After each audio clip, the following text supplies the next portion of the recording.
But the topic I say that the way to revive this economy in this country is number one, infrastructure. Number two, infrastructure. Number three, infrastructure. I'm happy to see, Your Excellency, that your government has picked up from what we said and has actually addressed this issue of infrastructure very aggressively. Kenya is about all of us, as my brother here has said. Kenya cannot succeed without all of us. It needs all of us. And this is, to me, the spirit of the handshake. It is not about two people. It is about bringing a country back. Okay, I was just talking concerning how the country is going. I was saying our current president is having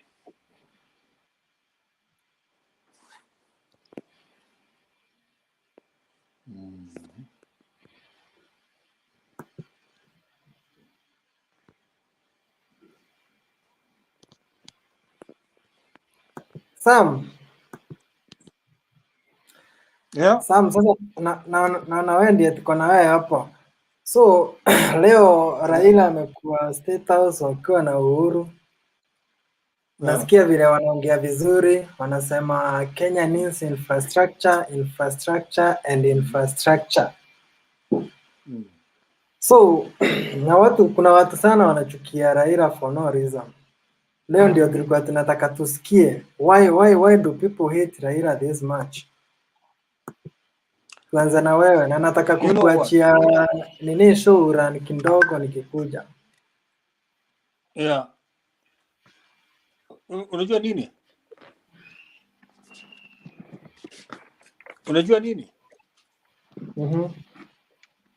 We have a problem of understanding ourselves as human beings.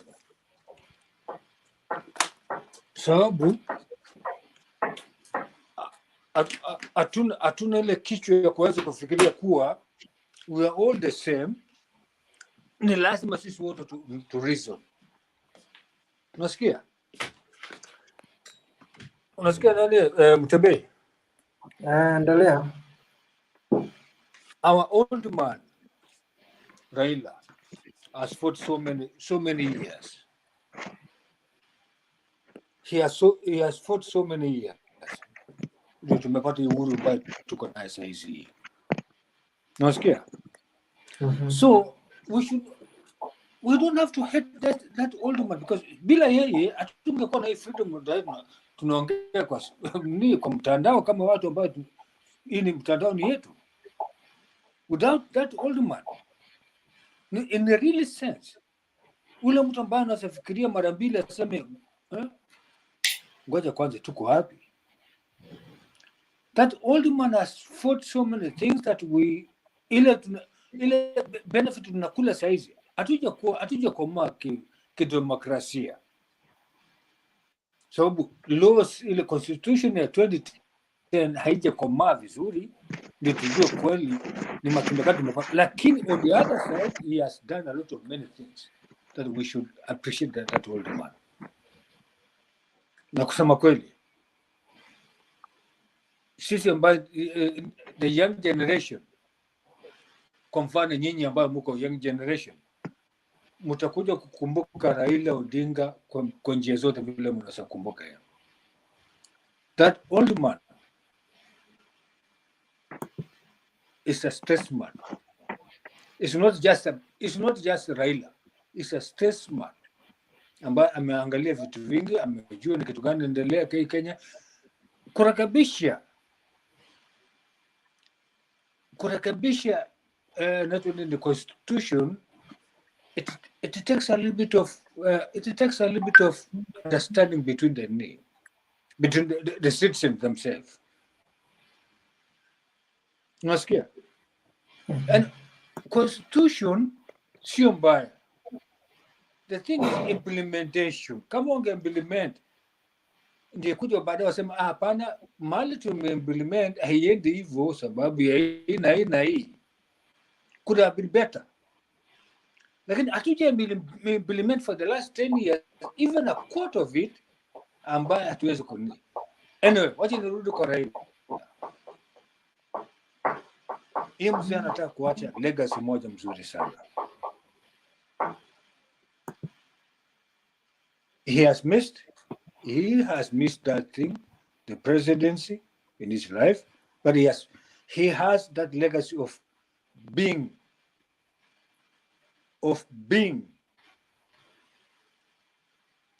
liberator of the second liberation in Kenya. It's more bigger than even being the president of Kenya. When the president of going watakuwa ngapi? President tutakuwa na ngapi? Saizi kutoka 1963 ama 61 mpaka sasa tuko na wanne ama ngapi? Wanne. So how many presidents are we going to have it? There are going to be hundreds of them, even thousands of them. But how many liberators? Wale watu walikomboa kwa watu kwa shida. It can be only one or two of them in lifetime. Unasikia? Mnasikia lakini? Tunakusikia sana. Jex, unasikia wewe? Mimi namsikia lakini niko na swali. Yeah. Mr. Sam, you almost say that we can only have one of you. Tutakuwa tuna mmoja as him. My question would be, not that I hate him, neither do I love him. I think there's almost a thin line between what I feel for him, but I wouldn't call it hate. Yes, okay. No. I respect all he has done, but one thing I know in life, acha nimalize. Swali yangu ni, do you want to mean no man is indispensable? Yani ati hakuna mtu anaweza kuwa replaced? Yeah. Because I believe everyone can do something. Maybe ni vile hajapata opportunity. We have 100 maybe of him wenye bado time has not yet revealed them. If you go back in history, you can remember so many other people, akina Kenneth Matiba and the likes. People who stood firm. Yes, sir.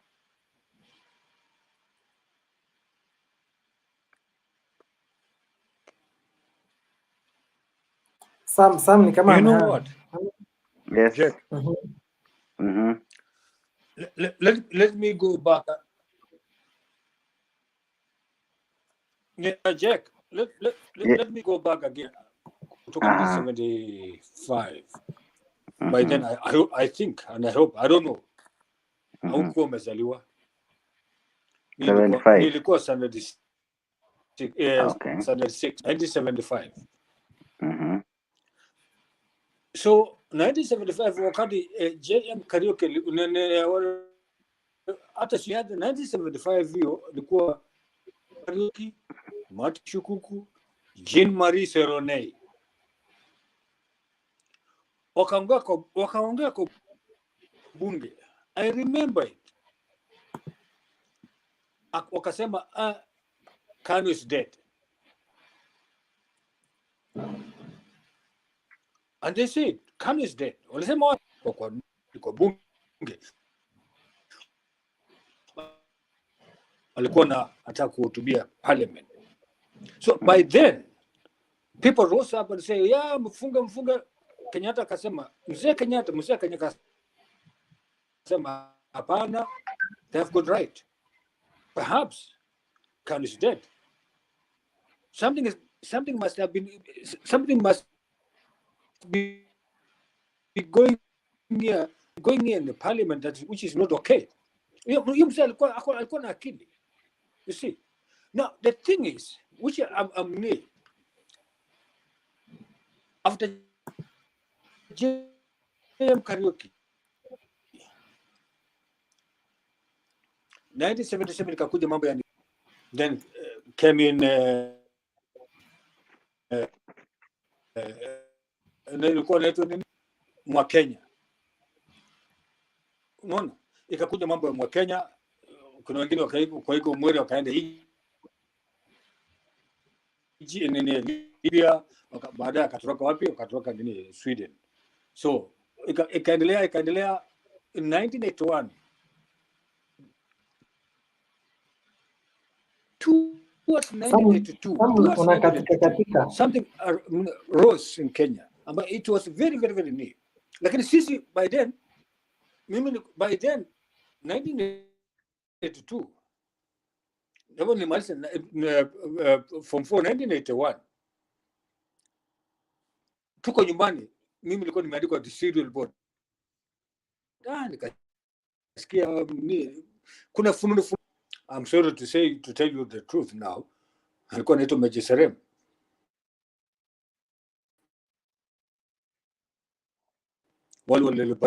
Walikomboa hii mambo ya 82 coup. And that's why I never want to, because I know exactly what is happening. By then, wakati ile kitu ilitokea 1982, we never knew it's going to happen. But anyway, it happened, which we, as a Kenyan, wherever we are, we have to think ourselves. Do we have to go back to that thing again? Or are we just talking because we just want to talk? That's one thing. The other thing is, baada ya Matiba kuresign, just alikuwa anaenda tu kwa show na kurudi na kuenda ni. He wanted to make it, but there was in between Mount Kenya, kulikuwa na watu ambao walikuwa wanamtaka, but they never wanted to show him. Walikuwa sema tuko pamoja na kumbe nini. Kwa mfano JK Kamodho,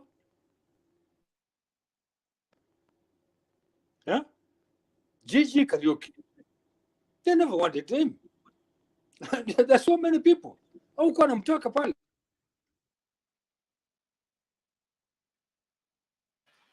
Jakes?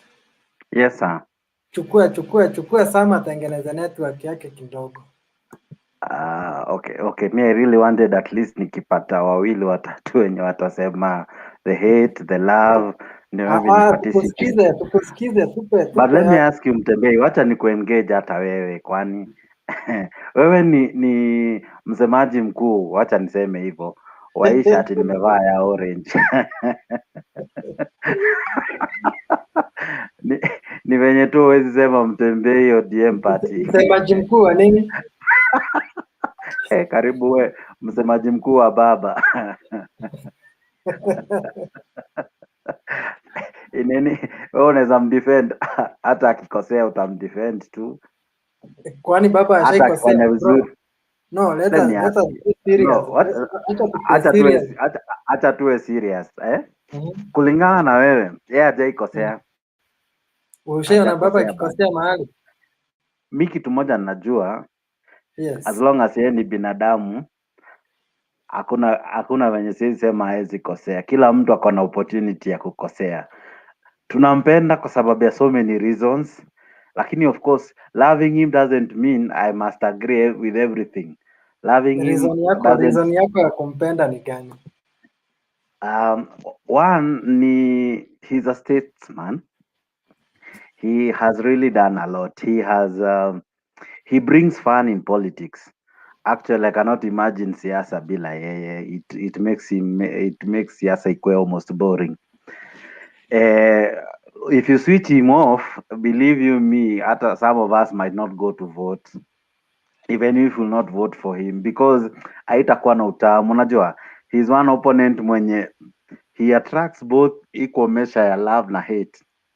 So wale wanampenda, they come out to the man to vote for him. Wale hawampendi, they come out to the man to vote against him. So by the end of the day inakuanga ni a show of who will carry the day. Now, maybe I think by the end of the day, our love for him, our hate for him, I think it should be justified. It's now time as Kenyans, we now put our facts straight.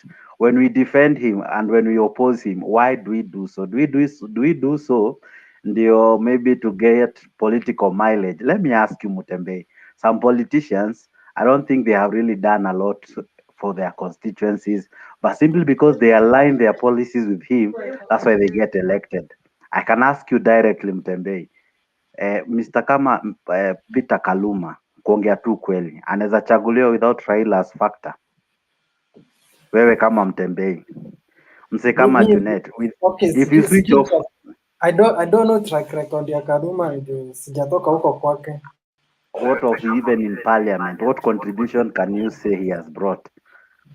Kaluma? Kaluma amefanya kazi sana parliament. Or even Junet Mohamed. Actually, yeye ndiye ametetea hii the new marriage bill, yeye ndiye alileta. But that guy is anti-men and anti-women at times. Basi sasa si ameleta, wewe ushasikia motion yote imeleta na Oscar Sudi. By the end of the day, I can even still find a way of telling you so many other DM guys or Jubilee guys when hawajaleta anything. So by the end of the day, at times what nachagua some of these leaders because they follow this person, because they follow Ruto or Raila, but it's not because that they have qualities or they have done really so much for us. Tukienda kwao huko kwao unakuta kuna very bad schools, huko kwao unakuta there are very bad roads, huko kwao ndo unakuta floods ndio and they cannot even raise such issues, but because of our hearts ambazo zinapenda kiongozi mmoja, so anyone who sings his song tunamfuata, anyone who does not sing his song tunamuoppose. Yeah, because by the end of the day, let me ask you, why don't you follow Ruto? Maybe because there's something you hate about him, so anyone associated to him wewe najua lazima utamkashifu, si ndio? So hautakashifu huyo mtu kwa sababu ya matendo yake, utamkashifu juu ya ule mtu amefuata. So basically at times I think our politics was not degenerate. Badala tuangalie mtu performance na venye anaweza tufanyia, tunaangalianga kama ana support ama ana oppose a certain individual, and at times huyu individual ndio ana cause the challenges we are going through in one way or another, give or take. I don't know unaweza sema aje. Okay, sawa, acha tusikize Benson. Habari zenu? Mzuri sana. Ati swali ni why Raila is more hated, yeah? Ama more loved. Mbona anapendwa na anachukiwa karibu sawa the same way? Huyu jamaa anapendwa na anachukiwa. Ako na vitu zote, yeye ni duo. Ni duo SIM card. Haujasemanga hivyo bro. Lakini the man is jamaa ni wale tunasemanga Raila ni akona zile siasa za he is the man who never keeps his word, one thing, because in terms of politics ni msee akona roho mzuri, lakini kwa siasa mkifanya deal na yeye uko 50-50. Anytime akiamka na mguu mbaya atakugeuka. He never keeps his word, by the way. And another thing is Raila drives in rallies sana, yani kwa umati. Unaweza kuwa na a point inaweza mfanya kuwe president, lakini someone anampigia simu amwambie kuna umati fulani ukikuja utapata watu kama 3000. Huyu jamaa ataenda huko akose point zako. But all in all, this man, he's not a reformer. He is not a reformer. What makes you say that? Okay, unajua nini unaongea ama ni kusema? I want to drive my point why people don't love him and why people love him. Let me first talk of why people love him. Okay. I normally ask most of his followers, Waluo, I will ask him sijamaanisha hakuna Mkikuyu anampenda, but this guy normally asks, why do you love Raila? The same answer with the person who doesn't love Raila. Mimi tu nampenda tu. Nampenda tu. You know, Benson, I have a question. Hana vanilla, hana taste. Yeah. Benson. Yeah. Okay, I understand there's a thin line between hate and love, eh? Lakini kuchukia mtu na kumpenda mtu kuna tofauti na kuwa mfuasi wa mtu. Okay, exactly. Kwa sababu kuna watu humfuata whether atakosea ama hatakosea. Exactly. Wanamfuata au ni wafuasi. Au kwao imepita kimo cha upendo. Kuna watu wanamchukia hata akibatizwa na aitwe jina tofauti, they'll still not follow him. So what makes the difference? Ni nini hii yenye alifanyia ule mwenye anampenda mpende? Na ni nini hii alifanyia wale wanamchukia wamchukie? Kwa sababu mimi naona shida ni maybe there is something he did to you as Benson that maybe you have a file of wrongs, na mtu maybe kama Rupia has a file of right, ama mtu kama Mtembei akona bonga points za kumsifu, unajua? What makes the difference? What makes the difference ni unajua hata sasa kuna swali hujiuliza kwa nini natia Arsenal. I think this thing achana na Arsenal. Ngoja nijibu. He doesn't, hakuna kitu amefanya mbaya as tangible like tunaweza sema massacre, but there is this thing person I normally say he is the father of chaos. You know, this man he never lived in a political well because he's that father of chaos. Ni mtu, if he never gets what he wants atangoa leli. If he never gets what he wants atajiapisha. If he never gets what he wants, atasema watu wasinunue Brookside. If he never gets what he wants, atasema watu wasiwe wanavaa nini nguo za LED. So him right now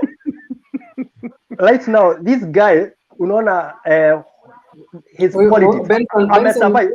Huyo nani amekuexplain hapo? What? Kwani ufuati Mtembei, kwani ufuati? Unajua namsikiza na shangaa ni wapi Raila alikuwa na ngwareri ama sijui nini hizo vitu amesema. Okay, you know the good thing with Mutembei and what we love you is that ufichi kalata zako. Sasa huwezi kumbuka kuna leli lingolewa soronga swenu ni mfuazi wa baba. Huwezi kumbuka kuna siku alisema watu wasikunywe Brookside.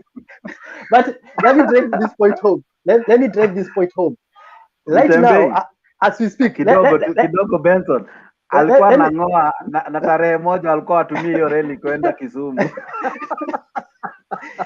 Nilipita hapo Kibila juu zimepata hizo machuma za leli ndio wanaotea juu vitamin D hapo. But let me drive this point home. Right now as we speak, all their followers they are just waiting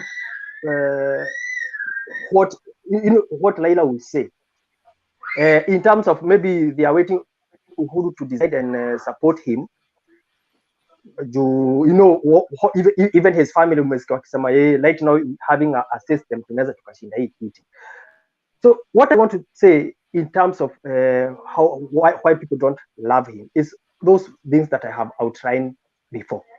And another thing that people love Raila is Benson, I have a question. Benson, I have a question before you continue. Nitasahau mimi kwanza. Let me make this point. Educated people, they do learn the country. Watu wenye wamesoma sana, those people who call themselves educated, they learn the country. But watu wasumbuvu kama Raila, they make country not to be spoiled. So I don't agree. So kuna venye nasema Raila, this man, I would like not him to exit politics, but ni mtu natakanga kayapo katikati kama tennis. So Yeah? Benson, according to you, he is not educated. No, I'm saying no. Wachana leo. Sasa imagine this guy sasa niko hapa Ujerumani, alienda ile shule alisomea ya shuma hapa ya kushomelea. I don't think even mtu ana get personal. Goja, he is suffering from alcohol syndrome. Goja, nyamaza. You are suffering from alcohol syndrome because the bars are closed. You cannot drink and you come and waste your time here. Okay, utaleta point yako, utasikiza wewe, utaleta point yako. Another thing, you are suffering from alcohol syndrome. Okay, no problem. Ulininunulia. So can you shut your mouth? Wait a minute. Can you shut up? Rubia Omera. Protect me. Can you shut up? You are saying nonsense. Well, Rubia. Mutembei ni protect man. Tuna discuss healthy hapa. Tuna discuss healthy. Si 2017 Raila alikuwa ngoja 2017 ni hiyo network ya Benzo mbaya ama ni nini? We need to stop this alcohol addicted guy to stop talking about. Wewe Mutembei ni protect. Juzi Raila alikuwa mwenda wazimu. Sasa amepona. Mimi hata sasa Uhuru sijui ni dawa gani alipatia. Is that a correct statement? So are you in order to say that? Benson alikuwa mwenda wazimu. Mtembei kidogo tu. Mtembei ni protect. You know, they are lies. Benson anataka point yangu sijamaliza. Just one moment. Benson, I think as much as you hate or you criticize, those words that are reasonable because wewe mwenyewe umehang. Usitukanane or kuitana majina wezi sasa. Huyu mtu ako na sura mbaya anatusumbua hapa. Sasa mbona unamweka kwa page? Aenda kunywe pombe huko. Okay, now listen. Another thing, wacha nimalize. Raila lives in kuna kitu moja. Don't even call Raila. Wanaisema Raila. Raila ni nini? You are not talking about Raila. You are saying about Raila. Who is Raila? Lupia. Wewe zimeuyo Lupia hiyo mic yake. Hii kuja bangi mingi imekuharibu. Huwezi hata mention Raila. Unasema Raila. Okay. What is that? Okay. That's none of my business now. Okay. Kuna kitu moja I want to drive this point. Raila depends on mediocrity. His governors have looted everything in their counties na wanampelekea pesa. So that's the one thing. Another thing is Raila looks attractive from afar. But when you go or when you get close to him, he is not only an reformer, but just a senseless politician. He does not even keep his word. So those are the things that makes this man to be hated. Right now, wait a minute. Goja. Now, let me cut you short, Benson. Okay. Jolam, kuna point ya mwisho. We will not get personal about people here. People who are not in the page. Okay. Before you finish your point. And they think we can buy to their ideas. But don't be drunk here. Can you talk sense? What are you saying? I'm talking sense. I'm waiting for your sense. What sense are you talking? Okay, now look here. Another thing. I'm not with you. How can I look? I'm not with you. Can you use the correct terminology? Look where. Bwana Ali. Mutembei. Kitu anasema bwana. Benzo na wachana. Benzo anaongea kwa dakika ngapi sasa? Ameongea kwa dakika ngapi? Watu wengine wanataka kuongea. Yeye ameongea kwa dakika. Unajua watu wengi ni wa ODM hapa hawataki kunisikiza, na hiyo ndio shida yenu. Acha nimalize kwanza after mtaongea. Si watu wa ODM, watu wa Raila. Tunamsikiza nini? Nisikizani kwanza mtulie. Juu hata sija make point juu mmeongea. Tunakusikiza aje bwana? Can you stop? Wewe mwenyewe unajikoroga. Can you stop? Let somebody else to speak bwana. Can you stop? Can you stop him, Tembei? Lupia. No, I will not allow you to continue. Stop. You are saying nonsense. Okay, twende kwa next. Okay, Mtembei, I think as much as we hate or love, by the end of the day, let's also be civil. I don't take it kind mtu kuitana mwingine wazimu or kutumia very harsh words, because by the end of the day, this is someone's father, this is someone's leader, there are people who follow him, and it's wrong. As much as I might not support him, but I don't think it is right to use things we may not verify, things we might not substantiate. By the end of the day, if tomorrow we discuss maybe about Ruto, utasikia sasa wengine wakianza kumuita mwizi, conman and all that. So as much as we want to call those leaders names, let's also remember there is a following that follows them. There are people who respect them, and we also need to respect him. He has done a lot. This far he has come, it's because of sacrifice. He has sacrificed a lot. Most of our leaders, from Uhuru to any other leader, they have really sacrificed a lot. Yeah, at times they do so much for us, and we don't. At times we take it for granted. Some said that maybe we might miss his leadership when he's gone because we take him for granted. Mtembei. So Benson, when nilikuwa na address nakwambia, as much as you're making your point, kindly keep off from making serious allegations that you cannot defend yourself, and don't raise temperatures zenye zina cause chuki. Mutembei, don't bring back this person here. Can you stop him? I echoed what Uhuru said. We have no reason being here if we can have lunatics speaking all the time. Can we have people who are sensible? Huh? Are we here to listen to people who are not making any sense? Give me a chance. At least atulie. Okay, let me speak. What I would like to say, you know, Mtembei, we need to be actually sensible in this forum. And that is why we are here. We are not here for nonsense, the way he's speaking here. I said here that let us be objective when we are discussing something. Kama mtu alimuita mwenzake sijui mganga sijui nini. Can you look at the sense out of that and make a deduction? Why would you just come here and say so and so is a thief? So and so, have you seen him stealing anywhere? Can you substantiate your claim? That is senseless, and we should not allow somebody is echoing somewhere. Can you just stop it, please? We should stop these people at all costs. Mimi, I will not be part of. Rupia, ngoja. Everybody is entitled to his opinion, but akimaliza wacha tunamkataa because kusema Raila hajasoma, that's even going on. Somebody is making a lot of noise.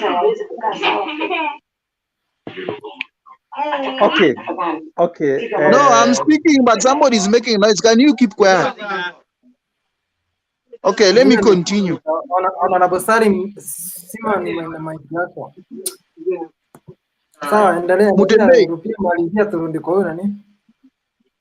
Mutembei, what I want us to talk about here is simple. Let us be objective. If we want to change this country, we cannot change this country from propaganda, from these rhetorics that we hear every day. We have to change this country from based on sense, based on objectives. We cannot just sit here and start saying that and start buying in politicians' rhetorics and what they say. So if you can say that somebody is a muganga, somebody is a conman, we know from which point you are talking from. Let us say something that is coming from within us, not from politicians, and that is where we go wrong. That is where we go wrong, because now if you have started telling us what politicians say, what a certain politician said about somebody, and you want to tell us that thing here, it is wrong. Why are we here? We are here to change this country.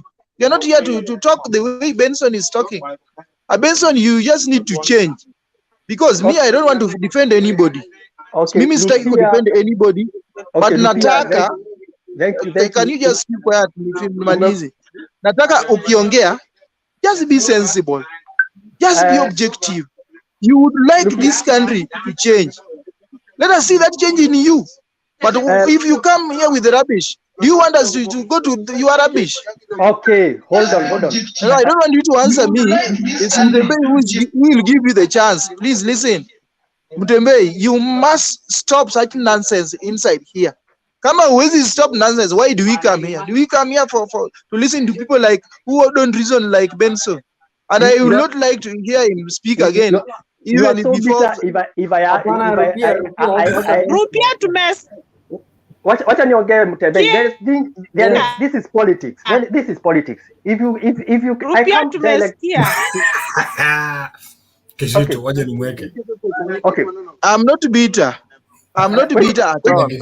Okay, Lupia. You don't have a point. You don't have a point apart from attacking Raila. Okay. You don't have any other point. Can you tell us something else that can make us move forward than attacking Raila? Wait a minute. Today the topic is okay. Mutembe. Today the topic. Okay, wait a minute. Sam. Acha tu nijibu kidogo. Today's topic is why Raila is loved and hated at the same time. That's the topic. But Lupio Mesema, we have to change so that we can change the country. I was here and I told you this. The leadership we have right now in Kenya, no one will change. For example, I will use Raila. He has been in politics for 30 years. What has he done? Ruto has been in government for almost 30 years. What has he done? Uhuru has been there for all that time. What has he done? Which reform has Raila is not the president of this country. No. You voted. You voted Uhuru. Okay. What did you do? Okay. Wait, I finish. Wait, I make a point. You know. But I will not leave this person to. Mutembe, have I abused anyone? So that Wait, I finish. You know, let's listen. This is where we fail. And if Raila has supporters like you, Lupia, that's why he fails. Because nobody gets him to the truth and reality on the ground. I am saying this: the current leadership we have in Kenya, be it Ruto, Raila, nobody will transform Kenya. For the years they have been in government, they have not even transformed anything. Juzi tu serikali iliadmit we lost 2 billion per day. So, okay, wakati Raila alikuwa prime minister, was he grazing?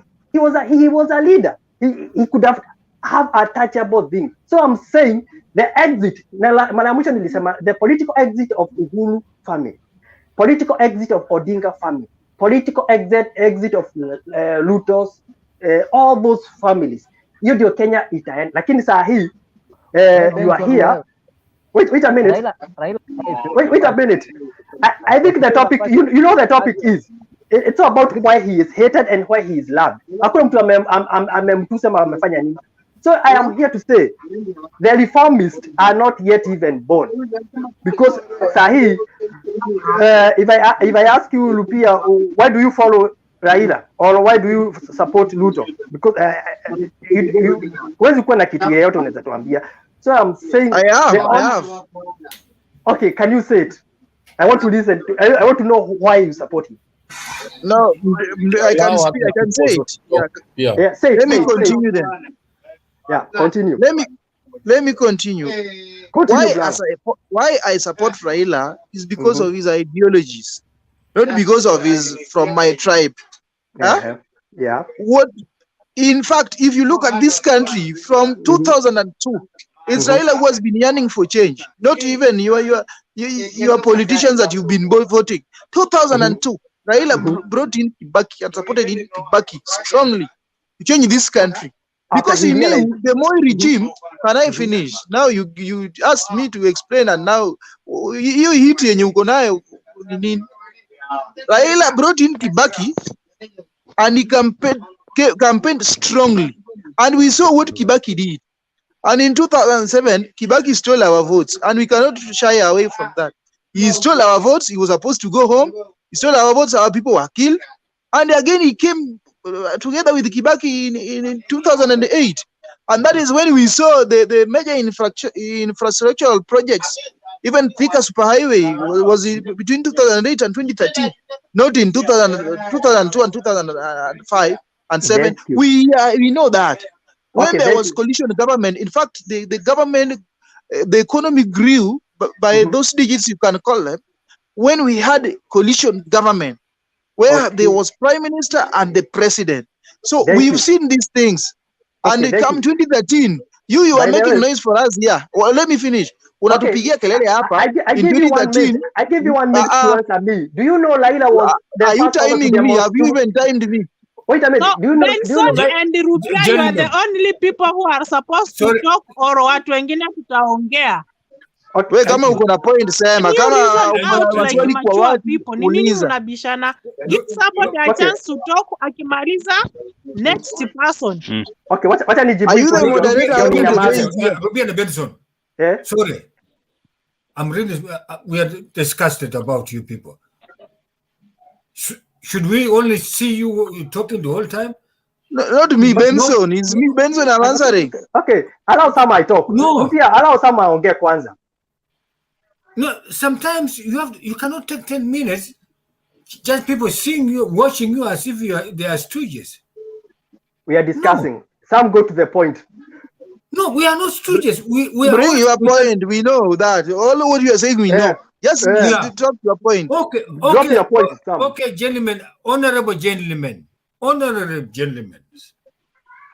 please, would you also allow other people to contribute to your things which you are the discussion what you are discussing? We have given up. We are listening right now, Sam. That's a way of having a solution. Angel. Yeah. That's a solution. We want to find a solution. Thank you, gentlemen. I honor you guys. Thank you, Sam. I honor you guys. Thank you, Sam. Angel, uko hapo ama tuende kwa personality? Angel. Okay, personality. Niko hapa. Okay. Ingia Angel. Yeah. Sam sinikuache uendeleze kidogo na kitu. Okay, sasa mtembee. Naomba niongee. My contribution is that I think I'm the one talking. Yeah, sure. My contribution is. Are you thinking while you are talking? Sometimes when you are not. Rupia nini mbaya? Mimi sijaongea, endelea. Hivi. Saa zingine mchezaji akicheza mpira, mashabiki huwa wanaona ya kwamba huyu mchezaji amekosea. Lakini mashabiki ukichukuliwa uwekwe pale katikati ya uwanja, hautaweza kucheza. So, when we are outside, we normally see the mistakes these politicians normally make. We start blaming them. Tunawarushia maneno. But believe me not, today, Benson, if you are given Raila's shoe, you can't wear it. In this Kenya Angel. Of ours. Angel. No, yes. Nafikiri kuna tatizo kidogo kwa communication nini yako. Hebu check tafadhali. Nakuomba tu tafadhali. Hebu check kidogo. Network issue. Yeah, please, ma'am. I call you ma'am because I respect. That's a way of we call people in Europe, ma'am. With that respect, with the due respect.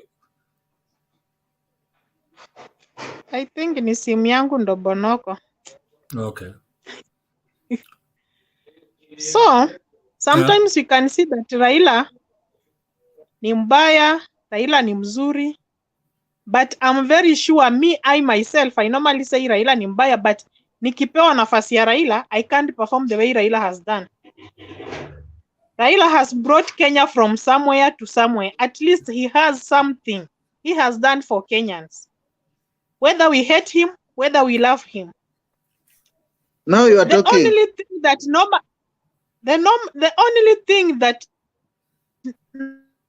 normally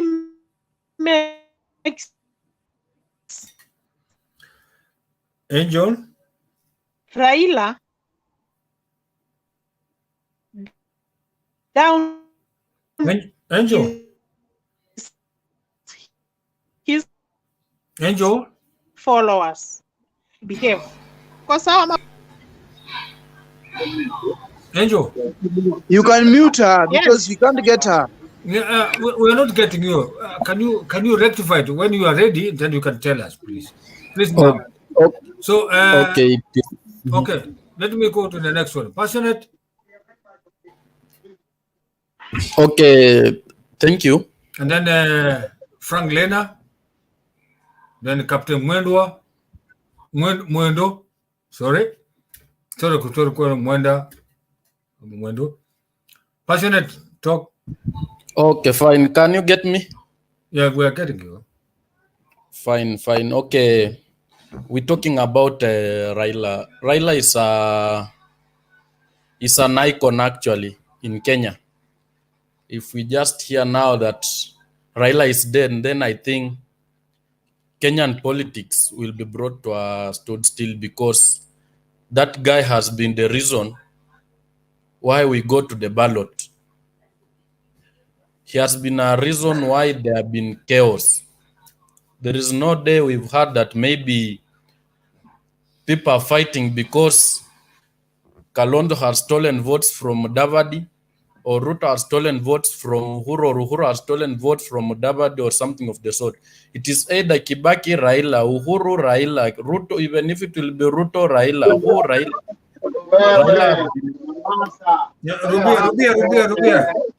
Rubia, tulia, tafadhali. A point of order. Let him talk, man. No. Excuse me, Rupia, just bring your point of order. Excuse me, Rupia.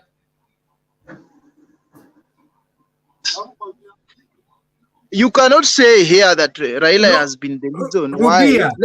Point of order. Rubia. Sam. Tafadhali, nakuomba ndugu yangu. Point of order. Nakuomba kwa roho mkunjifu tafadhali. I just want to react to what he is saying there. Do you know we cannot listen to fallacies and untruthful testimonies? Rubia, you will have to understand Rubia, him. You will have time to talk. Yeah, utakuwa na time yako Rupia, bro. Tulia okay, man. thank you.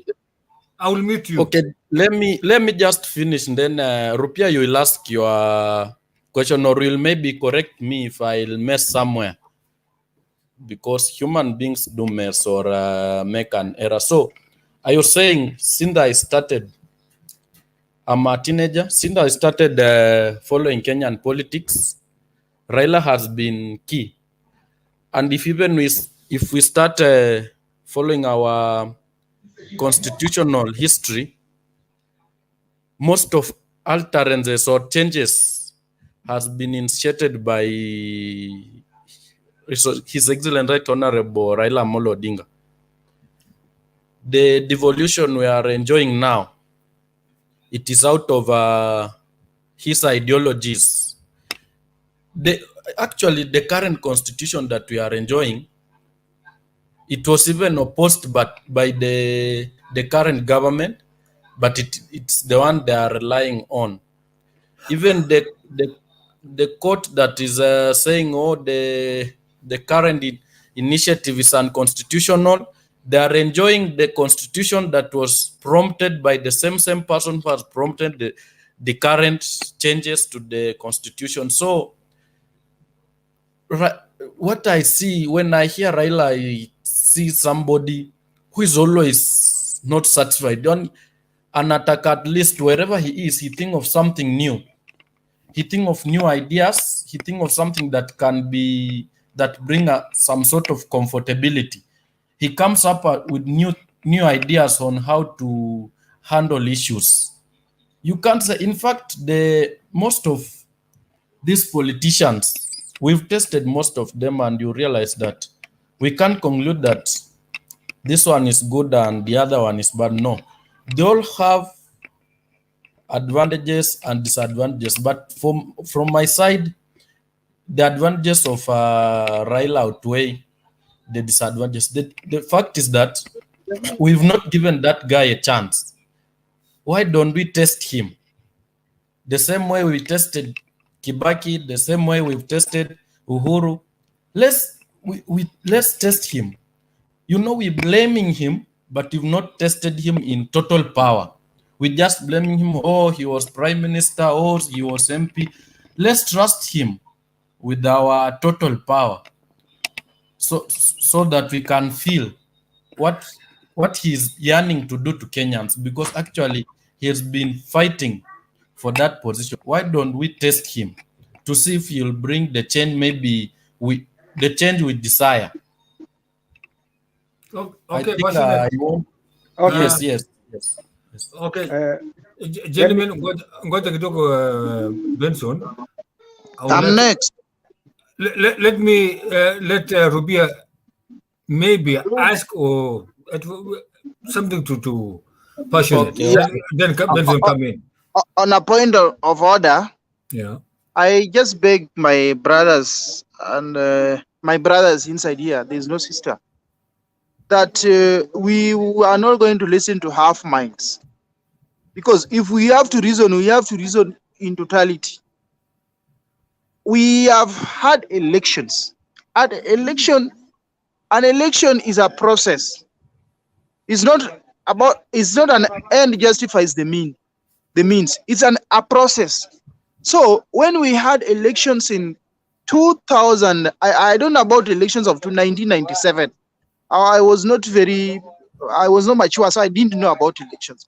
But 2002, I saw it. Even though I didn't vote, but I saw elections. In 2002, there were credible, transparent elections. In 2005, we had a referendum, which I also believed was a transparent process. In 2007, we had elections, which I personally, and so many of us in their consciousness, don't believe the processes were genuine. And there were complaints. And what do you do in the event that election is done and it's not transparent? That is the point. Let me just finish. I'm still continuing.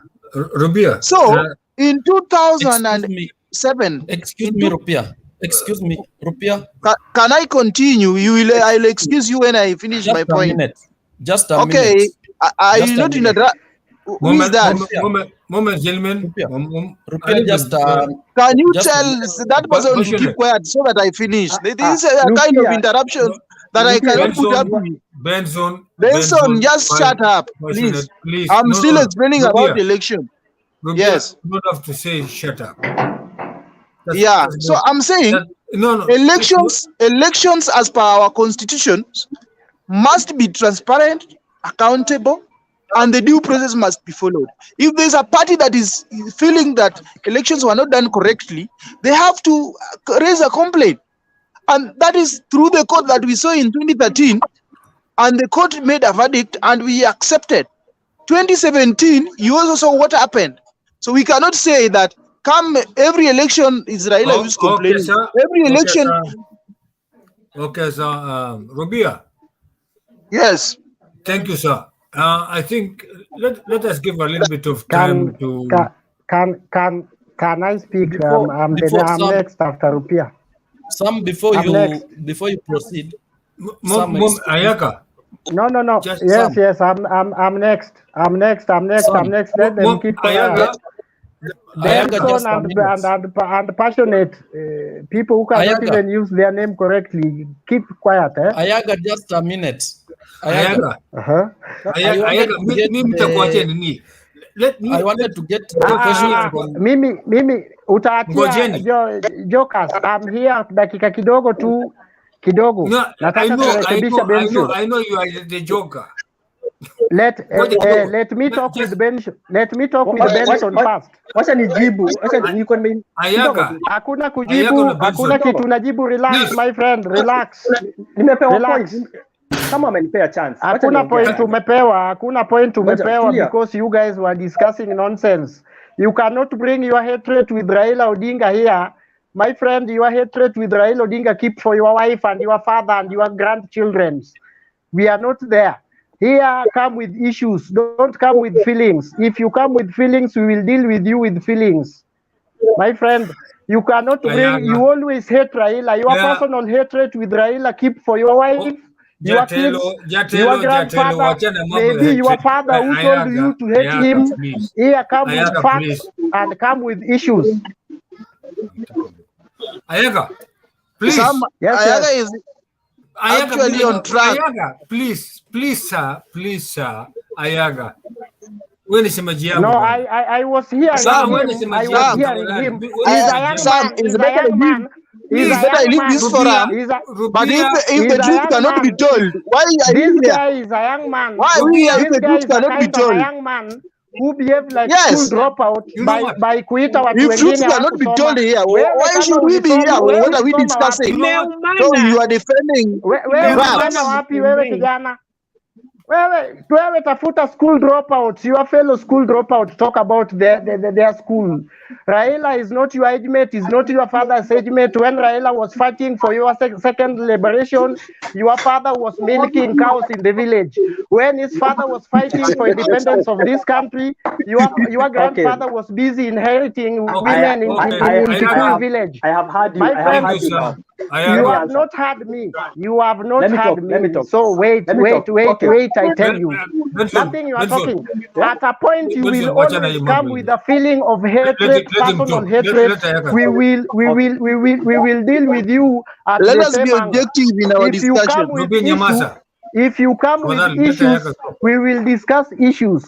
If you come with policies, we will discuss the policies. If you come with propaganda, my friend, I'm good on it, and I went to school to do that. Wewe hata hujatuambia na hiyo kusoma kwako, ulienda shule kusoma nini? Kazi yako ni kukuja hapa kutuambia wale hawakusoma na wale hawajasoma. The officers that guy have been, the integrity test the guy has passed. You cannot come to a podium to tell us this guy hakuenda shule. Hakuenda shule, wewe ulienda shule, wewe baba yako alisoma na nani? Ayaga. You know, I hate a kind of a young man. I hate a kind of a young man who come here with Ayaga, a hatred please. of a personal. Ayaga imetosha. I have personal disagreement with your candidate, which is William Ruto. I cannot say William Ruto ni mjinga. Siwezi sema William Ruto aliwacha shule na hakuna siku imetosha. Always I come with issues. Nakuomba ndugu yangu Ayaga, tafadhali. Ayaga imetosha. Tafadhali Ayaga. Wewe ni semeji yangu tafadhali. Some we cannot contain. We cannot contain in the name of young people. You want to vote for nothing. The next person will ataongea. Vote for nothing. Your father vote for nothing. You are fighting for nothing. Except personal hatred. Ambie ukweli. Kama ni hivyo sisi bwana, why we here? What are we discussing? Yes. Mimi si hivyo bwana. Mimi nawaambia tu kweli. Rubia, Ayaga, Benson, tafadhalini munyamase. Tafadhali nawaomba, tafadhalini. Mr. Samim. Tafadhalini nawaomba. You can mute Ayaga, then I can talk. Okay. Can Joram? I think whatever is happening is what really is the debate of the day. The unclear demarcation between love and hate. Those who hate truly have no basic reason. Those who love, at times they don't truly know why, and when they defend in an insulting manner. Now, Ayaga, I agree with you, but if only we can keep it to ourselves. Somebody to mute the mic. Hiyo ngomba inatoka wapi, please? Hiyo inatoka kwa Ayaga. I get it. Pia Ayaga. Ama nini? Ama wewe Salim. Weka muziki chini, tafadhali. So, as I'm saying, tuache kutukanana, kuita wazazi hapa. By the end of the day, It is so disrespectful, abusing one's parent, abusing a leader, whether you like him or not. If we can only restrain this debate to issue-based, not abusive, because some of these things hata zenye mnasema zingine ni hearsay, kitu mtu alisikia ikisemo, si kitu anaweza defend na mahali ni jumajina tumeishi kusikia. And some of these leaders, what they do, because of politics, they come up with a narrative to bash the other side, lakini wakishaungana kwa tent moja, they begin praising one another. One time, this leader wa UDA, the chairman, was a serious decampaigner of Ruto. Today, he's the chairman of UDA.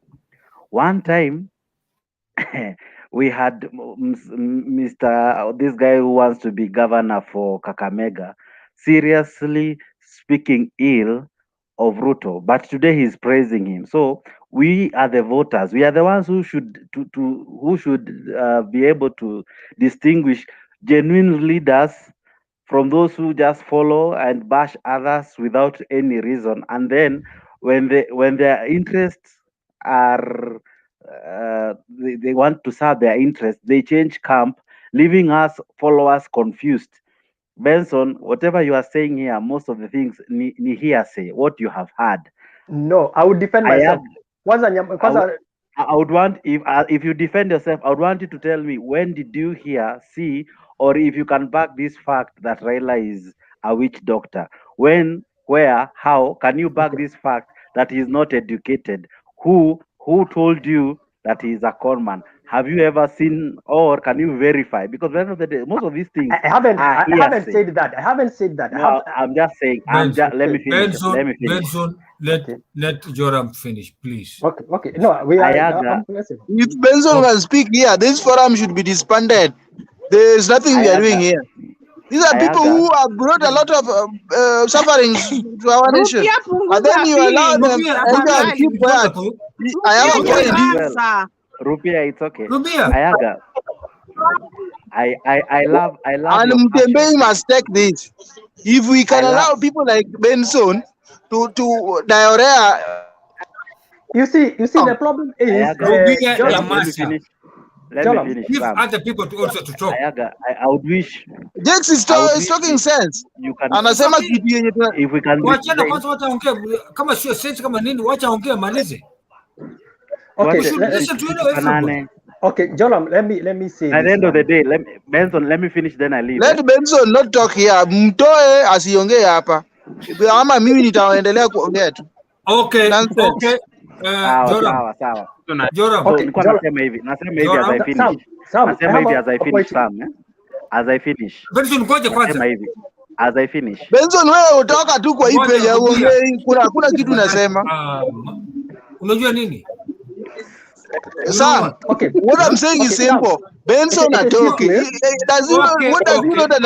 Tuko na Miguna hapa anaitwa Rupia. Nawaomba tafadhalini. Must we spread hatred? Even let me deliver my point. I was saying this way. Let me finish my point. Which point are you delivering? Let me finish my point, Rupia. And all of us are Kenyans. All of us are voters. There's a reason you wake up very early to go and vote. Ayaga, the reason as to why you passionately defend Kanu is because you believe in its ideology. Rupia, the same way you defend ODM is because you believe in its ideology. Benson, the reason you defend your candidate is because you believe in his ideology. Now, a voter like me who maybe I would wish to be persuaded, what makes you love your candidate? What makes you not agree, let me use that word, with the other candidate? Without propaganda, without hearsay, without what was mentioned. If we can talk facts, because you have said, you even asked a question, what has the president done? What has his vice president, or rather his deputy president, done? What has the former prime minister done? You see, by the end of the day, if we bring their track records, by the end of the day, there is something they have done. they might not have done everything, but at least there is something. They are leaders in their own right, and we should respect them. And when we don't agree with them, that doesn't mean we should abuse them or call them names. I don't agree with the fact of calling names. Both to I Ayaga just and want Benz, to add let's something not on call what names. Sam is saying, what Jakes is saying. I want to say right now, the president Uhuru Kenyatta is really doing very big projects in this country and is delivering. And some people are in a corner somewhere who are opposed to what the president is doing right now. And we are seeing these things. And here you come to us and you tell us baseless things that so and so is so and so. Let us be objective on what we say. If you want our country not to burn, we should not allow people. You know, there are people who are actually, they are just antagonistics. They have made us to be where we are today, and they are still proving to be difficult. These are the people we should deal with. And we should deal with them ruthlessly. We should not allow them to be in such good forums, and they are spoiling for us whatever we started. So what I'm saying is this: let us have an eye for a good thing. Kama inamaanisha Sam, hata kama ulipewa chance ya kucontrol hii kitu, you also wachana mambo ya kusema chance. Kuna watu ambao wanahitaji hata ndio kuwa na hiyo chance ya kuongea. Usijaribu kusema wachana mimi. You don't have to force me in yourself. Kuna watu wengi wanataka kuongea. Simple and clear. Okay, the next one, Angel. Ulikuwa umaliza ile ulikuwa unasema, tafadhali. Asante. I don't want to mtu niambie chance. Okay, now sisi ni watu wazima and tumepatania kwa mtembei. Tusishikanie midomo because I don't know Ayaga don't know me, don't know Rubia. Tumepatania tu hapa ndio ya Kenyans, we just have to be sister and brother, and so that we can make our Kenya move. If supposing tunabishania hapa kwa mtandao kwa mtembei, tukienda kwa ground sasa tukue sasa sisi ndo wale ma politicians tuko huko mbele, what can we do? Si tutagongana mangumi na mateke. Mimi nasema hivi, mimi napenda Raila kwa sababu nikiangalia mbele na nyuma, mimi nikivaa kiatu ya Raila siwezani nayo. Raila ameng'ang'ana, Raila amepigania Kenya kwa muda. Ni ukweli ya kwamba Raila hunyang'anywa keki mkononi. And is a very good gentleman. Kwa sababu hakuna mtu sijui kama kuna mtu anaweza nyang'anywa hiyo design Raila anafanyiwa then akubali rais hivyo. Hakuna na hatutawahi pata. Najua ya kwamba tuna blame ya kwamba Raila alikuwa prime minister. Remember he was the prime minister, lakini hakukuwa na madaraka yote mikononi mwake. So he could not control the Kenya venye anataka, but out of what he did the best, tumeiona. Out of what he fought for, tumeiona. Mi huwa sifuati tu Raila juo ODM damu or whatever, no. Mi hufuata Raila juu huwa naangalia if Raila now anaretire kwa politics, aseme I'm now aside. Sahi right now tu Raila amuke kesha aseme nimeretire kwa politics. Utaona where Kenya will head to. Itakosa mwelekeo, itakosa pa kuenda na itakuwa iko tu. And this is our Kenya. So when we are outside, let's just not see the mistake. Let's also see the advantages of those people who are there. We know you can stand and blame that maybe Uhuru has not done anything. That issue is very hard for anybody else. He cannot do everything. But anaweza fanya ile yenye anafanya nini? Anaweza. What Raila normally lacks is that hana proper support.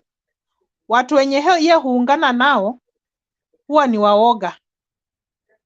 Wanamsupport mkono nusu wanarudisha nyuma. But if he can get a full support, he can make it. If he can get nisemaje, ni frame aje imenishinda, but if anaweza pata mtu mwenye wanaweza kaa na yeye chini wa reason na waelewane, Raila can make Kenya to be somewhere else. And remember that hata wewe ukipata matunda mahali, the first place unafaa kurushia, mtu hurusha kwake, hata rusha kwa jirani. So that is very common. Usione like fulani alipata pesa, alifanya tu kazi yake, alitafuta kampuni yake. Even us today, wenye tuko kwa hii platform, when we go there is something we will do better of your side than any other side. I think nimemalizia hapo. Okay, Sam, give me this opportunity.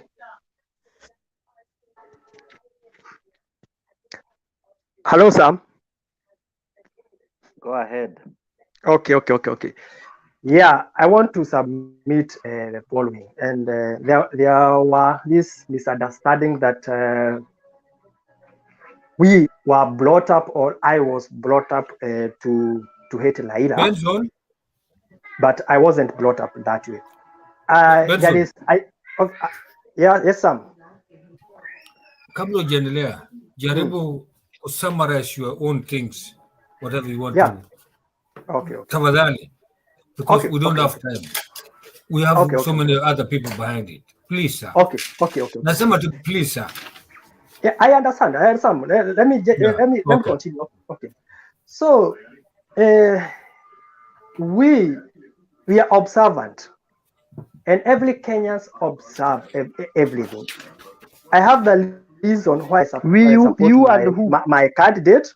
I have a reason why other people support their candidate. Every person has the choice why and the reason.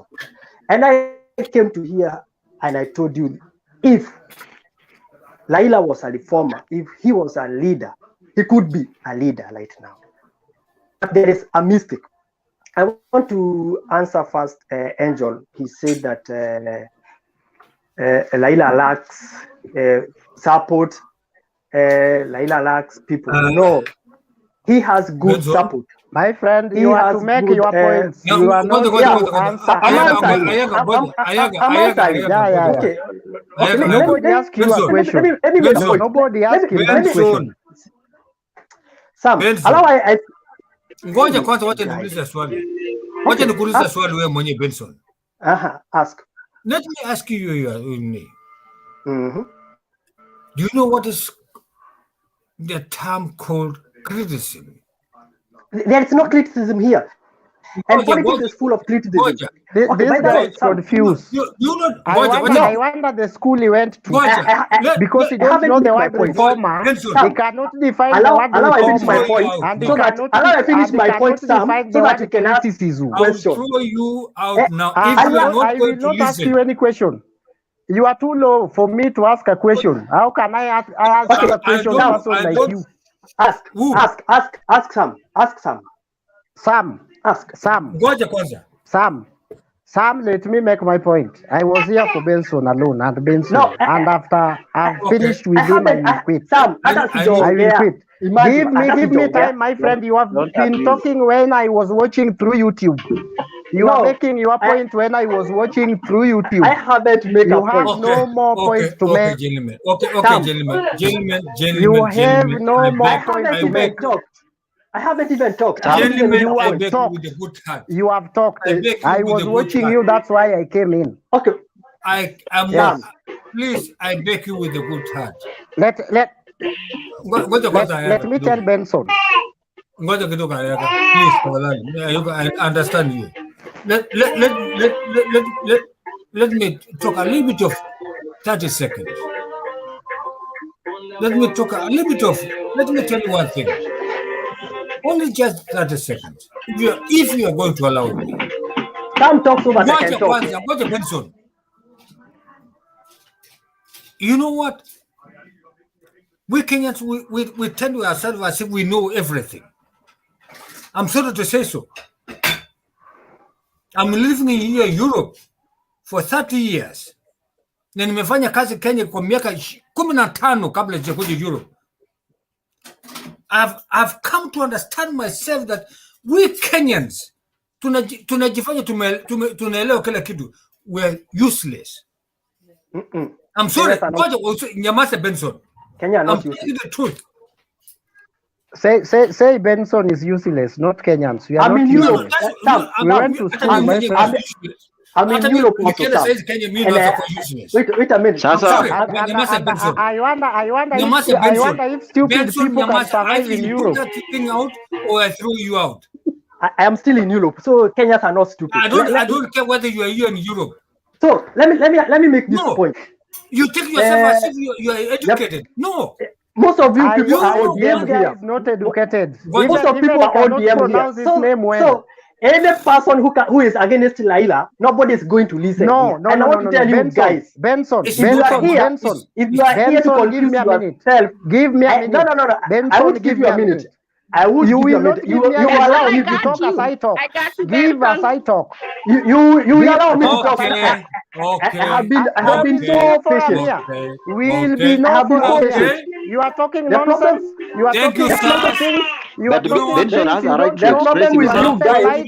You are bastard. The problem with you guys. I don't know. What are you doing? You are full of Sammy. Yeah. Sammy. I'm not in ODM. Yeah. And I will never be no DM. For your people, you cannot even understand my point. Which you people? You guys. Which you a point. Okay. So let me make a point. Everybody calm down. No. I cannot. You guys. This coward I've been silent here for so long time. And here, I also want to speak. Okay. Yeah? Ayaga, Benson, you're a politician. You should be, Sammy, you should be in Kenya here. What are you doing in Europe? You are in Europe. What are you doing there? Sam, you are one. You are Salim, nataka niongee. Salim, sorry. Just 1 minute, Sam. You're out of order in 1 second. No. It's wrong. It's wrong, Sam. It's very wrong. For you, we respect you and we really respect your age and all your experience. But I don't take it kind that with all due respect, sir, you can call us useless and allow this conversation. Let me finish. Okay, sir. It's wrong as a moderator to insinuate anything that raises tension against any person, because one, everyone is useful in their own right. Yeah. We are here because there is a reason that makes us to be here. We are useful in our own right. We might not be all of us in Europe. We might not all of us be in Canada or wherever you are. But the fact that regardless of where you are still a Kenyan. And you should not bastardize your nation simply because enjoy the ability kupanda ndege kwenda nchi ingine. We should be number one, patriotic. Number two, we should value one another. Everyone has an ability. No one was born empty. No one was born useless. No one, I repeat, no one is useless in this space. Everyone is entitled to their opinion. The only thing we should have is to respect one another. Okay. You are out of order, Mr. Sam. Sam, now give me back my minute. Sam, kwanza tafadhali. Utaki niongee. Wacha tu nimalize tu. Now, I'm going to moderate the debate now. Listen to me. I'm going to moderate the debate. Benson cannot speak for 4 hours because he is in Europe and he thinks he hates somebody else. Ladies and Not gentlemen, everyone here is ladies and not gentlemen, PM. Let's ladies and have gentlemen, other I'm very people's sorry. opinion, please. I'm very Yes, sorry for Benson, yes. whatever I Let us keep have quiet. others' opinion. Okay, I will Sam, keep quiet. Nyamaza, I'm now moderating the debate. Okay. Sasa I mimi have ndo not nachagua spoken mtu wa here. kuongea next. Okay, Angel. Yes. Thank you, Ma'am Angel. Let me go back. Aya, I'm very much sorry. I know I made a Honor, mistake. I Salim, really can apologize you to you go people. on?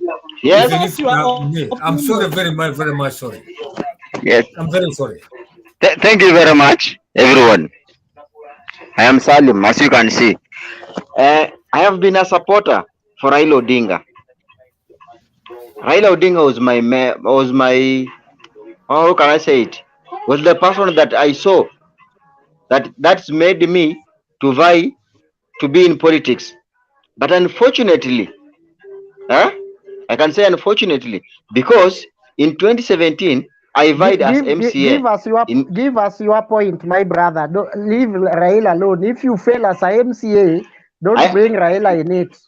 If people reject you, yes, I'm sorry. don't bring I'm Raila sorry. in it. This is what I'm saying. In politics, Just give us your Ayaga, point. you wait somebody to talk. you're not paying When their he bills. finish, then you interject with him, please. Let's have order.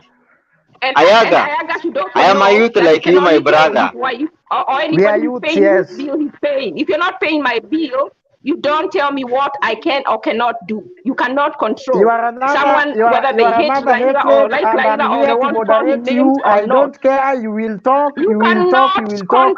You always We'll don't talk have on top of ideas, each other. Nancy. You can't tell me what You to say. don't You always cannot have tell me what to ideas. say. Now, which idea are you bringing on top? Stop turning this into a Ayaga, marketplace. you know, This is you not a are the marketplace. reason why most But you people will not come don't here like to tell the people Honorable what and Raila. what they cannot Because do. the way you are Are you going to behaving, come with a gun? Are you going to bring a gun and hold it over people's heads so that they can love Raila? You say you run for You're not the MCA. only People one who can reject you. shout. Now, I where can is shout Raila too. coming in? You are the one who is making Raila to be hated. Just shout. Someone like you and care. Rupia I representing don't care. Raila. You are not even. You are not even a voter in Kenya. If you like Raila, behave yourself. Behave yourself if you love Raila. What you're Nothing. portraying You are a here noise is maker. trash. You are a silly noise maker You're that I've portraying never trash. seen. And at the same You have now, never even you're shown talking your about face. Raila. So Ayaga, you are the one who is making this debate to take so much time for someone to talk his points.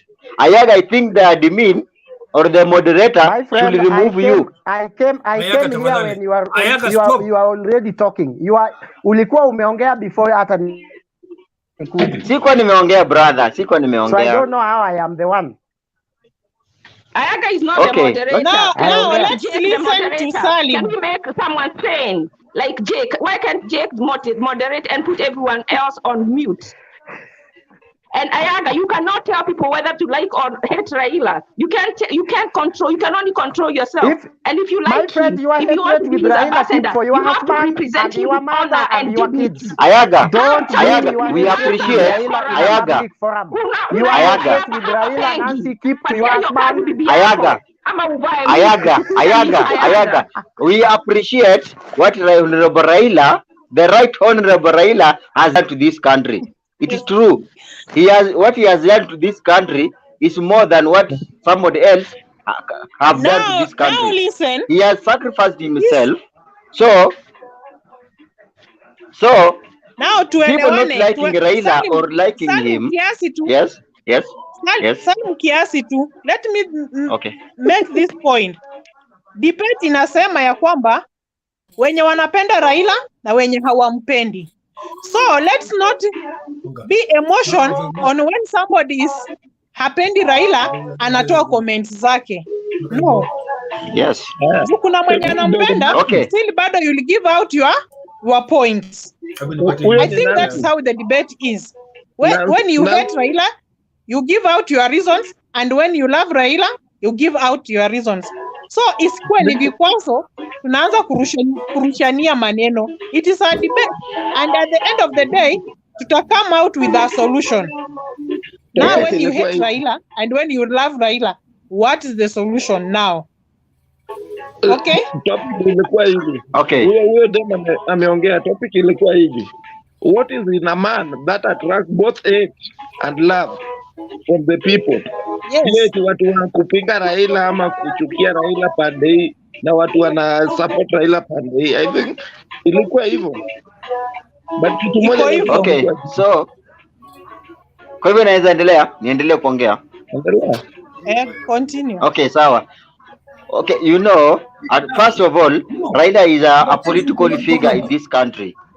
So, hate him or like him, we all respect Raila. But people have their opinions towards somebody politically. We respect Raila politically and what he has done to this country. So, me personally, I loved Raila. But it reached a time that my love for him just fade away. Because every time you vote for him, inasemekana kura zimefanya nini, zimebiwa. 2017, as I was saying, I voted in Kakamega as MCA under the Jubilee ticket. But what were they saying? Jubilee? No, Jubilee, no. These are thieves. That came from Raila himself.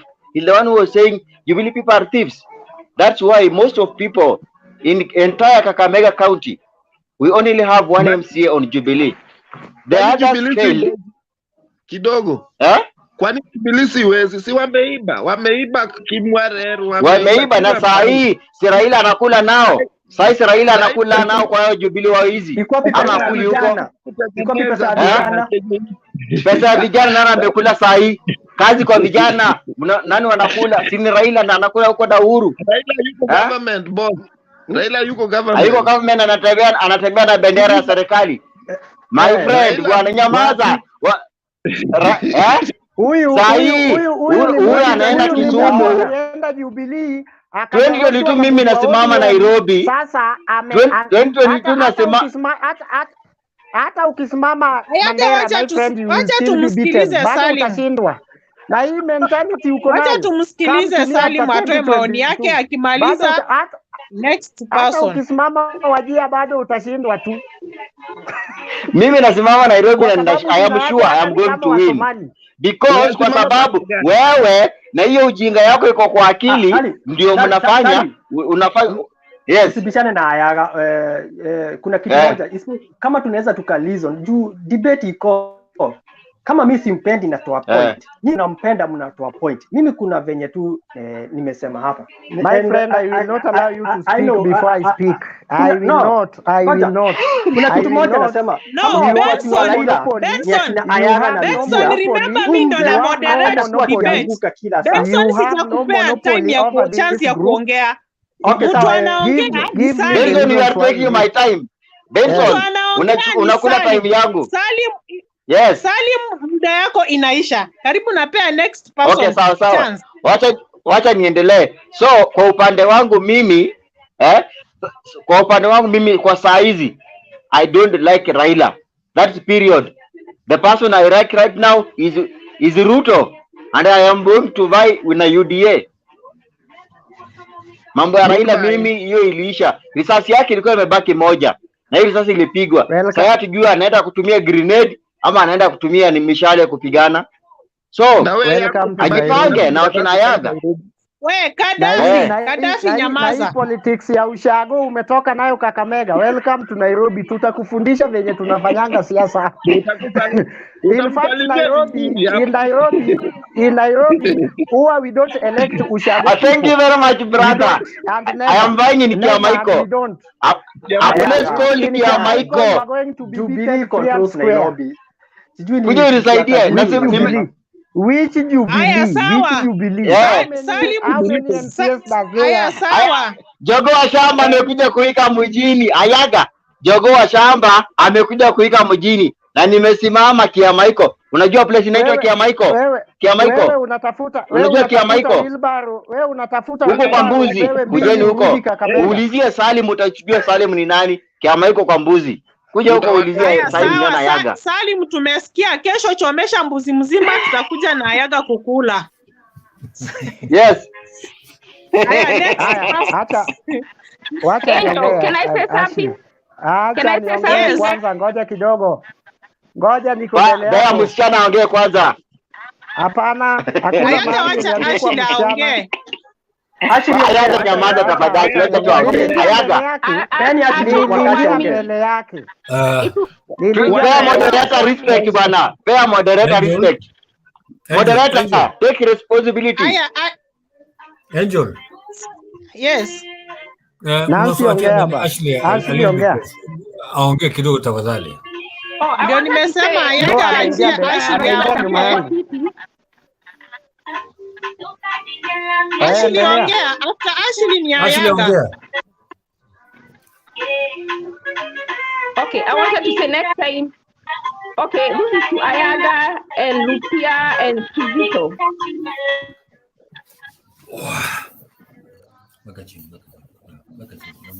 Who is that? Oh, to Lupia, Kizito and Ayaga. You know, you cannot control, you can't tell people, you will not disrespect Raila unless unataka kukuja wapige kofi ama wapige. One thing we have to learn is that you cannot control what someone says or does. What you can do is be a good representative of that person. Show some dignity, show some character, and let us think again. Those who hate him, me, I don't hate him, but the way you speak, you almost want me to say something negative about him just to offend you. So sometimes you elicit negative feelings which are not there initially. So please, don't come on, Benson Apendi, let him speak and try and convince him. If you can't, just agree to disagree. Lakini ikwambia mtu, you will not. Kama unanibaya bundles, you can tell me what I can do. But if you're not buying me bundles, you cannot. And that is something we need. Then we don't use time uselessly. Na kama mtu anapenda Raila, na kama mimi I am not neutral. I don't hate him. I don't like. I just I don't know, but I don't have any bad feelings towards him. But the way you talk, you make me almost want to say something bad just to offend, to hurt you. Let us so, and second, Raila anasema anaibiwa, badala ya kukipa kiibiwa, hata yeye atafuta njia. And next time aende pia yeye aibe. Unaongea vizuri, leta sura. Sura ni ya nini na tuko Eburu? Ukuone urembo wako. Angel, umemaliza, acha niongee. Next person ni Ayaga.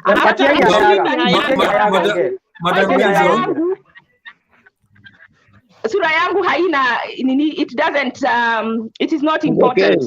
Okay. But I really want those people who keep insisting at why are you disrespecting Raila? You can't fight, you cannot force people to like somebody, period. Just get it into your head. Give Ayaga sometime. Ayaga ongea. Angel? Yes.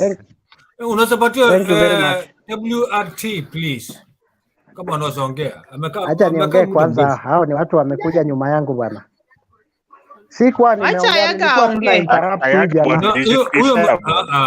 Sam, wacha Ayaga ongea. WRT amekuja. Acha niongee. Thank you very much. Nancy, nothing hurts me. I'm not even in ODM for for your information. You have been here. You know, people like Nels Benson, they have not been here. So they don't know where my party and my party leader. I'm not in ODM and Raila is not even my party leader. So you know where I am. The way I've always been. Hata kuna siku mtu alisema Ruto ni mwizi hapa. Nilimpick tu from the ground. And I dealt with that guy up to the end. Because I hate a moment you are calling a leader accusation, yani you are making accusation that somebody is a thief and you cannot substantiate whether it's a thief or no. Let us, you know, as youths, what I was telling my brother Benson, as youths, let us be sober, let us be mind, let us not use hearsay, let us not hear that somebody said and we are saying it. If you have to say something, make a good reason for it. If you ask, don't give us feelings. You know, I was wondering when somebody is saying somebody ni mganga, somebody, you know, mimi niko KANU na sitoki huko na Gideon is my party leader. Na ukitaja yeye vibaya, I will deal with you. Ukitaja Kalonzo wrongly, I will still deal with you. ukitaja Ruto vibaya, though I'm not in UDA, but bado tutadili na wewe. Kwa sababu we are tired with the politics of I was told by my lazy grandfather when likes of Jaramogi was fighting in London, having a monkey skin and a collar with a fly whisk, fighting for this country. Your grandfather, no, your grandfather was in the village inheriting women. Same to your father. Is Raila his age mate? Yes. Raila is fighting for this country, second liberation, going to prison, doing this and that. Even if you have to hate him, I don't care. Just hate him and give us a reason. Don't say mganga, don't say conman, kwa sababu you had Miguna says that. And na tumesoma. We are young people who have gone to school. Why should you use somebody's brain? Surely. At you are an aspirant in Nairobi, you cannot create your own policy as a MCA in Kiamaiko. You only use a policy that Miguna told us in 2013. Did Miguna went to school for you? Did Ruto went to school for you? You as a human being. What are you? What is your slogan? What is your slogan? I'm not talked much. It is only I'm the one moderating the debate. Yes, so yes. please, you know, if you interrupt me, you won't talk. You want to talk. So relax. Sawa. You can't be a MCA aspirant who has failed in Kakamega. So I wonder if your villagers cannot elect you in Kakamega and you are coming to blame Raila, where now we have Kia Michael is full of Kijewajaluo, Kisi, all tribes. In fact, it's a cosmopolitan. Something Oria is okay, sawa. Oria, I don't know if they vote. Most of them, they don't even have IDs. For your information, I've been in Nairobi more than you. Maybe now welcome to Nairobi. Let us do politics in Nairobi. Because even Kampunji here, they had to stop Mbugua. They had to stop Mbugua for their MP to be elected. I'm starting to like you at some point. No, because I'm telling you the truth. Create a slogan, you know? Create, my friend, relax. Ulingia hapa hata kama bado na watch nini YouTube. Relax. Yeah? Poa. So, you give us a sababu. Unatumia wifi ya poa. Inasumbua. Yangu inasumbua. I have a question. Nini? I have a question for you. Because endelea. Me, I am not into calling people names or talking of hearsay. You as Ayaga, there is a reason you are in KANU. There is a reason you support your candidate. There is a reason you defend everyone whose name is mentioned and at times abused. But let me ask you, you as Ayaga, why do you insult other people's grandfathers, other people's fathers, calling they were busy inheriting wives? Maybe you don't know I'm a son of a leader. Maybe you don't know my grandfather, you don't know my father. But what gives you the right to that? Because I abused so and so, what now make two wrongs never make a right? What makes it easy for you to abuse? Oh, thank you very much. Okay, give me time. Ayaga, thank you very much for what you have said, what you have commented. And I'm happy to hear that you are KANU supporter. And I'm sorry, bro. I'm very sorry, bro. Kama hiyo ndio chama, okay, I feel sorry for you. My point is this way. Okay, let me. I'm waiting a day KANU will have a candidate. That is the Benson, you okay, now, okay, wait, I make a point. You know, Benson, you have 3 minutes. Okay, then thank you. I go to Okay, I'll finish. 3 minutes that uko hapa. Okay, now I'm on this point. Ameleta hiyo nini ya Benson kuongea. Mimi sikuwa nimempea ruhusa. Alikuwa aongee after Gaddafi. But juu ameongea, nitajibu wacha amalize Benson ama mtaniuliza swali. Okay. Wacha amalize chenye anaongea and then we continue. Okay, Angel. Sam, advice umepeona Ayaga hapo ya nini ya the way you can vote, the way you can win or lose.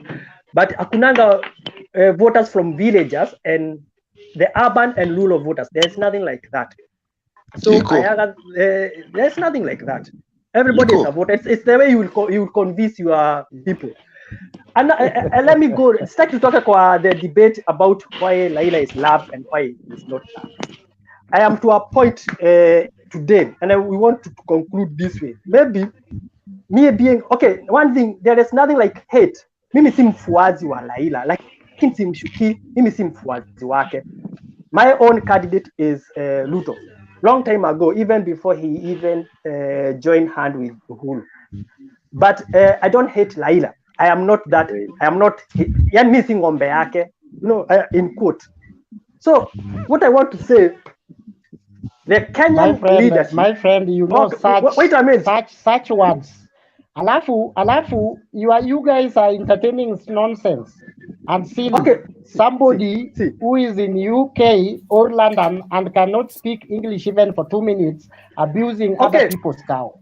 My friend, let me answer you because I will not answer. I will not answer this guy. Wait a minute. I think that question was for me. Wait a minute. Acha nimalize. Unajua sijaongea. People who want to talk. Mimi nimekuwa nikioperate vizuri lakini the question was mine. I will answer you. No. And W asked you. No, Sam, sijamaliza point yangu. No. Sijamaliza point yangu. No. Okay, No. Tafadhalini. Haya. Ni mimi naongea. Hello. Haya. Niongee. Sawa. Gaddafi, ongea alafu ongea. Tafadhali. Mimi kwangu kitu moja naweza sema, mtu yoyote anapendwa, lazima ukuwe na the same amount of people, the same number of people who hate you. Even those who love you hate you in an equal measure. Raila amesaidia watu wengi. Ukiangalia wale politicians wametoka chini, majority wamechukuliwa. Raila had pick you from nobody to somebody. Amechukua watu wengi. Mtu kama huyo, kuna wale pia, unajua ukiona matunda inatoka mahali, kunakuwa na watu wengi wanataka kugrab hiyo opportunity. So kwa ile harakati ya watu kung'ang'ana kupata ile opportunity, then you pick a person. You must have, lazima ukue unachukiwa na wengine wale hawajachukuliwa. Cause mtu anaona saa zingine mwingine amechukuliwa unfairly. But that is politics. That unachukua mtu kulingana na interest yenye huyo jamaa ataleta ama nini. Then another thing yenye imeleta hatred ni vile wale watu wanazingira. Hata Uhuru si eti Uhuru ni mbaya.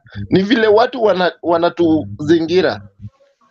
Imeleta watu wengi sana wanakuja kuchukia. For example, unaona the other time, for example, Mailuo Nyanza MPs, majority of them upenda kuongea na niseme aje, kiburi.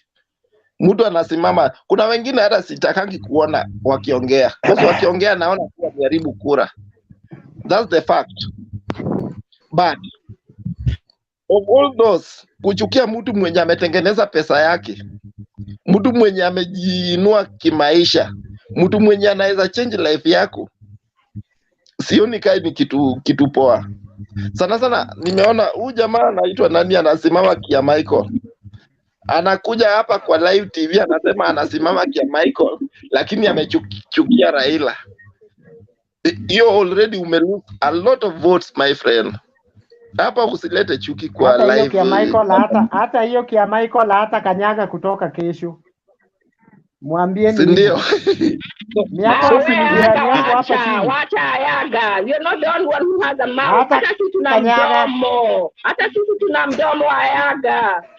Ayaga, si wewe unamuke lazima kuwe na mdomo. Please, Ayaga. Ayaga. You need to get out. Ayaga. So kitu moja na advice. Please. Wacha Please, Ayaga, ukitaka uende. I respect you. Please. Ayaga needs to go. Ayaga needs to go. Ayaga needs to go. Ayaga needs to go. Sitaenda bwana. Sitaenda. Sitaenda, you are making noise with a bad voice there. Kwani umemeza chura? Okay. Hebu tupatie nani? WRT. Tupatie WRT tafadhali. Anataka kwa muda mrefu. Kadafi, ngoja kidogo tafadhali kakangu. I will give you a chance, please sir. Hebu tupatie WRT. Ayaga, kunywa maji, umeze kiwaru. You have to get used to it. Wewe umemeza chura bwana. Kwenda huko. Ayaga tafadhali. Nakuomba kakangu. Nakuomba kakangu tafadhali. Tafadhali. Akikuja hiyo na hiyo voice band tadili na Ayaga, for Christ's sake, you are a Luo man. You are arguing with a woman. What a nonsense, bana. I'm telling her. Ajana na mwanamke. Kadafi. Kwani she's your wife? Kadafi, my brother. Can the moderator bring sanity back? I will not tolerate attacks, personal attacks from me. I will deal with them. No. Somebody cannot attack you because she's a woman. No, if you keep your silence. She cannot attack you because she's a woman. Apana, if you keep your silence. Kadafi. Attack. Kadafi. Relax. Wewe tuambie Raila kuna timu yako wewe nilitoka huko. Mimi usiniengage. Mimi ukijaribu. Hakuna kitu tafanya. Ni maseni. Atafanya nini? Niambie location nikufanyie kitu. Uko wapi Ayaga? Mimi niko Buruburu. Mwende inbox. Buruburu hapa. Niko hapa Buruburu. Nipe pin nikuje nikufanyie. Ayaga bwana, tafadhali hapo mnipe wakati. So asante sana baba, endelea. Thank you so much Sam, Ayaga and Kadafi. I think we could have had a very nice debate, but vile tu tumelete unnecessary inconvenience. But we should honor and respect everyone's views. It is your democratic right to support your party leader, your constituency leader, ama mtu yote yule. So on my view regarding Papa's role in this nation, for me, I like him. Whether I hate him or I love him, I could say I love him because he had a position, he has played his role, he has been a liberator for long, and Papa is 76 years old as we speak, and he's done a lot. When you see the constitution that we have, he was advocating for the legislation of that constitution. We must honor that and respect. He deserves the respect like any other leader for those who fought for the liberation of this nation. Now, we, as the young leaders, or as a youth, as an aspiring leader in future, you also need to fight for your space like him, because huenda ako na itilafu moja mbili ama tatu, but labda angeweza kufanya hiyo.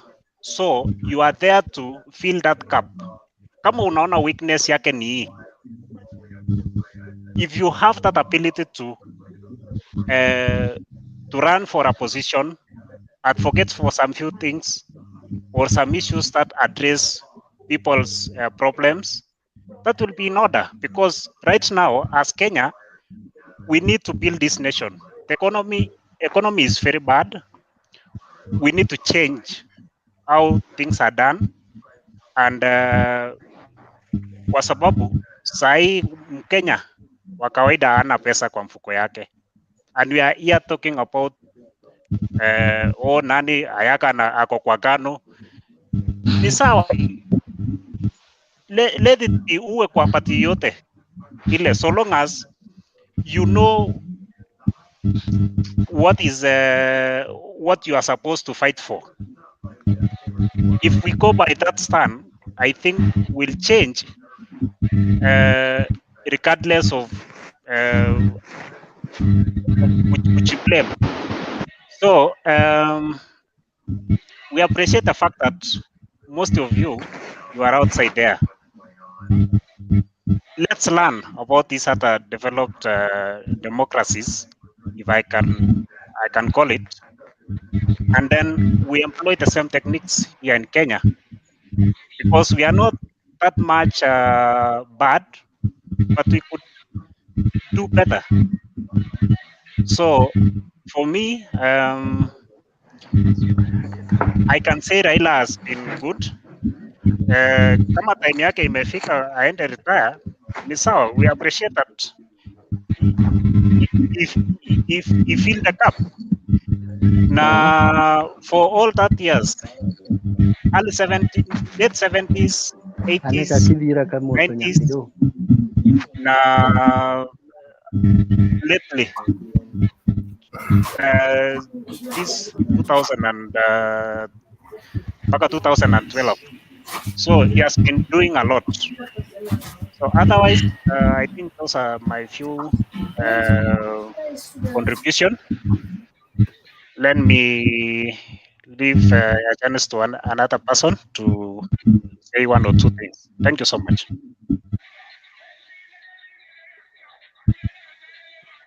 Unmute your mic, Bana. Thank you so much, WRT. Moses,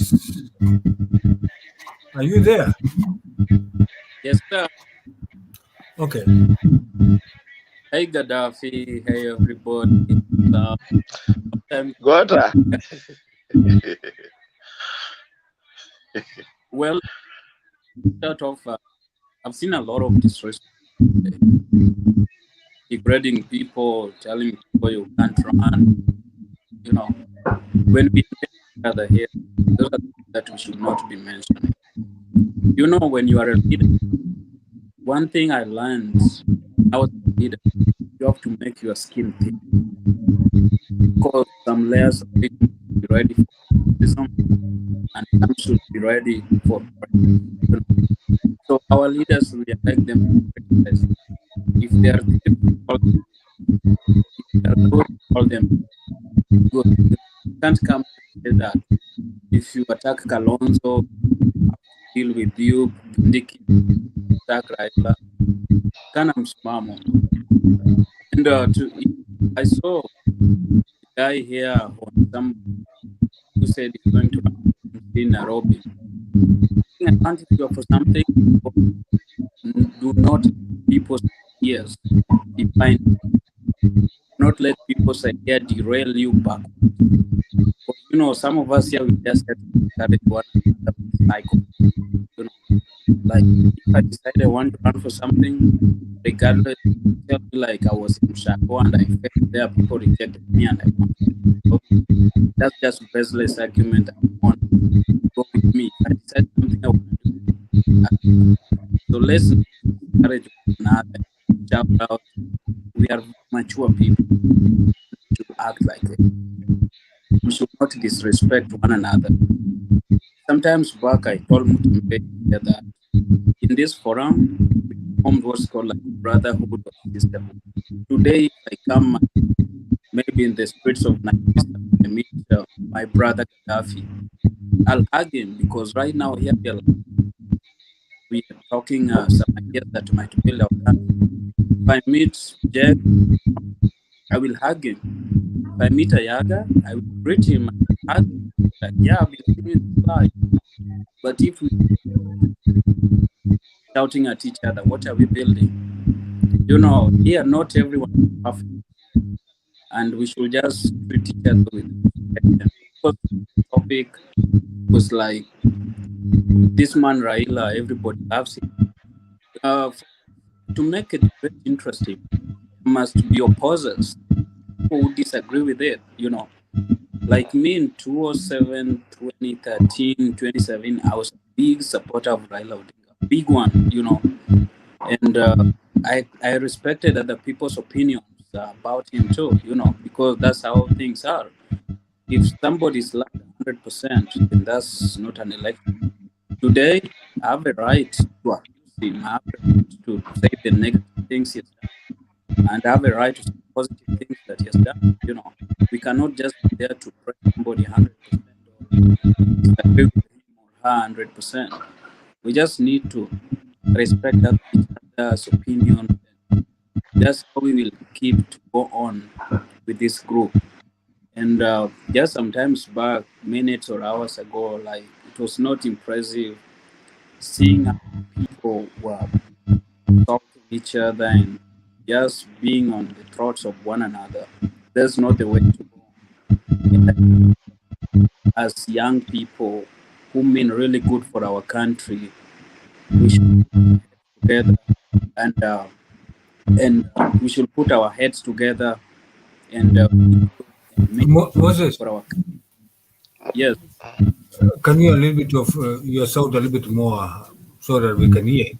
Okay, you guys hear me now? Can you? Katika.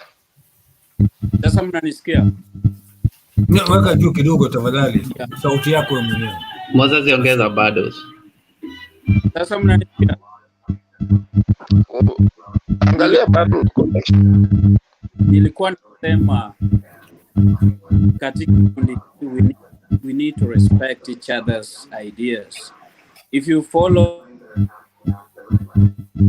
somebody by the name John Lewis in the US, he said, your connections are trouble. Let's bad trouble. Can you guys hear me now? Moses. We can't hear you because even things you are saying are not reaching us. A little bit of disconnection within your communication system. Give Daktari. Enrico? Yes. And then Jay. Yeah, okay. Na wasalimu ndugu zangu, kwaje? Ningetaka tu kuchangia kidogo mswada wa leo kuhusu kwa nini Raila hapendwi na ni kwa nini wengine wanampenda. Actually, in politics, we have to look for two things about the politicians. In Kenya, I think maybe you can look for yourself different directions of them. Uangalie kwa wengine, uangalie how huyo mtu anakuconvince, huyo mtu anakuelekeza wapi, alafu ndio at least ujue kana huyo mtu utampenda ama huyo mtu utamfuata. Unaelewa? Sasa kwangu mimi, kulingana na venye nimeona ma politicians, kulingana na venye nimeangalia kwa my MP and everything, for us we focus on president. That is not the issue. The issue is that if you look from the ground, ujue MCA wako anakufanyia nini, MP wako anakufanyia nini.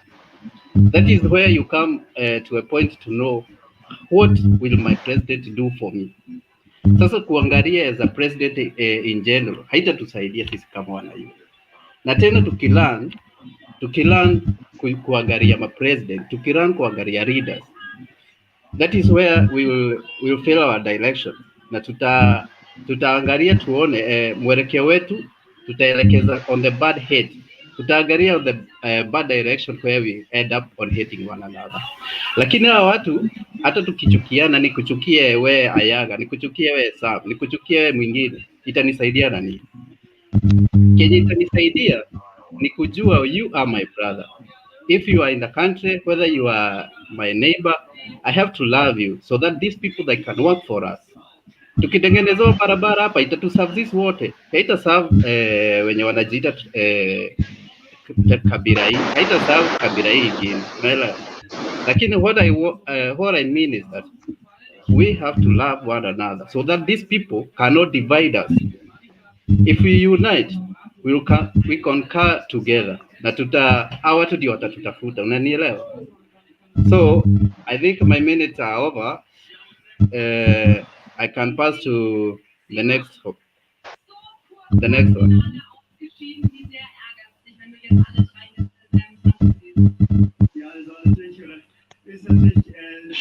Abdulaziz, you're the next one. Hello, sir. Yeah. Good evening. Good evening, good night, good afternoon, good morning. Nimepokea yote. Gaddafi, zima mic. Tunasikia hiyo upepo tafadhali.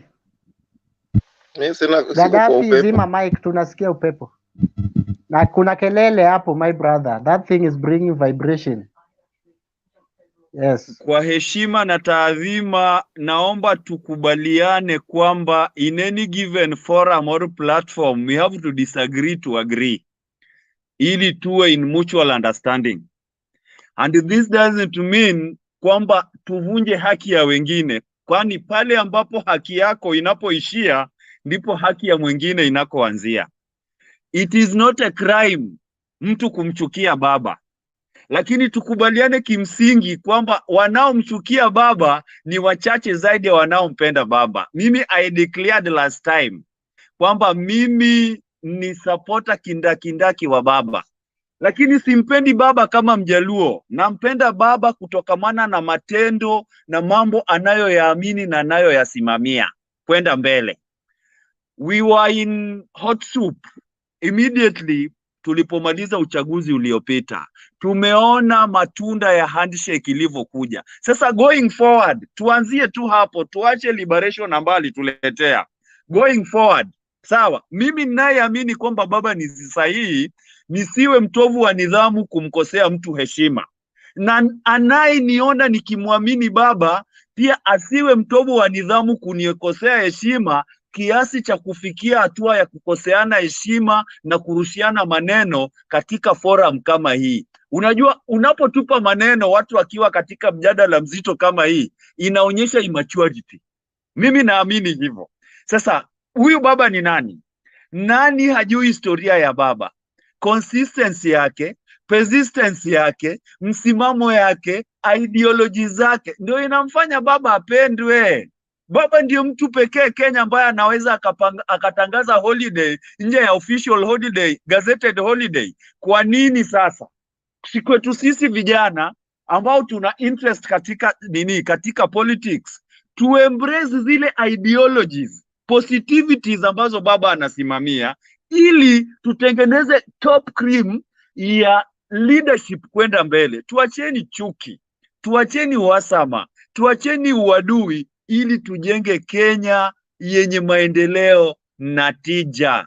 Leo naona ilikuwa full, platform ilikuwa full. Kila nikijaribu kulog naambiwa full, subiri utaunganishwa. But at last, that's my input for now. Tuacheni kutupiana maneno, tuacheni kurushiana maneno. But hate baba or love him, baba anapendwa na wengi zaidi ya wanaomchukia, na ni haki ya hao wanaomchukia. Naomba nikomee hapo kwa sasa. Okay, thank you so much Abdulaziz. Ebu tuende kwa Jay, tafadhali. Yeah, I've been so attentive to this discussion here, and it shows that we need to sober up, especially when you are discussing very senior politicians who may have laid the foundation of this nation in one way or the other. Um, just by the look of the faces, sorry to make this judgment here, but it seems some could be the eldest here. He could have a better history, although we read histories from the books about what our senior most politician would have done for the might have done so far for this country. The issue about hatred or love doesn't exist in the field of politics. It's all about the agenda, the points you're bringing home, the sense of the person to vote for or against. But what we need to also understand, let's give the respect where it is, where it's needed. Trust me, if you look at how the country was run those days back, I think without this guy, our senior, some of these things could be horrible. People could have even decided the country is theirs. But with his stance, I think he has really been able to move some of these parts. So let's give the honor where it belongs, and yeah, let's avoid the hate statement may sound quite unrealistic to some extent. To be honest, Raila has done quite a number of things. I know when it comes to the voting, there could be disagreement because voting is personalized. It's a confidential thing. And somebody saying most people love him or hate him, I don't know where the statistics came from, because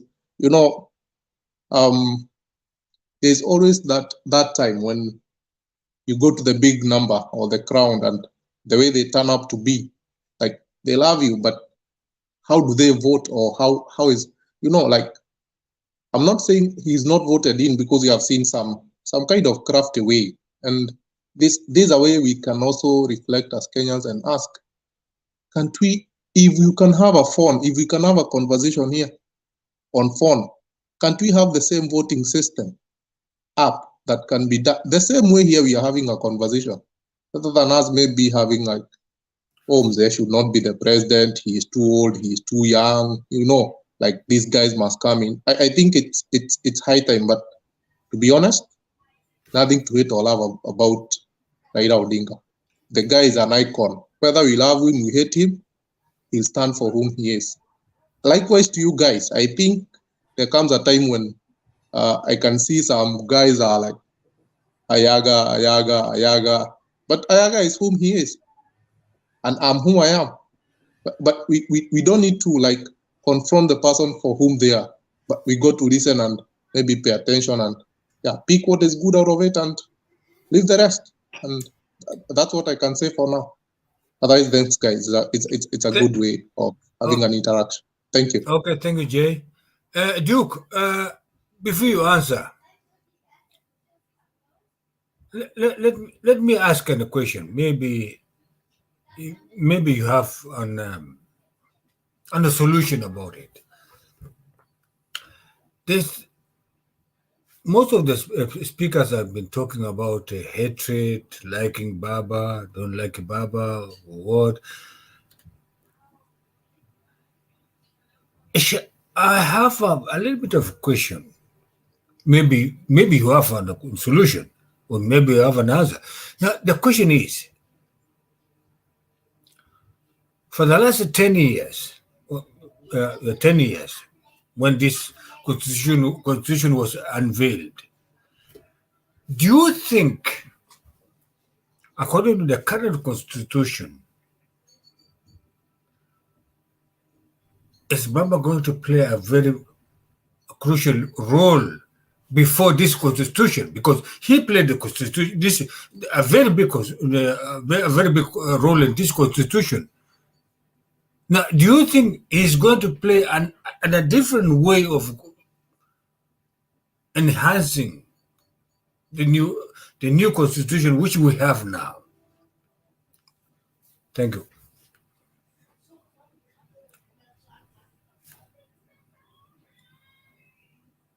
Duke? You ask me, you Yeah, want me? I'm asking you, sir. Okay. Can I come up again? I have not get you. I did not get No, your I question. mean, the way I've been hearing our contributors in this motion about Baba. There's one thing I wanted to ask. Raila has been very consistent in enhancing the constitution from 2007 until 2010, when we got this constitution, which we are now currently. And they said, no, let us make it this way, let us pass it now. We're going to implement it later on.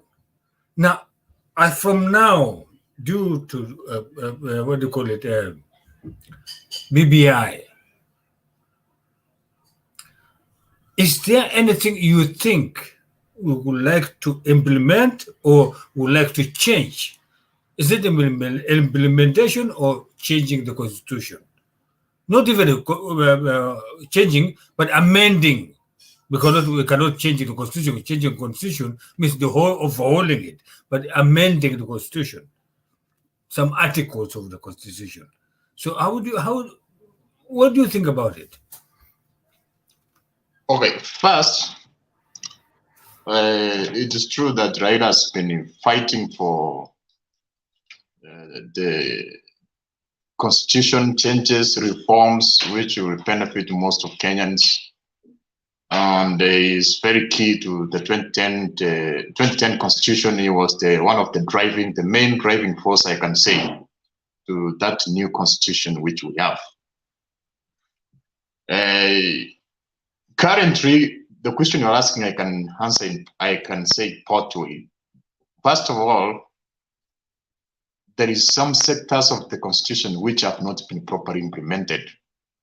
Therefore, the constitutional crisis we have needs both implementation and both amendments. Therefore, there are some sectors in the constitution which have not been properly implemented. Also, there are also some sectors which have to be adjusted. That's a fact. But regarding the current amendment, which is being contested in the Kenyan courts, I disagree with the timing and also some contents. If I can point out, the main content which I'm against is ombudsman. You know, we have the three arms of the government. They are there to check power, to balance the power, so that because the president is not a permanent seat, people come and go. There may the constitution experts foresaw a situation where we have somebody who may be too ruthless, who may misuse it. Therefore, it's good to, you know, even if we talk about the World War II in Germany, a lot of people were killed, around 6 million people. Nobody was unable to stop it within Germany because Hitler was having every instrument of power. Therefore, we can have just one person and bring a catastrophe. Therefore, because the ombudsman is trying to create a ring between the judiciary and the executive, where the ombudsman is appointed by the president and is concerned with the undertaking of the judiciary. Somebody's mic is, I think, Ronald Wekesa, mute your mic. Therefore, that's one thing which I disagree with.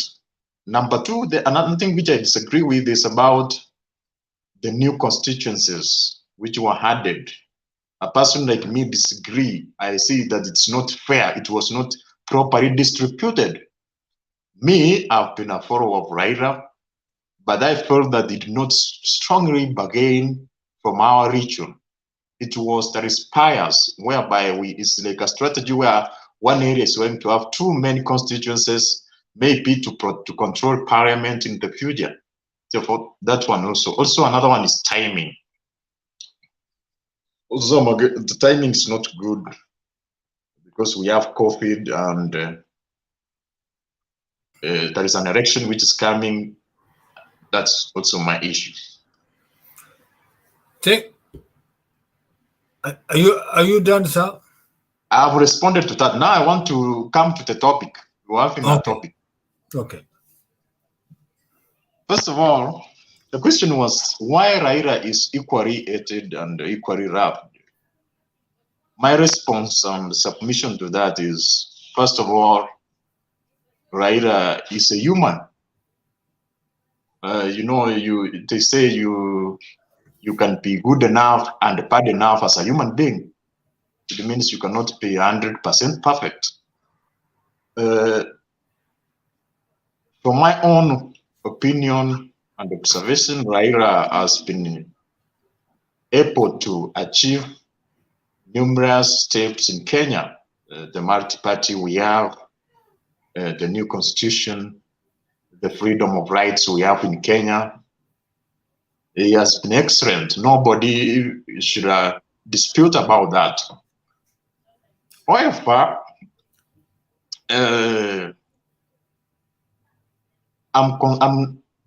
his political strategy and firmness has not been very strong or robust, say. That's actually why he has been able to demand a lot of following in Kenya, more than a half of Kenyans, and presumably he has won elections and he is unable to be the president.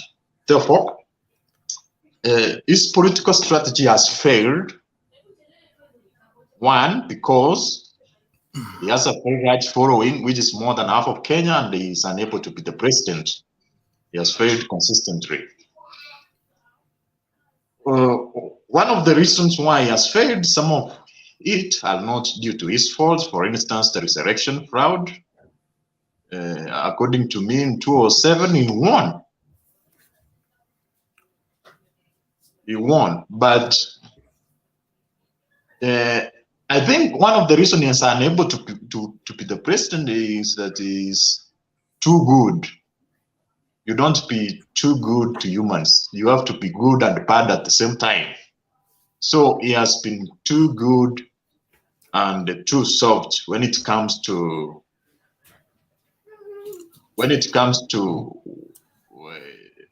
working out, to contesting and standing firm for the facts and the reality. Change is not easy. Or we cannot be able to, for instance, of course, all African countries were colonized. And then they started to come up with, there was some resistance which led to the countries to have independence. It does not come easy. Therefore, according to me, he has failed to strongly resist and stand for the rights and facts, regardless of what happens once for all, so that we can have justice in Kenya. Thank you, sir. Thank you, Duke. Are you going to respond to Duke, or should I give it to Jordan? Yes. Jordan. Yes. Let me. Just a minute, sir. A minute, Yaga. Give me like two. You have a little bit problem. Some people are just entering. They make their point. They left. Ayaga. If somebody join, give us minutes to talk. Kidogo ndiaongee baadaye. Yeah, I know you. Wewe unajua tumekaa kwa muda mrefu. Wewe mwenyewe unajua.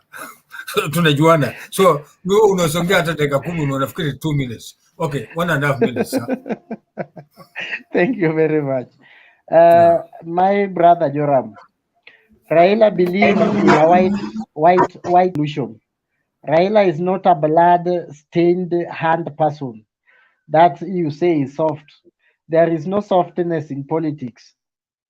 It is either you are a bloody revolutionist or you are a white resolutionist. A bloody resolutionist, if somebody stole your vote, you bring very, very bad war, people die, so that you become whatever president at all cost.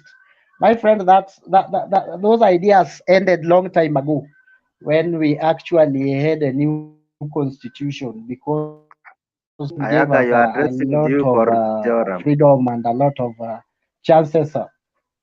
Ayaga, who are you addressing, Joram or Duke? I'm addressing Duke. Oh, okay. Apology. It's okay. It's okay. Yeah. So my brother Duke, white revolution is what Raila believes in. It's not soft. If you have a presidential candidate who believes in a blood revolution that will go around killing people to be in power, or will be taken to Hague, accused of rape and killing and whatever. No, Raila is not like that. If that is the softness of him, of believing in a white revolution, we love him equally for that. As much as your interests are not served as a human being, you should not cause a violence for people to die to be seen a tough leader. You are also asked a question why Raila believe in a new constitution and if he will play a key role. Actually, the Raila factor in the constitution started way back in the early 90s when we were not yet born. Yeah? When they were fighting for the repeal of Section 2A, introduction of multipartyism, those were the constitutional processes. And we hit the calculus or the peak in 2010. And he told us very well, I remember, he told us very well that the constitution we are bringing is 80% good. There are some 20%. 20% is bad. And if we have realized that there are some problems in the constitution, which may be the 20% that we want to amend or we want to correct in a BBI, and is the one who is saying that, so be it. If somebody asks us where we will pay governors, where we will get money to pay senators, if we will get the money to pay MCAs, it's the same people who are asking us where we will get money to pay the 70 constituencies that will be created. Yeah. Which is not making sense. They told us that Kadi court will try and execute Christians. We have not seen that happening. So these are people who are just they are lost. They are anti-reformist. Me, I cannot. Maybe if I stop supporting Raila, I will support another anti-reformist, like maybe Kivuda Kibwana, Mukisa Kitui, Martha Karua. I cannot stop supporting a reformist to support an anti-reformist. It's like having a day and you are supporting a night. It cannot work on me. We have reformists. There are so many. But going to support an anti-reformist by telling us, Raila in CG 207, now I don't support, and now I'm supporting an anti-reformer, that does not make sense to me. Thank you very much. Thank you, Ayaga. Thank you very much. Now, Joram, do you have... Yes, sir. Can I respond first? Duke, just a second, some few seconds. Maybe Joram had something to ask you, or maybe to explain so that you can answer it altogether from that of Ayaga. Please, sir. Joram, do you have anything? I do, and maybe as much as I know it's not my time, I'd really love to hear Akina Moses and Benson's input, but I would love us to maintain and stick to the debate. The core of the subject is why one man attracts both equal measure of love and hate. Basically, I would say I would defend the two sides in one way, in several ways. One, Some people use and dump Raila at their pleasure. When they want to get lead into power, they will support him and say so many good things. Some of the leaders we have, even in parliament at the moment, most of them, I can tell you can bank this somewhere, that they're not there because of their quality in terms of how they can deliver and perform. They're there because they sing and praise Raila, and unfortunately, because of their praise, the followers end up voting for him. And sorry, and at times, because of such, we end up having hooligans or leaders who cause chaos and mayhem, and even cause the kingmaker Raila to be hated, not because of his doing, but because of the people who come to office. There are people who make grievous mistakes, they make grievous and slanderous accusations, and because of what they raise, it makes people at times retaliate against Raila. Not that I wouldn't say he's a good or a bad person, but by the end of the day, at times it is who are your friends, who are the guys who surround you. You know, they make wrong and silly and crazy mistakes, but we at times don't question them because we are staunch followers of the leader of the party. Some make mistake because of the party, but because they are already in ODM, we don't really crucify them. I would love to see a nation where we call them to book. They come and tell us this is what we will do. I will do A and B. I think as a voter, I need to come to a level and ask them, the last time I voted for you, you told me this is what you will do. Have you done it? If you have not, do I have the option of changing? Do I have the option of choosing another person? When I choose another person, let me finish. When I choose another person, will my choice be influenced by tribe? Will my choice be influenced by party position? My choice should be that when I choose because someone is a performer, someone is a deliverer, someone can deliver. You know, by the end of the day, we can sit here and say our leader Raila is a reformist. But by the end of the day, we need more than a constitution. We need more than laws. We need more than good ideas. We need action. We need implementers. We need people who can deliver, put on the table what they say. They don't dance to the tune when it is hot. When it is cold, they change the rhythm. We just need leaders who can stick to ideology, stick to facts, stick to positions, stick to what can bring development and a great Okay, great Jerome. success in our nation. Thank you, sir. Thank you so much, Jerome. So, Duke, you wanted to answer it. 1 minute, sir. Yes, Ayaga, you did not. What you did not. I did not say that.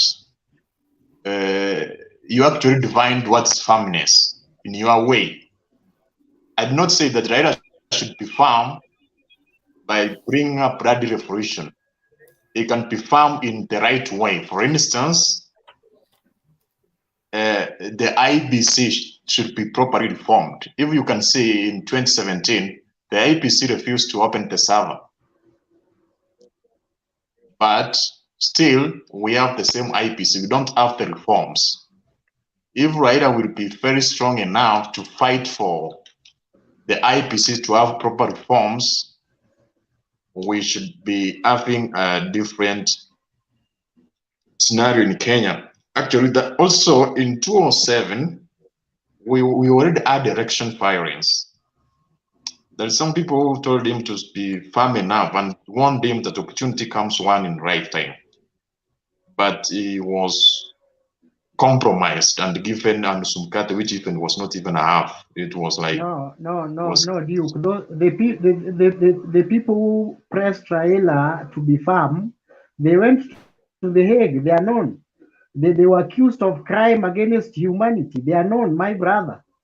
Yeah, you cannot kill people. Raila cannot allow the killing of human beings for him to be a president, meaning that is firmness. No, cannot support that. That is the mistake you are saying. When I say you have to be firm, I am not saying Raila should have started killing people by being firm. He should have strongly stood, he should be strict and say, I won and I have to take all the government without killing people, without inciting individuals. I've not said that Raila should be farmed by. I've just answered you that. He was to be farmed and said, I want to be sworn in. But you are saying it was done what to be given and Ayaga. Let Duke talk. Is using Ayaga, please, sir. Duke is using at Raila was done Ayaga. what to be given and Usumukati. Yeah. Wacha kidogo nani Duke aanze. Let him answer, then you can follow up. Before by the time you finish, you could have what you can ask him. Why? Thank you, sir. Okay, Ayaga, I'm listening what you are trying to say. We are aware, and I'm also a person who is for peaceful coexistence of Kenya. For instance, when we have disagreement or political disagreement, and you can see what's happening in DRC. We have several rebellions with Ghana, and that country is peaceful despite having rich resources. What I'm showing is being farmed in the right way. You be farmed not by inciting people to fight or by killing people. You have to be farmed in the right way, following the constitution. For instance, he won. Actually, in 2007, if he persisted for some time, maybe a month, he was to be the president, but he gave up too early. That's my humble opinion. Also, in 2017, we were aware there was election fraud to some extent, not compared maybe to 2007. Where then there were some peaceful demonstrators, and we see what happened. There were some people who were shot, and there was a lot. So, according to me, Raila should be strict regardless of the handshake. For instance, in 2017, those people who shot at us, who were peacefully demonstrated, some people died. The handshake should not do away with that. There should be justice. There is some high crimes which the handshake cannot end. That's what I'm trying to say. Can I say something? I agree with you, Duke. And I heard you say that he won, but his elections, or rather the results went a different way. Now, I don't think that is his fault. That's the fault of the people in charge of elections. I think one of these fine days we should have a debate on how should our election system be managed, and how can we correct the errors that happen, so that we at the end of the day we don't know who is the clear winner. Now, Duke, basically you started well by saying you loved him sometimes back, but right now either you don't agree or disagree with him. So really, if I go to the books of history, I'll find leaders who have been made by him, but eventually changed tune. We had ODM as it began with almost even those who are in government as its members. Now, something happened and they stopped following the leader, who is Raila Odinga, and eventually they either formed their own party, went back to their old parties, for example. But what really brought the hate, what brought the dispute, what is this that is in Raila that changes someone's belief or love in him? Because you have said there's one time you loved him, but now there is a problem. Because I think that's the core issue we are debating, so that we really don't digress to the level of bringing issues that are not part of the debate.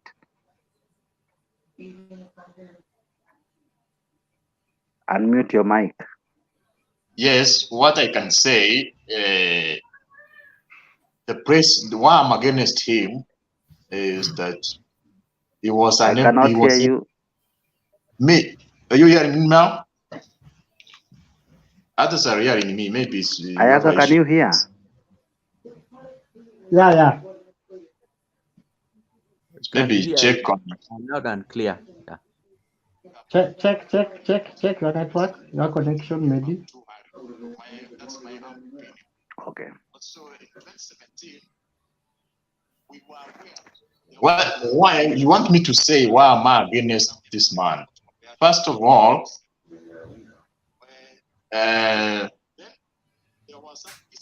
he was compromised in 2017. Duke unajisikiza huko nyuma na there is No. echo. No. Echo is not from my side. Maybe some, there's other people who have not muted their mics. Sam and Joram, you mute your mics. That's why.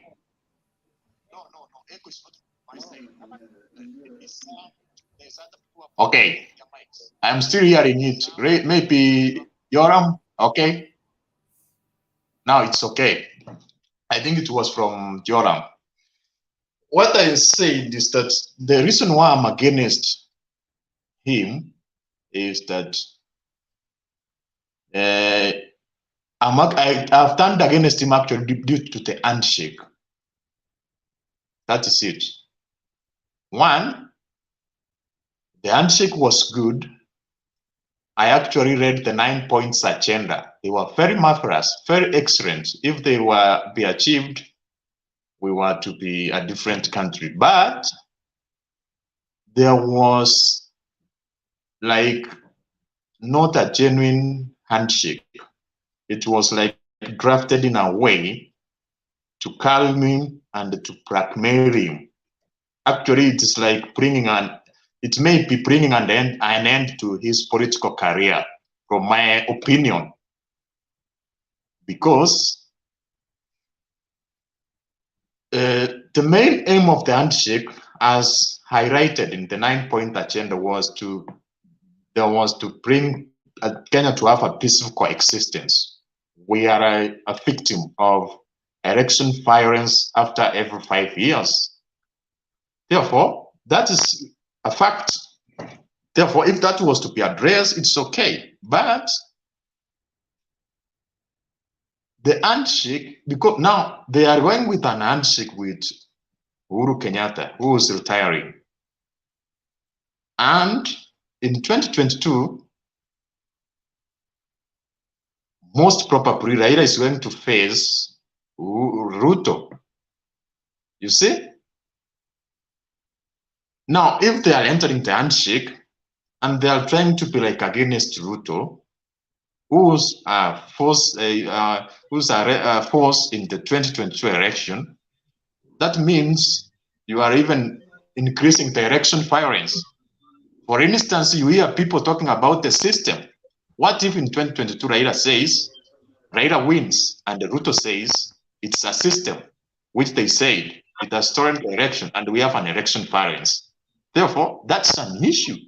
Therefore, the peaceful coexistence should embrace every person. Actually, there should be the handshake should have been more appropriate if there was an handshake between Ruto and Raila, because Uhuru Kenyatta is going home, number one. Number two, even if you see the changes. Duke. My friend, Duke. Thank you so much. Can I answer? Can I ask him one question? Ayaga, Yeah, I'll give that. I know what I'm doing. I'll give you later on. I know what I'm doing. Please, sir. I will lose my thought. Okay, I know you are going to need. Now, there's somebody down there on the left. This Moses. Yeah. Okay, Moses. Yes. You guys, I'm happy joining you today. I've been trying and I didn't manage to do that. Yes, I've been following your discussions every now and then. Let me say in the background, and you have healthy discussions and the thoughts and all that. And is this a good thing to do? Anyway, I don't want to go into a long story, but I want to say or rather contribute on the topic at hand. about people loving Raila or all that. Yeah. One thing I want to do is that to say, yes, that is correct. People have loved Raila so much. And I would say that some people like him, but they don't love him for president, for presidency. It's different. You know, you can be like, if you are in a school and many people love you for what you do, maybe you are a footballer or you are whatever, people may love you and all that, but when it comes to leadership, chairmanship or whatever, you might find that the people are not giving you the votes, and it becomes very, very serious. So I think as Raila finds himself in a similar situation, according to my opinion. Number two, Raila enjoys the love or the liking of most Kenyans because he was among the people who fought for liberation. You know, he has not fought for liberation as an individual or alone. He was among a number of people, and by this time we are talking that most of those people have rested. You know, have rested. The kind of the Muriros, the kind of this Bamasir, and many others, the Matipas and all those. You know, they have rested, and so among those people, probably the Shikukus of those days. And so Raila finds himself enjoying this because he is now the only one standing up, or rather remaining. And most people he has been around for quite some time. People have seen him fight for that and all that. So he knows how to utilize that. He has utilized it very well. And we are happy that he has fought for the right thing. It's only that when you are fighting for the right things, you are supposed to stand up for them till the end. And there is a saying where I come from that sometimes this boat that the women used to go for to take water from the river, sometimes it crumbles and bursts when you have just arrived at the doorstep. There is that saying. So in many elections we have seen, you know, it happening to Raila. You know, when it comes that the elections has just ended, and then you find that, oh, something has happened and Raila is not the president. And then finally, when it comes to the constitutional amendment, I think he might have had very good intentions for all these amendments. But there are some things that were inserted in that thing that are painting him on the negative, are painting him another color, because people are wondering, especially us who supported him. You know, you might be wondering what became of him that he supported such a document that has so many other issues. Because if you are correcting the 2010 constitution, let's say the 20%, how comes you come up again with the 20% that is so terrible, is full of mistakes, maybe again 80% mistakes, and then 20% correct? So you find that he might end up not in the right way with even the people who saw him as a darling. And so these are some of the things that advisors need to look at, and when they are advising a person of Raila's stature, to advise him well, so that when he is doing something, you know, he doesn't make a mistake or a mistake. What I want to say is that in discussions like this one, when we are discussing we need to be positive all the time.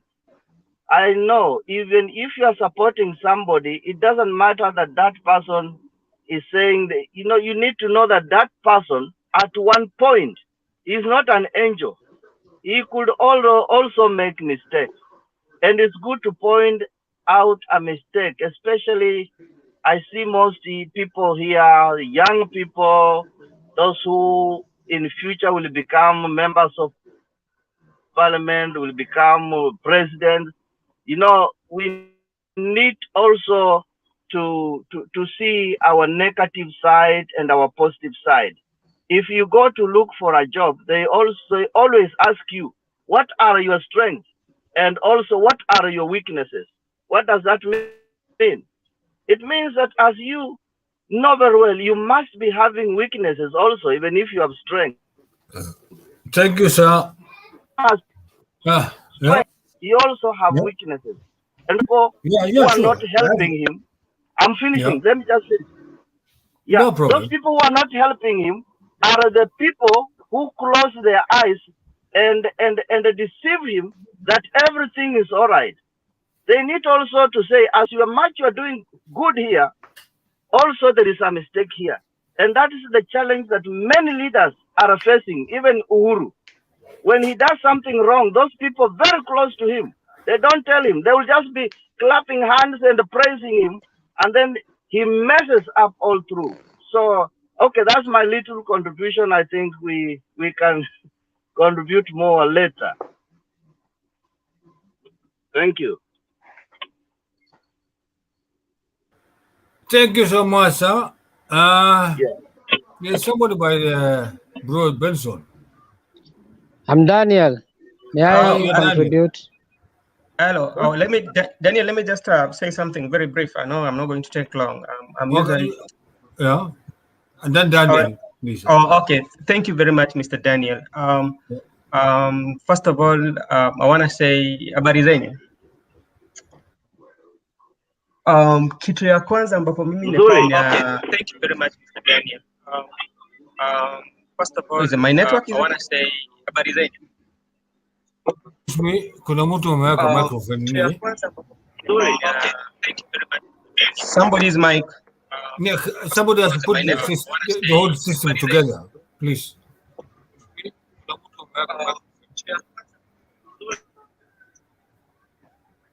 Hello. Okay. Yeah. Okay. Thank you very much for your time, and I want to thank you all for coming. To speak a very few words about Raila, one thing that I will not do and I will not again do is to hate Raila. Not even Raila, any leader in Kenya who has been in a leadership, I will not hate them, even though I might disagree with some of the things they do, because one thing that I really believe that all these leaders that you see, they've played a part in our country, and they've played something positive, and they've played things that are very negative. So we might not hate him. And as we know the history of Kenya, especially like when it comes to Raila Odinga, he has played a lot. He has played a lot, and we have to thank him for that. And there are some things that I was listening to that I need to correct Mr. Duke. I don't agree with him. There's a statement he made like something like Raila on 2013, that Raila could have persisted.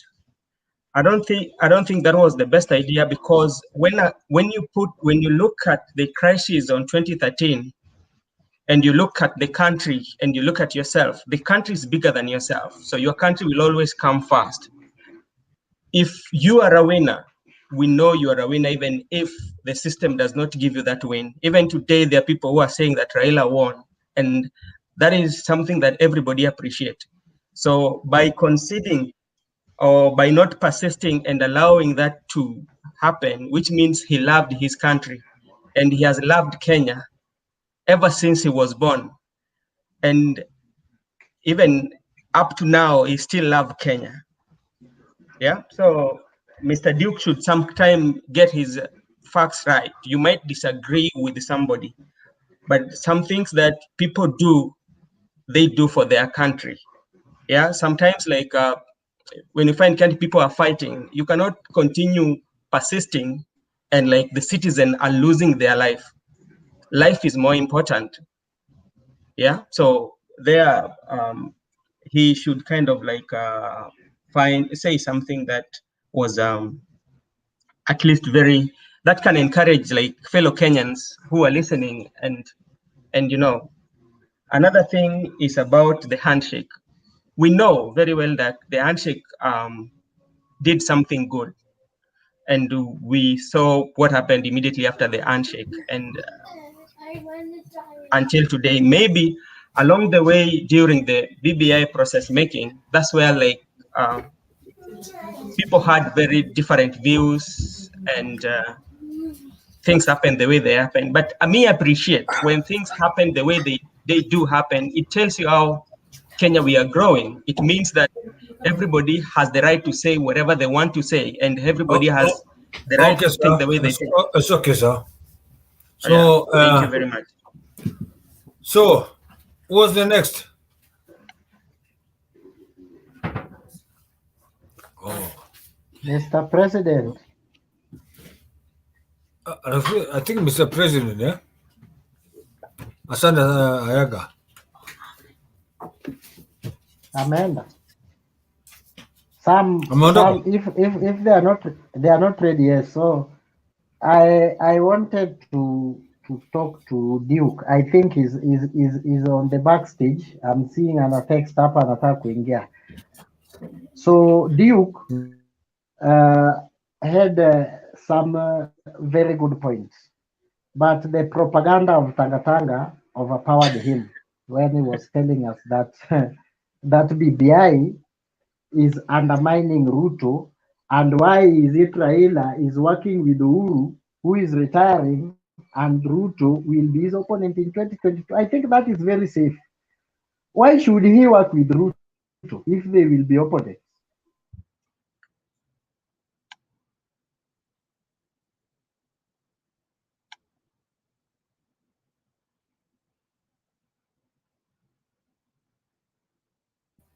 Ayaga. Network problem? Ayaga, network problem? Can I say something? Okay. Okay, Ayaga. Network problem? Ayaga, network problem? Somebody Can I say might. something? Okay. Okay.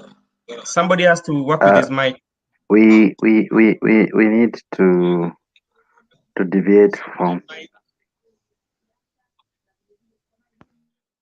Somebody has to work with his mic. We need to deviate from. Hello. Hello. Has the right to say whatever they want to say, and everybody has the right to think the way they say. It's okay, sir. So, There's something I wanted to say. what's the next? Can I come in? Hello. Hello.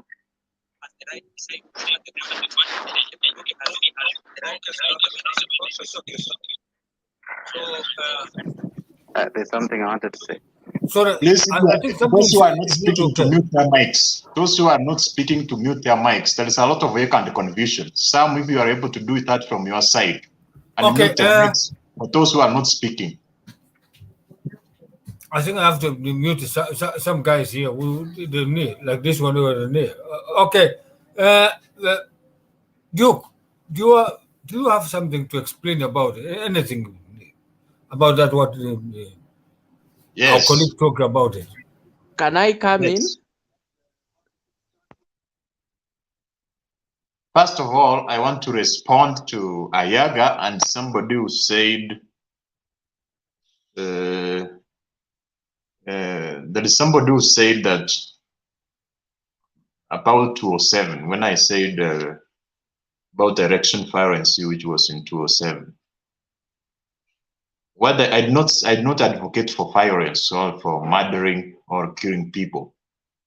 I say that You know, the reason why we have election violence every 5 years is because the perpetrators, those who execute election fraud, those who steal elections, there is no consequences for them. Therefore, you cannot be a coward. All people should not be trying to fear that if they stand firm for what's right, we are going to have chaos and all that. For instance, in 2007, if after the election violence, the perpetrators, for instance, Kiwit even said, I don't know who won, and there is no consequences, there is no prosecutions, that gives people courage to repeat the same mistake. That's why in 2013, in 2017, we have some form of, actually, except 2013, there is election violence over and over again. Even in the current 2017, there was a court attempt. IPC refused to open the servers. We went back to another election. That's like 6 billion Kenyan shillings lost just like that, without no person being executed. Therefore, what I was trying to say, if there is consequence, strict, severe punishment and consequences of those who are the perpetrators of the mistakes, we can have a stop to that. Mistakes, even in the first world countries, know that we have all people are good. No, there is no area or country where we have every person is good. It's because there are strict consequences which people fear, and due to that, they are able to do the right things. Therefore, what I was trying to say, in 2007, if there was firm stand on facts and the reality, so that we find the institutions are held accountable, people are arrested, others are imprisoned for life, another person who would be taking that position in the future, he will do the right thing. Therefore, there is a mistake, and then we come and handshake, and it ends. And in 2022, there is a mistake, there is election violence, people die, and we come with a handshake, and it ends again. We will never solve that by that. So what I was trying to say is that there must be like strictness in terms of enforcing the constitution, in terms of punishing those who commit violations to our constitution and the laws of the country. That is the only way where we can have a peaceful and a law-abiding nations. Actually, I gave fanatics, and there's a day I gave an example here where there were some MPs who went to Saudi Arabia to do benchmarking. And when they entered not Saudi Arabia, it was Malaysia. And when they entered that airspace, there was a microphone which announced, now you are entering to Singapore airspace. If you have any illegal drug, you will be executed. The MPs started sweating. Some of them started to check their pockets if they have something, even if they are aware they did not put it there.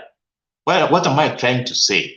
There must be the strictness of the law, and there must be severe consequences for citizens to obey the laws or to execute their mandates. There is nothing like goodwill or a handshake or trying to come up with people and there is peaceful coexistence. That cannot solve this nation. Anybody there who wants to respond? Yes? I see we are two. Can you have something to say? Say? About your point. It's true, the perpetrators of post-election violence or any sort of government abuse in our Kenyan system, we really punish the evildoers. And in that case, do you know why the government tend to go slow, not to act? Is that even those who are on top, they are not that clean. And the person who will will be able to overcome this? Is the president who will come without any vision that he would like to vie for the second term? You know, first term president doesn't have power because he is fearing he won't be re-elected.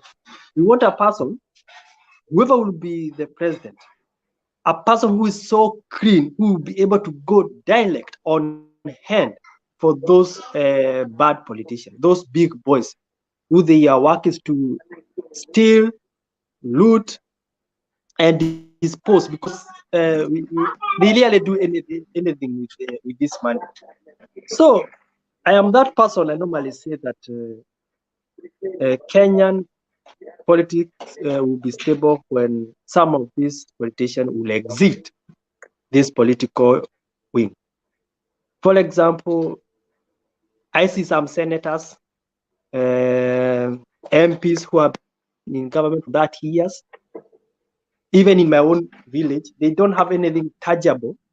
And I don't know what tends to happen to us Kenyans, that an MP can be, he can be at first term MP, second term he would be elected, but that time he will come and he will be re-elected, even if he was a corrupt. And we have this thing in our mind that being a corrupt leader, you tend to have more followers. You tend to have more followers. So I want to submit this point and say that Kenyan politics will never change if, as we speak right now, 2022, the only candidate we have is those who have been there the rest of our life, almost 30 years. They have been to the government.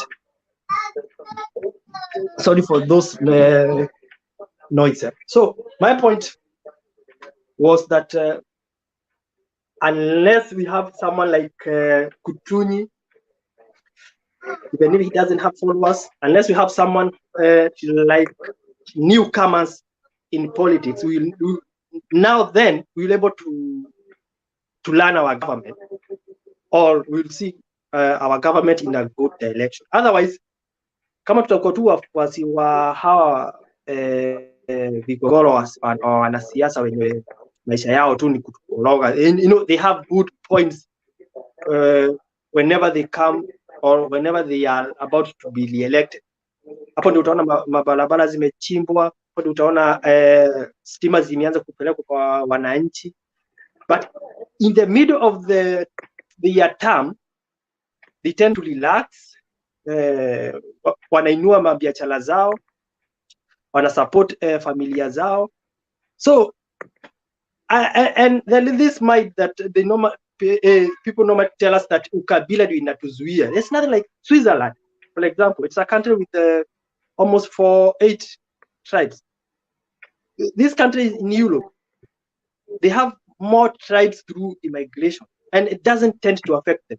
Kenya, si ati ni ukabila ndio inatuletea shida. Ni sisi raia wa kawaida hatujui kujitambua. Yani like mtu kama Senator Olengo, this person had been there. Sisemi hafanyangi kazi. I'm using the longest senator. He has been there. Na one day, 2016, I was in Siaya and I could see, okay, even if he is the best senator, sioni kitu amefanya.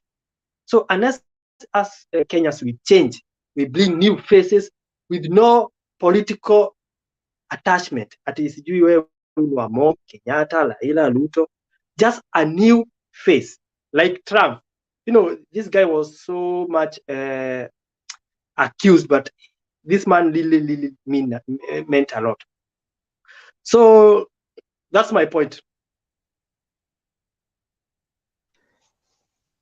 Yeah, can I come in, Chair? Yes, you can come in. Okay, thank you very much. This is Silas, and I'm very happy to join this very important conversation touching on the national political and economic matters. Just to be very specific on the agenda for today, that is the love and even the hate in equal measure for Raila Odinga. I want to look at it at two fronts as the debate rolls.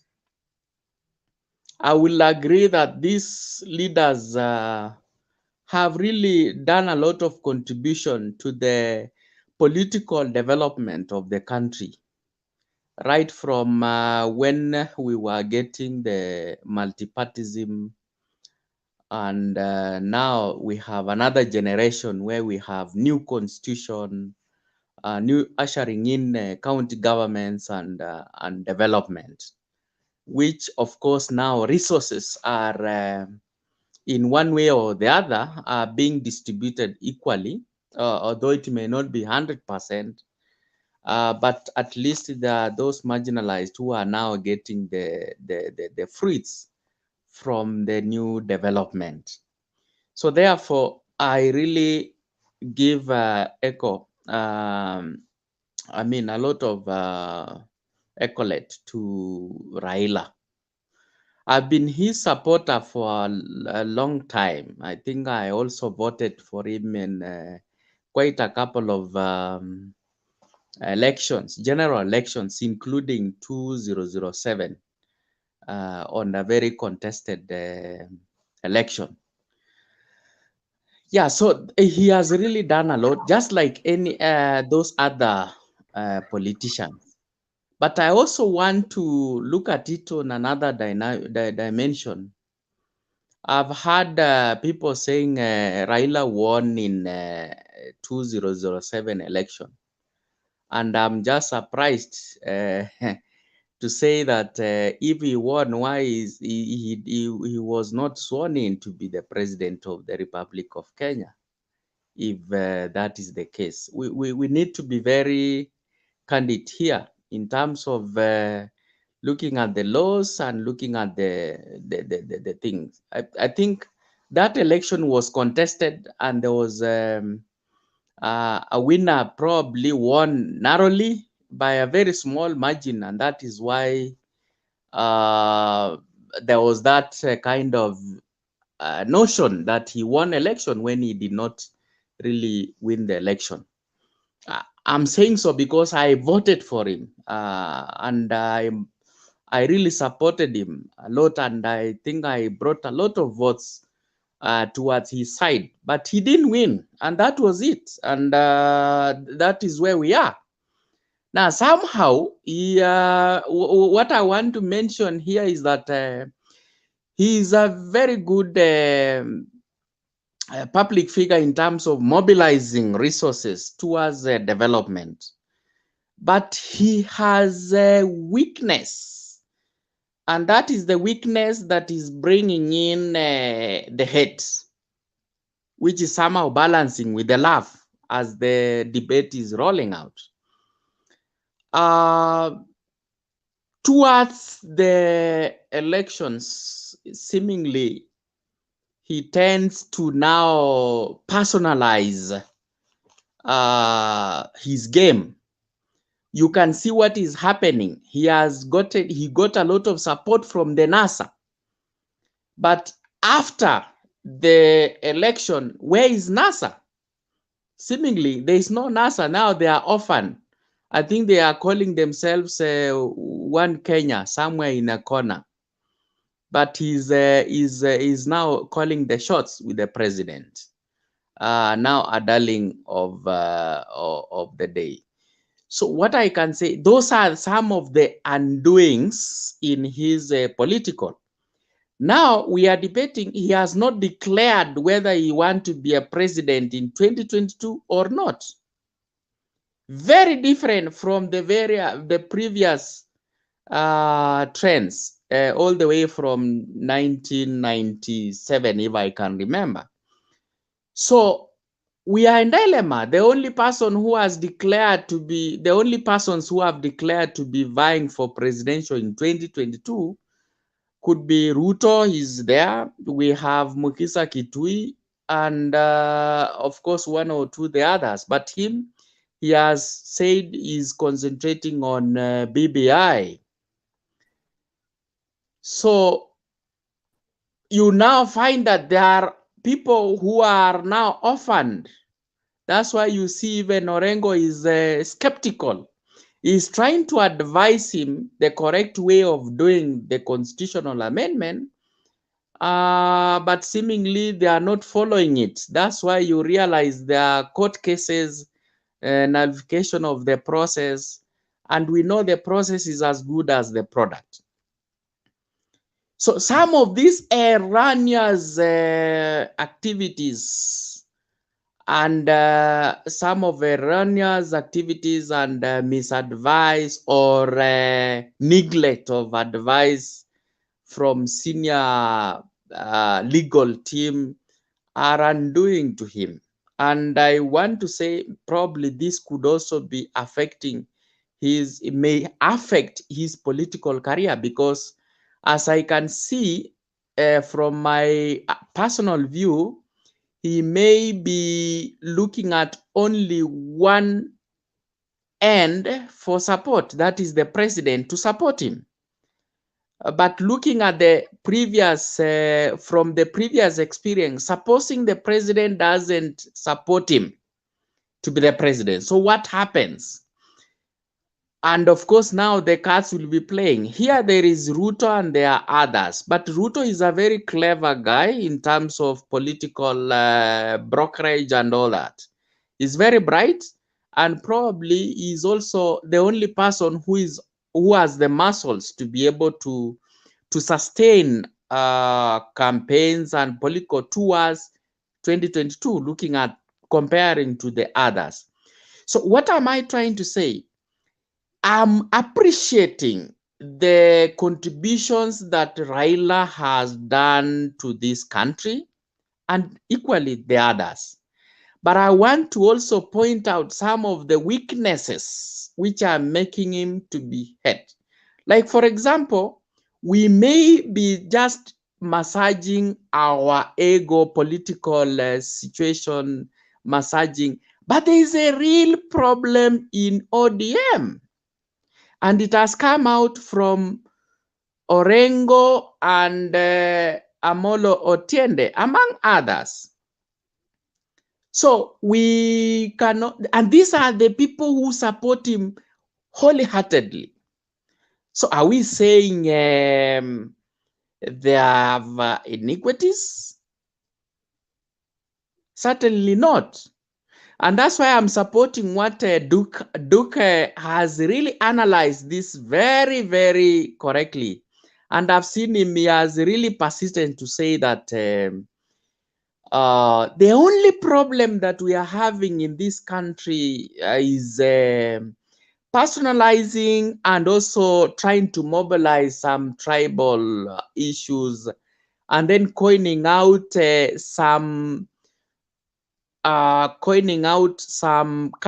with some movement to suggest that that is a new situation, when it is just the same thing that we've been doing all along.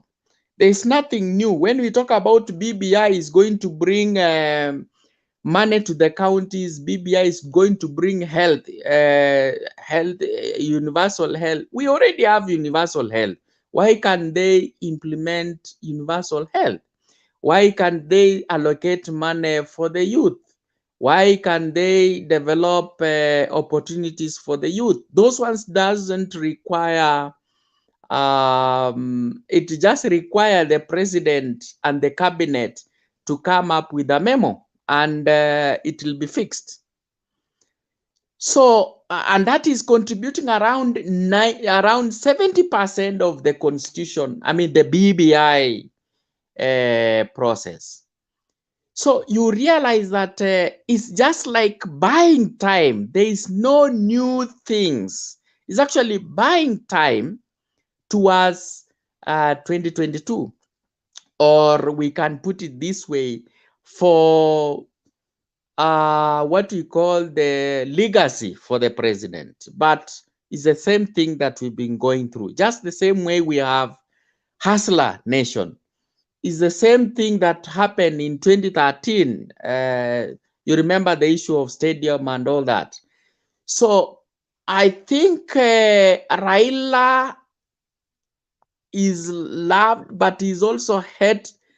Is continuously going to be hate by a majority because of doing the same thing the same way for a long time. He's actually getting into the same problem he was in 2007. And I want you to be very careful looking at how he's playing this card.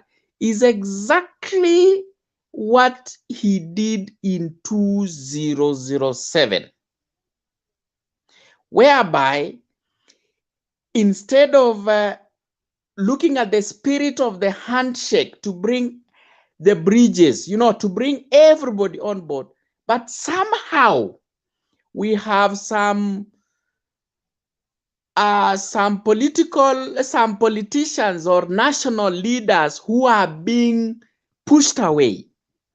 Where is the NASA? The NASA is no longer there. It's basically ODM and Jubilee, but Jubilee is also into two pieces.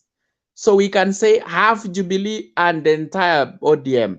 But the others are now calling themselves One Kenya, and the others are calling Katiba, whatever they call the Katiba Kenya, and so on. So I want us to look at it this way. He's getting into 2007. Of course, I'm not really for the violence. I don't like violence because as youth, we should not propagate for that.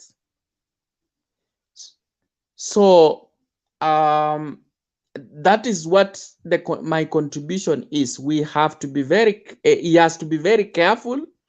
He has to listen to the people. Even he has gone to Nyanza ahead of the next week's tour of the president. But he's still continuing to mess up with the whole issue, because I've seen there was a meeting in State House today, leaders coming from Nyanza. I think he should be beyond this. He should be beyond this kind of regional outfits, and is supposed to be looking at the national, so that he's way above the president. Thank you very much. Yeah. I have to agree with you in some context where you have said that the political brokerage and the strategy of Raila is not up to the task.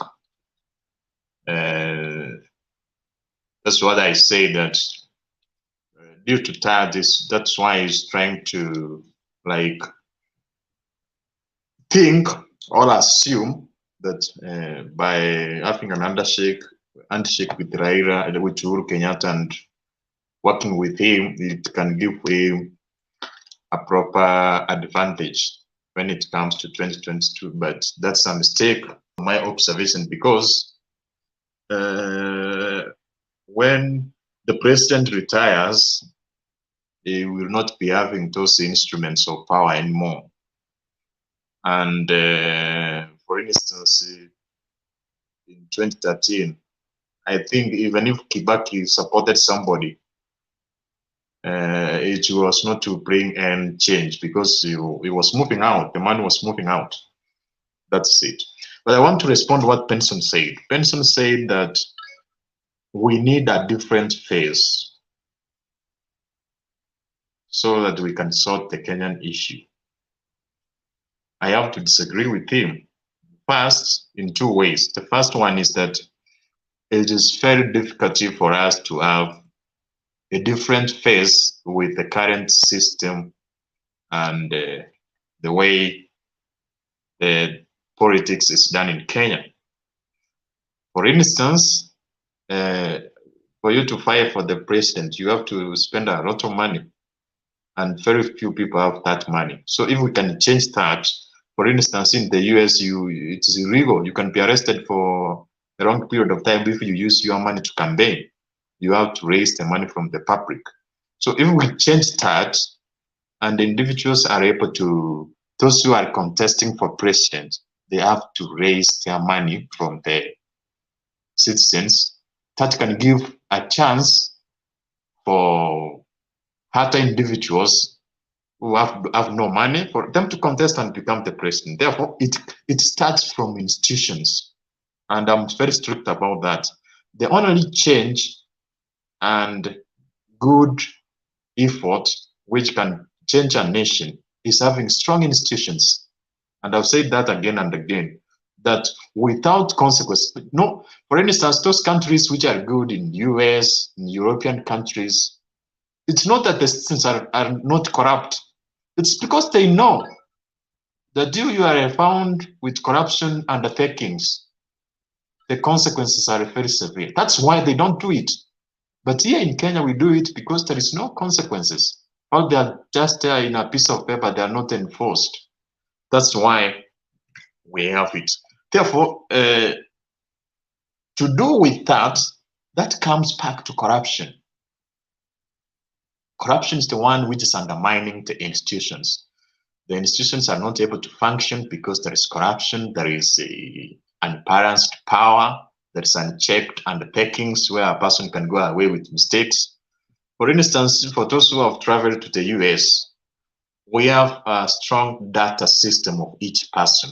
For instance, if you have you did a traffic offense in 20 years ago, when your ID is entered, it can be able to see that, you can be able to trace. But in Kenya, everything, there is no record. A person can kill a person and it ends there. That's, we are not accountable as citizens and as readers. That's why where the mistake is. Therefore, the changing of the constitution, the amendment, was to focus on that. Much is focused on other political issues which will actually make the status of Kenya to remain the same. I actually took an initiative and I wrote a memorandum to the proposed amendments where I was giving my issues, my views on what changes should have done. And one of the proposals I gave, which was not captured, and I'm very sure it was not even read, I said we need to have an independent treasury. We have a different treasury. It's like a arm of government where, you know, currently it's like the treasury is the same as the executive. We have the president, the CSS, and other people take money from central bank. They use the way they want. There is no accountability. And Kenya, we are the way we are. If we will be able to have a separate treasury, which is concerned with tracing the government expenditure, independent with qualified accountants and auditors, which works hand in hand with the judiciary. The amount for all this, the expenditure, all the money is traced right from the budgeting. For instance, if we budget, the Ministry of Transport has got maybe 200 billion, but there is no trace on what it's done. People take it, roads are not constructed. You know, in Kenya, it's only in Kenya where some contracts are passed and they are reflected, they have been done, and they take all the money. Maybe you say there's a road which is going to be constructed from here and here, and there is all paperwork is done, the money goes out, and there is no project of that kind. Because the executive is the same as the treasury, and the executive controls the treasury. If you go to other countries like the US, the Federal Reserve is very separate, independent. Not even the president can interfere with it. That will have helped to a large extent. Anybody who want to contribute also? Yeah, thank you for the contribution. I think I have a question from Robert on the chat, and he's asking about the servers. why those servers are unlocked despite a court orders. And this is one of the items I was alluding to. Why Raila Odinga is now not being is not serious, because he's very close to the power, to the president. He calls the shots at the presidency. But there are so many glaring issues with the court orders from the executive.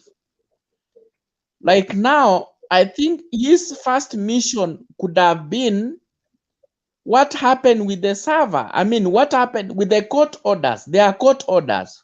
Why can't those court orders be obeyed as one of the I must do the minimum, the minimums, as he had been putting it. The minimums should be, the court orders should be followed. Because he's in the opposition and he has always insisted he's not in government, but he's a darling to the government. So he should be able to push this and call the shot and make sure that court orders are followed.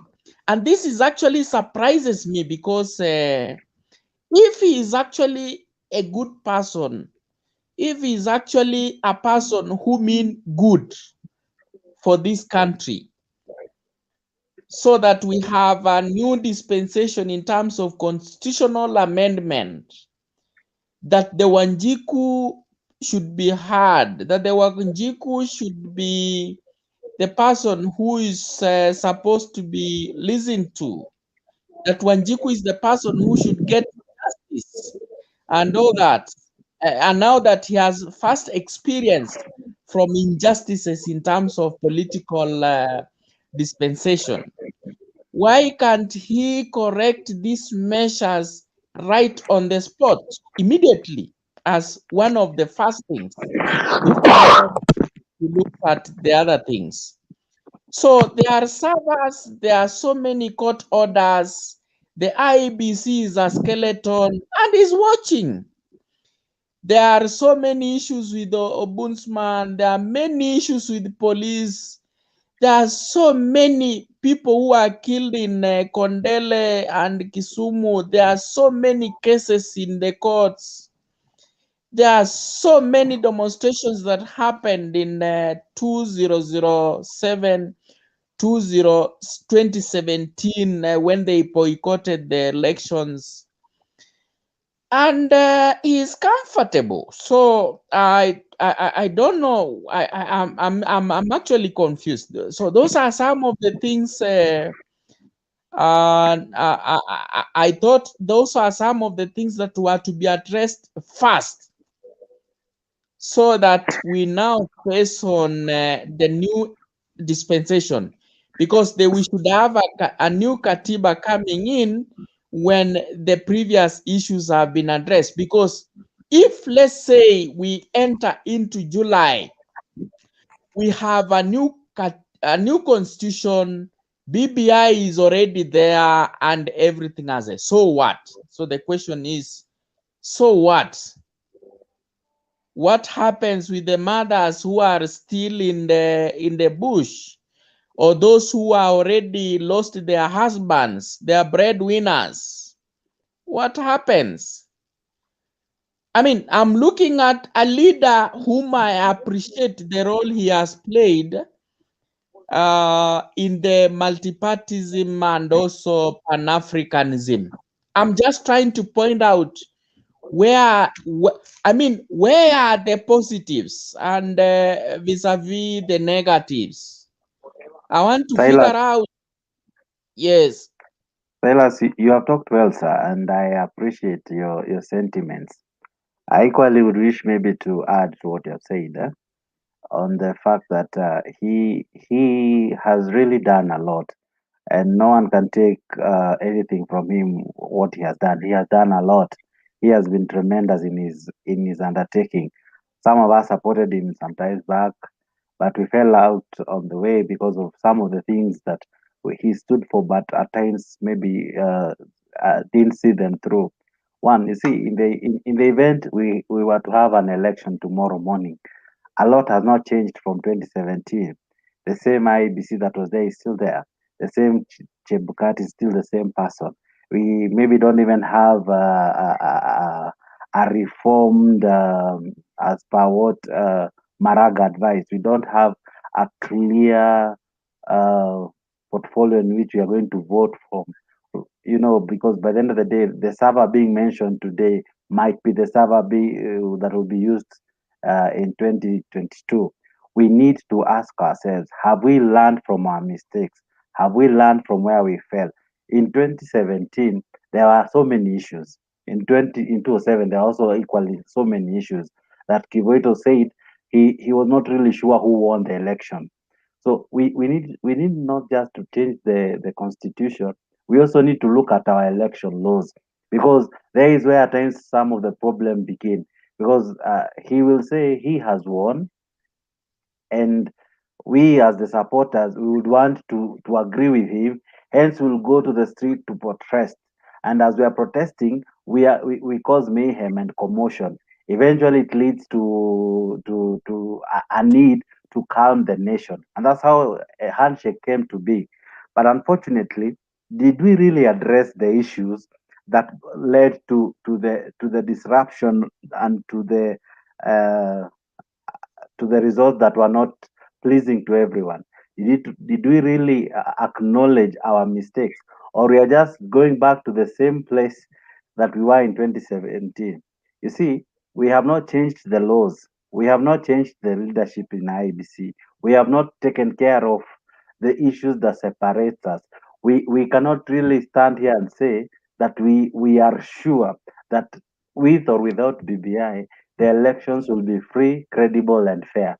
Because by the end of the day, if we don't cure that problem, even if we have the best of amendments that comes with BBI and all, we just need to ask ourselves, what was the mistake in the first place? The mistake was not the constitution. The constitution was there, but the issues that came up, the issues that separated us, the issues that brought chaos, the issues that led to handshake, have they really been targeted? Do we have a way of making sure that IBC will carry out the very best in its mandate? Uh, we are yet to fully constitute its members. Right now, it's when we are rushing, when it is the last hour. We should have done this sometimes back, not now. We wasted 3 years. Now is when we are running. Soon they will now begin to ask, when do we do voter registration? When do we do ballot printing and all that? Candidates are not even ready. And then by the time they are ready, time is up. Eventually, they will feel as if they have been shortchanged, because either they didn't do the right thing when it was supposed to be done. I think this is the moment when voter registration should be happening. This is the moment where IBC should be fully constituted. The chairman needs to tell the nation, this is what I have put in place in preparation. The security people should tell us, this is what we will do. By the end of the day, BBI does not really fully address all these issues. We might waste a lot of time tackling an issue that honestly isn't really as urgent as it ought to be, and it causes us to waste time that is very vital for us to prepare so that we can have a free, fair, and credible election. If we can take care of the things that separate us now, we will not need to be separated when that time comes, because this is the time we need to solve the question of where are these servers? Will these servers portray the correct results? Where are the officials? We need to get good officials. We need to look for people. We need to sit down and as a nation and look at these were the mistakes that has been highlighted by Kliegler. How do we address them now? Because for crying out loud, time is running out. Time is not on our side. We have less than one. We are almost less than 1 year, and eventually, if we put two elections in between there, what we will do will just increase the political tension, the division. we'll have those opposing and supporting. By the time tunafika 2010, 2022, what we will be having is a nation divided, is a nation who are not really sure what they want. You remember in 2005, we had a team that said yes and a team that said no. But by the end of the day, by the time it was 2007, 2 years later, people were fully divided that it is what that led to the fight. If we didn't have the 205, I'm sure the 207 maybe might not have happened. I'm not saying that having a referendum before an election is a bad thing, but I'm saying it has a way of creating the opposers and the proposers. Eventually, because of that love-hate animosity that arises, people end up getting guns, getting pangas, and we fight because everyone feels aggrieved. Those who won, they feel they need to defend their winning. Those who lost, they feel they are being cheated. So eventually, we need to really come of age and ask ourselves, what really is the most important thing? What really, where should we really put our foot on the ground? One of the places we need to put our foot on the ground is how we manage our elections. That is one of the reasons, so that the one who loses can agree, I have lost. The one who has won can fully attest that he has won. But at times, I ask myself, we are the voters, we are the ones who go to the ballot, but we cannot really say that my vote counts because someone stole and rigged and shortchanged my will, my desire, my need to be fully represented, my desire to fully practice my democratic right of electing my leader, not being imposed to someone who maybe I didn't love or like. So by the end of the day, we need to choose the correct things that we need to fight for. At times we are fighting battles that are not necessary. We are here calling others names and exchanging bitter words, but really, are we solving what separates us? Are we handling the issues that divide us in the long run? Because by the end of the day, if we don't take care of those two small loopholes, eventually it will sink the big ship. We don't lack good laws. We have enough laws, but we lack good leaders to implement the laws. We lack good leaders who obey court orders. We lack good leaders who are able to stand on principles, not to follow just because of following. We need leaders who will not lead us to political division of tribalism and the likes. We need leaders who can stand firm. We need a nation of voters who can say, I will vote for a leader. I will not vote for a person because of my tribe. I will not vote for a person because he has a good political move. Because at times we vote because we want to impress a certain leader. What if tomorrow we wake up and decide from today henceforth, we will be voters who choose leaders based on merits, based on what they can do, based on their ability to deliver, based on development agenda, based on manifesto. Some of us cannot even tell us the manifesto of ODM, the manifesto of UDA. These are the same monkeys that have changed tax. They even replicate the document of 2030. They even replicate other people manifesto, but change the English and the wordings in them. But it is the same thing altogether. But we as the voters need to come to our level and hold these leaders to account and ask them, you told us you would give us stadiums. Where are the stadiums? You told us you will do this and this. Now, when they come to us in 2022, we need to have a checklist. This is what you said versus this is what you did. This is how well you led versus this is how bad you led. So by the end of the day, as I end my submissions, we are the people who make the mistake. The mistake begins before we go to the ballot. And this is how it begins. We have people who fully just support, but when they are put to the test, why do you support? They can't fully say why. They can't fully engage and say, these are the reason I love, these are the reason I hate. We have people who, when they vote, they just follow the crowd. We are the bendera ambao huwa inafuata upepo, lakini ni wakati tunafaa tufike mahali tutulize upepo kwanza, tujiulize sisi kama wapiga kura, mbona tupigie Ruto? Mbona tupigie Raila? Tunapiga kwa nini? Atafanya nini? Ni nini amefanya? Ni nini hajafanya? And then the other thing, it's good to know they will not do everything. Even if it was Raila, he will not do everything. There is something that he will not be able to do because 10 years is not enough. Number two, a journey of a far place begins with one step. So far, they have helped us to make the steps we have made, but each leader will come and help us take a step forward. Each will help in his own capacity to help us go to the next step. But as supporters, we only cling to the last previous success. We don't look ahead and ask ourselves, what will tomorrow hold for us? We need progressive success. We don't need to be singing, oh, 2019 he did, oh, 2015 he did.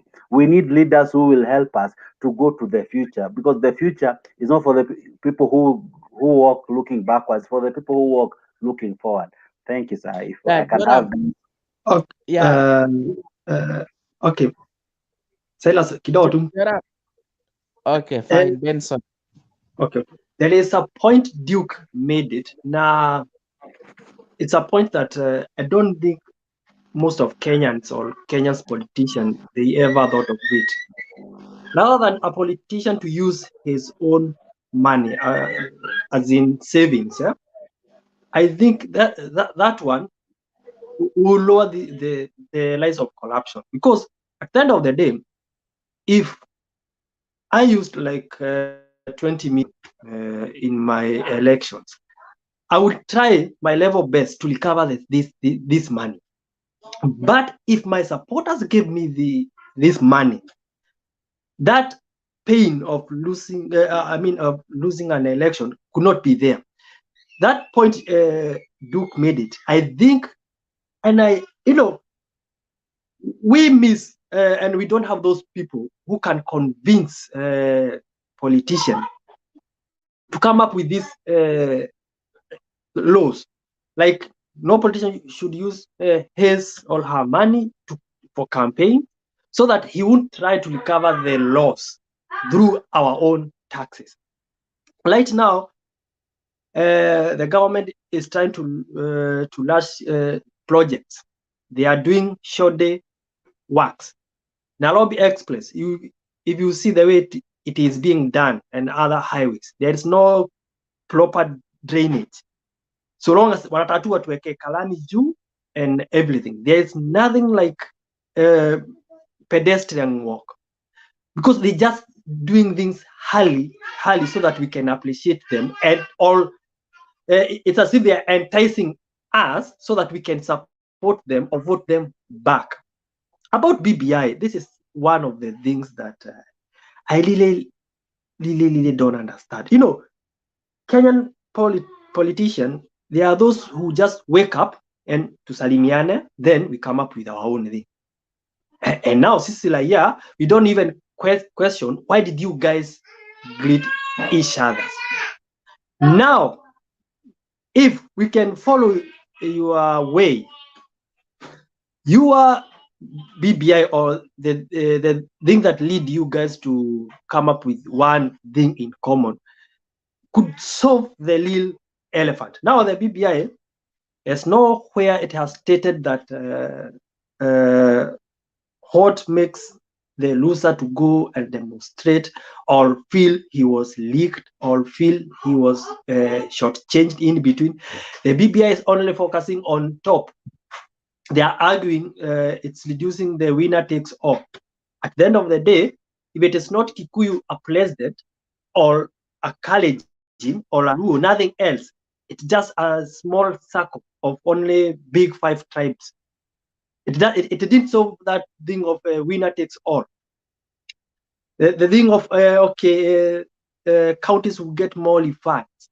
There's nothing. There's no a cap that restrained the government not to add 35, not to add or 20. There is nothing. It's something that Parliament can decide to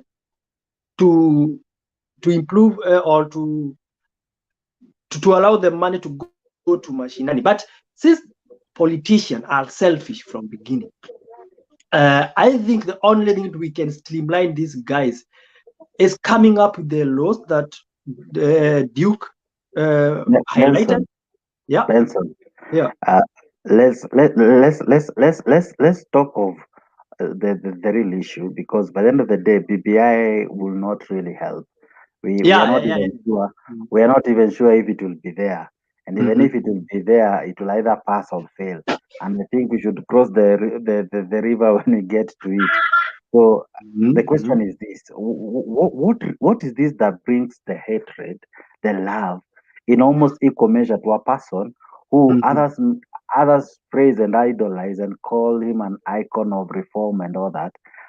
At the same time, there are people almost bastardizing all his efforts.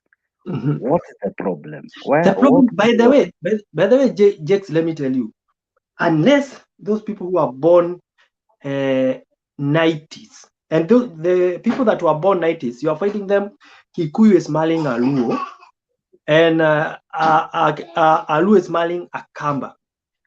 Those who are now after, those people now who are 60 years, 50 years, they have that hatred.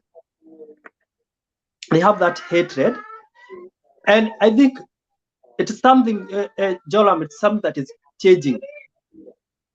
Something that is changing the way now with this now new generation. Then there is this. Okay, right now, let me quote. Everybody says that deputy president stole money. We don't know, as like who are there. We hear that. And there is that person who never try to internalize whether these things are true or false. He will take that hatred and say, no, this person is a thief, because the person who talked those words is his mentor. Now, I think what keeps us or makes people feel, okay, this person is very hard. It's how now, right now, you can tell me, okay, do you know our president steals every day 2 billion? If that thing sticks in me, I'll never see any good thing, even if ataleta tap ya maziwa kwa shamba yangu kwa kila mtu. I will never see his effort. So Well I said. think, you have said well. Your point is clear. Now, maybe if I bring Duke, Duke, we have a tendency of blaming the participants. If I may go to Wambua. Wambua says, we as the voters have a tendency of blaming the participants. You see, even here, the love and the hating, we are blaming a participant who took time to campaign, took time to address people and maybe seek for an elective post. But the referee here didn't really make the match be trustworthy, didn't make the match be credible.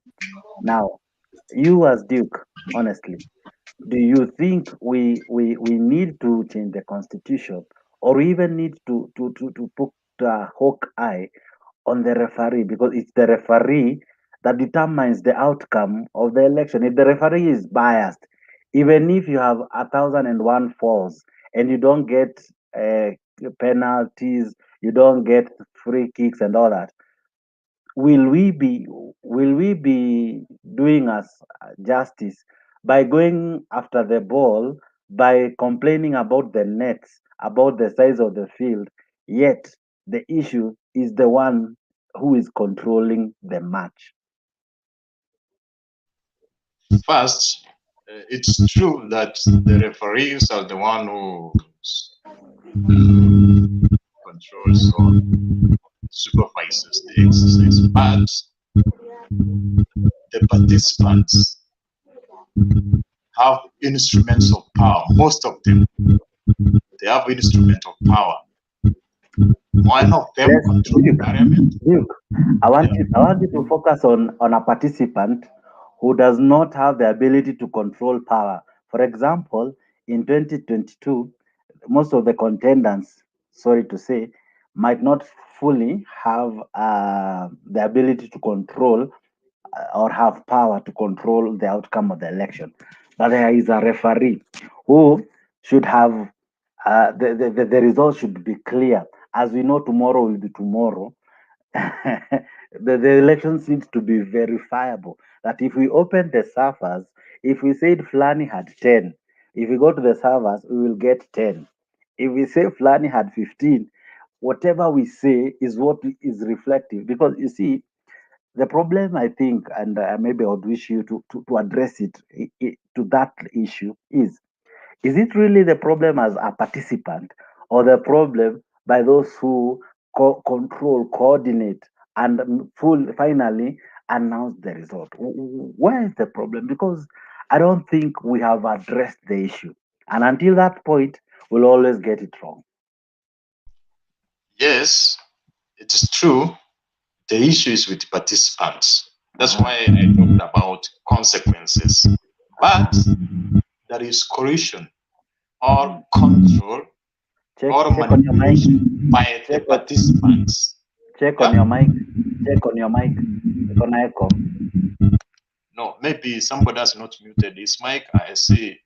Are you hearing me? It is only you. Everything is okay. My mic is okay. Okay. What I'm trying to say is that the referee are critical and they play a key role in terms of fairness or the unbiased outcome of the election. However, the referees cannot work independently and do good things independently. There must be, and there is, a system or an authority which checks the wrongdoing and punishes those who are unable to execute their mandate as per the Constitution. The issue is the participants. There is a connection. The issue we have is that there is a connection between participants and the referees, which makes them to be compromised, or which we have some who are in power who tells them, do like this, there is no consequences. They assure to them that there will be no consequences. For instance, you can find maybe the president or a person who's in power may actually direct the IPC chairman to execute specific tasks which will favor him, and gives him an assurance that you will not be arrested. There is nothing which will happen to you. Therefore, the way we can sort this is to have an IPC which is independent. It should actually, they actually say that it's independent, but it's actually in the terms, because we see parliament, it's actually it should be separate, like the judiciary, where there is no undertaking or connection with the participants. For instance, if you talk about 2017, the reason why the server is not opened up to now is because there is no, the consequences are not enforced. For instance, if when the Supreme Court said we want the server to be opened, and it never, the case was even to stop until the server opens and then they proceed. But now they say open the server is not opened, they proceed, give the judgment. So it's like, yes, my conclusion is yes, the referee plays an important role, but we should not just talk about referee. There are systems which have to check the judiciary, and also the participants. I have to say this point, that the participants, most of them have power. Many of them are members of parliament. They can actually even come up with changes, which actually makes the referee to be very fair by giving at disposal very severe consequences, which those who will foresee the election exercise will be severely punished if they don't do that. For instance, well said, Duke. Umesema vizuri, and thank you for your contribution before. But I don't go.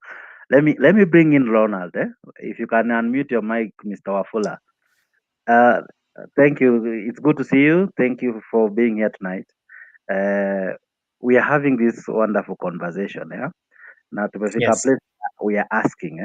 Now we have been for a long time saying we love and hate Flani or Flani, and at times it's not even their fault. It is the one who controlled maybe the elections, the referee who spearheaded the whole process from voter registration to counting of the votes to final relaying of the results. And then when the problem comes during the relaying of the results, there is where everyone goes to the streets. Now, as per you, I'm sure you have seen the last by elections, and there's nothing to smile about.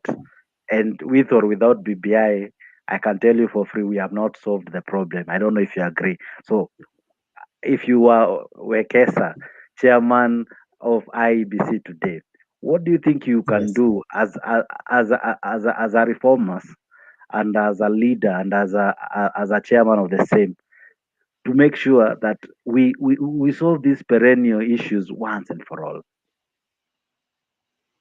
Thanks, Jax. And of course, I mean, I was here, listened in, then nikapotea kidogo, but at least nimerudi. So, I mean, I'm probably fortunate enough to have experienced the Mlolongo system kind of in 1997, nikiona watu wakipanga laini wakipiga kura, wengine wakipigwa kufosiwa kuingia kwa laini ya mwingine ndio wengine wapite kura. That happened. Then of course came 2002 and you know that wave ikakuja ikasweep reforms ikakuja, and of course we as a nation I think we were like, this is the Kenya we want. Until 2005 you know, then constitutional reforms zikaanza kukuja, chungwa na whatever zikakuja. Then in 2007 kuna watu waka-win, then wengine waka you know, whatever happened in 2007. Then of course in 2013 and 2017. So probably in my view is the only credible election that has been held in Kenya was in 2002 when Nyayo ilikuwa inatoka, then wengine walikuwa wanachukua. Because wengine 2007 tuliona kilifanyika, then in 2013 pia tukaona, of course there is a section that alleged ya kwamba kura ziliibiwa. Hata 2017 pia wengine wakaenda kotini waka-win, and that was it.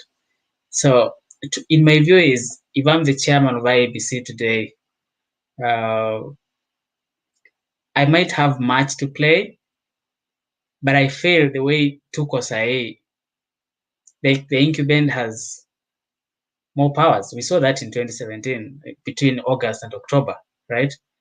The court said hii mambo haikuenda vizuri, then of course we need to have another election. Then that election ikakuwa tu ni kama yani ni ile mwaipika chakula na ni ile chakula yenye unaharakisha hivi ndio maybe wewe mwenyewe unajua reason why. We saw that happened between August na October, kura zikafanyikwa na ikakuwa vile ilikuwa. So I think as a country we still have a long way to go. I'll say, in fact, from where I sit, I'll say I don't have much expectation, especially for 2022, because ukifanya arithmetic ya Kenya, those are some of the questions that we probably need to really, you know, question ourselves and ask ourselves, because as much as we are hyping that now the BBI is going to solve a lot of things, ukiangalia tu kama unakuanga tu very keen with the elections, ukiwa tu very keen in the elections, then you realize that to win an election in Kenya, you know, you just need a few areas, in some areas. Sindio, sisi huko Western tutapiga kura, yes. But Western, we are never good with turning up to vote. We are so good at making noise. Like if you go to my village, we'll know who will win. But until uende upige kura, even the voting day, kuna watu hawata turn up. That kuna region ingine, the turn up is almost 99%. And of course, whether it is machinated, whether it is imagined, whether it's real, but turnout inakuanga very high. In that turnout area, also the numbers, the system. That's why it's really kind of hard kuanza kufanya hizi discussions, because the system is made in a way that it will be very hard to win, for example, without, you know, winning Kiambu and winning some other areas, because Kiambu peke yake ni county ngapi za Western in terms of votes, in terms of real votes. Wakati wa election, yani wakati wa election, can you imagine if you're relying on Bungoma and then another person are relying on Kiambu, for example, ama whatever. So huko kwingine utakaa una smile because ikikuja hivi itagonga screen mpaka screen inaweza pasuka. Huko kwingine haiwezekani. So in terms of reforms, we have a long way to go, because I still feel the guys in the IEBC, and I'm sorry to say this, but they kind of lame, because utapata ya kwamba wako they could probably, if they have the option of being like the judiciary, it's just doing as per your mandate, not doing as because you are placing the incumbent, or you're placing this side, you're placing this side. Like at times you just need to follow the law. In my view, IEBC doesn't. In 2013, when those devices were failing, they were not strong enough to come out and the whole thing was prepared to fail in 2013, and it failed for sure. And of course, that's how results zikianza kukimbia ziki. Of course, some of those things happened in 2013. So we have a long way to go, unless the IEBC becomes strong enough, unless people decide to say, fine, this is what I stand for. Because even as a person, pia unakwanga the value system, unasema, I stand for truth, I stand for honesty, I stand for impartiality.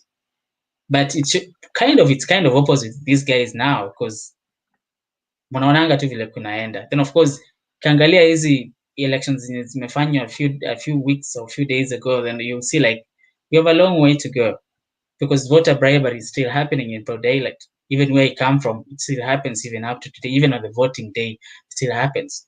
So IEBC is toothless in my view, and probably I don't have much to expect in 2022.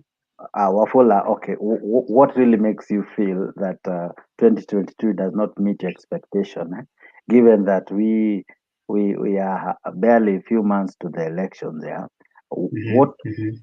I'm sure you'll still vote. I'm not sure, but I'm asking. By the time now you now make a decision, now as a voter, what will inform your voting? That's very nice. And I will say, I wish the voters knew the reality. And the reality is, if the voters really meant what they mean, like kama ule Wanjiku ama ule Wafula wa Bungoma huko ndani anajua kwamba my main problem is having poor road network. I lost maybe 2 cousins to malaria or whatever this problem. So they'll be very ideological in how they do things. Even in their voting, wataenda kwa ballot wakijua kwamba I'm voting Raila because Raila is standing for this and this. Or I'm voting for Ruto because Ruto stands for this and this and this, right? Okay. We don't do that. Okay. Duke. We don't do that. Duke. Hello, sir. Can you hear me? Yes. The same question I asked Wafula. You being Duke, what reforms would you really wish to see coming in the process, in the whole system of election, especially from the referee? Because at times the real issue is we cannot trust the referee. Wafula says the incumbent or the executive hand has a way of putting its hand in the cookie jar. So as IEBC, because one, it's an independent organ, what would you really say? This is what we need to put in place. These are the policies, the regulations. Because by the end of the day, if they can stand as the judiciary does at times, I'm sure we'll have a free, fair, and credible, verifiable election. Because if people can trust the process, they will trust the results, and eventually they'll not even listen to the leader who will come with lies. We believe the lies at times because we cannot trust the process. So if you are Chebukati today, what would you really maybe put in place to see the process become free, fair, and credible, and at times transparent? Because that is also key. How about you, Duke? First of all, my proposal for us to have a fair and credible election in 2020. To start with, Chebukati should be prosecuted and may be imprisoned for life. Why, sir? Why have you already condemned him? Because we presume Even if someone like me, I'm not convinced that the IBC is independent. We presume that it should be independent. And when it's independent, it should actually do what the Constitution says. For instance, the servers they must have been opened, because now when we find that the reason why I'm trying to say Chebukati should be prosecuted is that if he is the one who presided the previous election, where we were having issues and chaos and the people died, and there is no consequence, what can make another person or the chairman in 2022 not to do the same? There should be a reason for him to run and to fear. For instance, there is no reason why. Duke, to be fair, we had Isaac Hassan, we had Kivuito, and many others. Even if we change the referee and the game has issues, will we have so? Because Isaac Hassan, people still complain. Kivuito died while people still were complaining. You are now raising issues with Chebukati. So honestly, we will not have an angel sitting in that chair.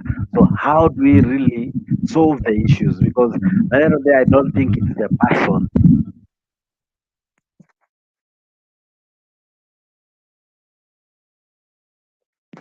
Unmute. You're mute. Okay, yes. What I'm trying to say is that I'm not trying to talk about a person.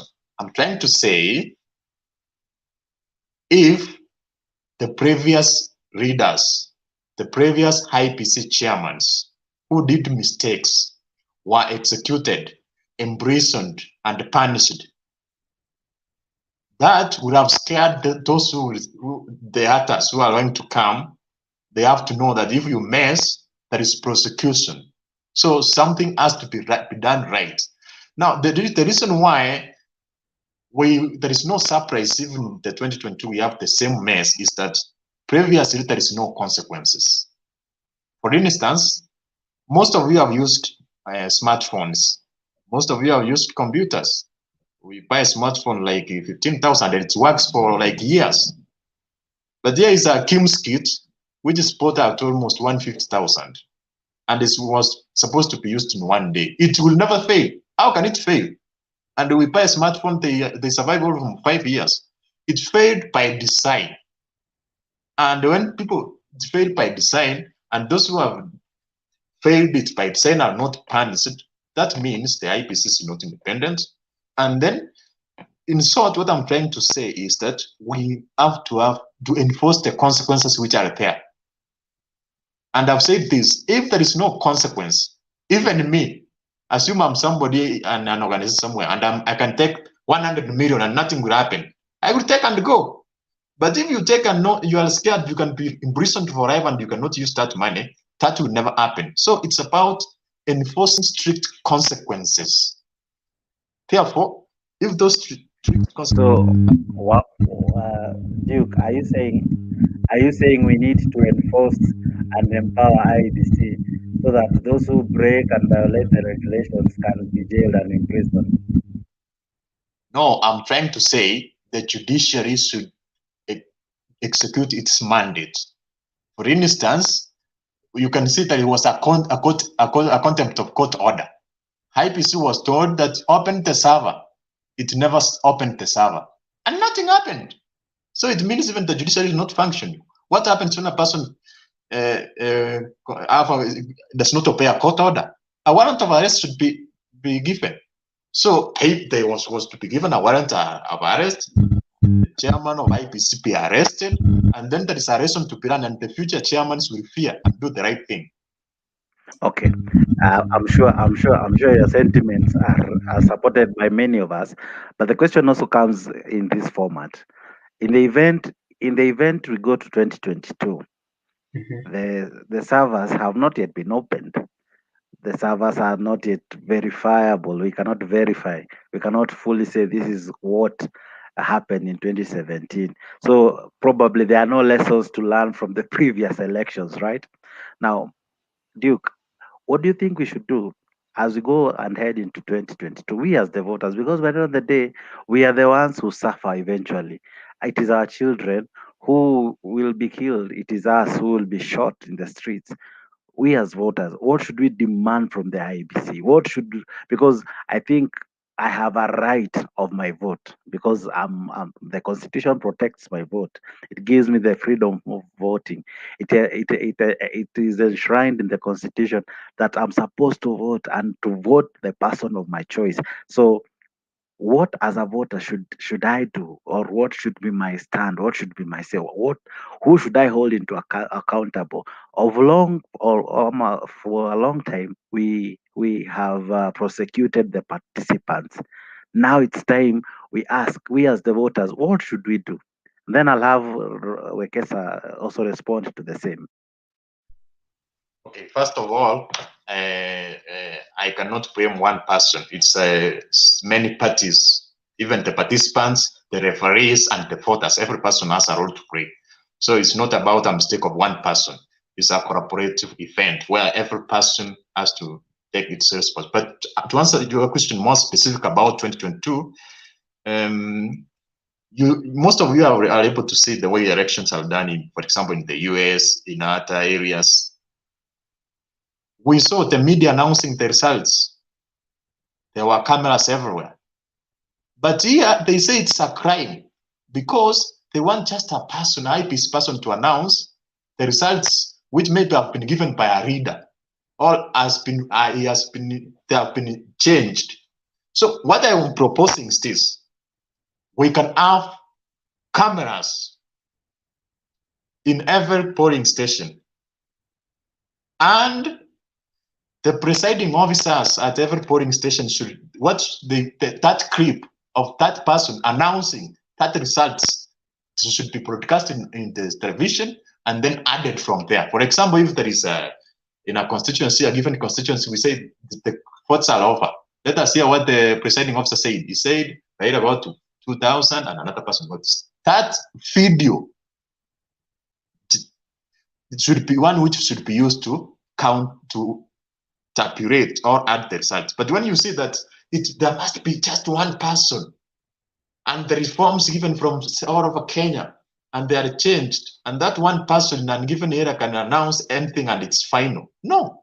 So the more specific to have cameras and the recording at polling stations, so that that audio is a final evidence of the results of that area. That's what I can say.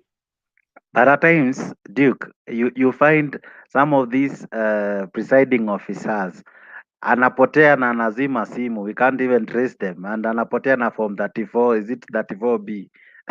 we cannot trace and verify the actual results, and at times unakuta the agents say the number that was announced at the polling station is different from what was aired at the national level. So I agree with you. We need to, just like how we see our senators and MPs vote, and you have to vote even if you're not there, your video must be seen and your face must be seen saying yes or no. I agree with you. We need also to maybe increase the level of transparency. But maybe if I may put this question to Wekesa, and I want to go back and put my mind in the previous by-elections. The by-elections were funny. We even saw a politician running away with a ballot box and causing so much chaos. And the other day we even saw the tallying of results had to be stopped because the whole governor stormed in and caused issues. So you, as Chebukati in quotes, Yeah. do you think we lack laws to punish such offenses? Because it is accumulation of such offenses that causes the problem we see. Welcome, Damien. Yeah, that's a good question, Jack. So I say just guys who are toothless. Guys who are toothless makes the institutions to be toothless. So somebody gave an example of, what happens in other places. So in other places, for example, in Europe, there's very great respect for institutions. They don't respect people. Actually, it shouldn't mean that chairman of IEBC should be very important.